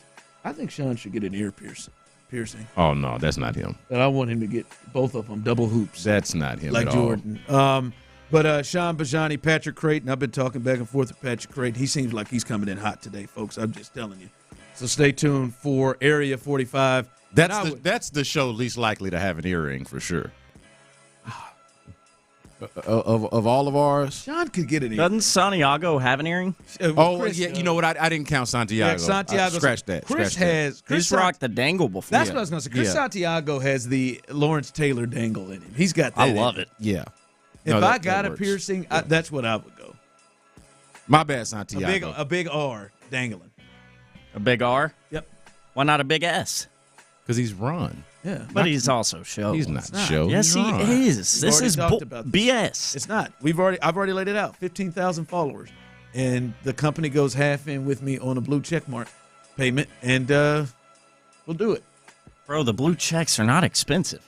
Okay, should be good. Yeah, go half. He's like all the better. I found out for a They year, should be man. fine with it. Found out. I saw the premium one for a year. Let's go half on it. We've discussed it. It's out there. It's out there. We've had that conversation. But Area 45 coming up behind us, or behind Texans All Access. They'll also have the post-game show for the Astros, and hopefully the Astros can get a win because I'll be tuning in. I was leaving from yesterday for football with all of my kids. My son's doing football in spring, doing like the spring football. My youngest son, they let him hop in with the young. He's 4. They let him hop in with the little flag football team. There you go. Hey, he had to run gassers. He's out on that, Jack. Oh yeah. Pissed, smooth off. His little legs moving back and forth. And then my daughter's out there on the cheerleading squad. Shout out to the Saints there. The little kids do not understand pointless running. Like you better have them chasing somebody or being chased. Shout out to Southside Saints. I was coming back from it listening to Area 45, and I heard Sean just come in and say it's 6-2 now. And I could hear the anger. Like Sean's the one I'm concerned about. Sean is the one that is so... He cares, man. He cares a lot, but he is really, really optimistic. Like, it's over Tyler optimism. Like, and Tyler flies off the handle all the time. But it's over. But it seems like Sean Bajani will reach a boiling point. And I don't know if it's 15 games under 500, if it's just a horrifically blown loss, blown save, something. I fear Sean loses it. And Sean Bajani feels like he will blow up big time. Wow. And then we'll just get away from him. To me, they need to do something. It's the losing to the bad teams because you're obviously one of them now. But so your record says your record says one of. But once your record says you're a bad team, and then on top of that you start losing to the bad teams, you're really one of them. And I think that realization is gonna hit Sean Bajani at some point during this season, if it hasn't already. Hell, it could be. I don't want to predict this. You know what? I'm not going to predict this. But if it does happen with these Rockies, man, like that could be it. Yep. Think about it. You're right. That one and getting baptized by the Rockies. Luckily for him, if that were to happen, if they get swept by the Rockies with Blanco, it's not going to be good. And Framber, luckily Sean wouldn't be on the air. Because that's for me. It's a Saturday and Sunday. But luckily, Sean, I get the feel Sean gets it, man. But he don't forget a damn thing. He'll come back Monday night. But if he's sitting on the air and it would implode for him, I could see Sean hitting the table and just losing it and not giving a rip about the dumb butt. I don't want to see that from him. I think that's in play. I really don't. You know what else I think is in play? We talked about it earlier. If you missed it, you can go to the podcast page at 2:00 right off the bat. I don't know. I don't think we're there yet, fellas, but we are getting close to the adjustment of how this team is going to operate. Potentially as we know, for the last decade, they have been buyers. Yep. At the deadline. And they have some decisions and some real strong conversations. I don't think they're there yet. I know 7-17. This is rough. As Brandon just let us know about an hour ago, that no team that has started 7-17 since 1998, and that is the expansion of the wild card. That's since we've had 30 MLB teams. 30 MLB teams. Yep. No team. Yeah, that wild card's 95. No team has ever made the playoffs starting off 7-17. I don't think we're there yet, but they may get to a place where they have to have some serious rough conversations and decisions on, are we going to ship out important pieces to kind of help us get ready for the future. And when I say important pieces, I don't mean the easy ones like Alex Bregman. That's easy. I'm talking about the hard ones, like a Kyle Tucker. Which would be a difficult one, but would also fetch a ton.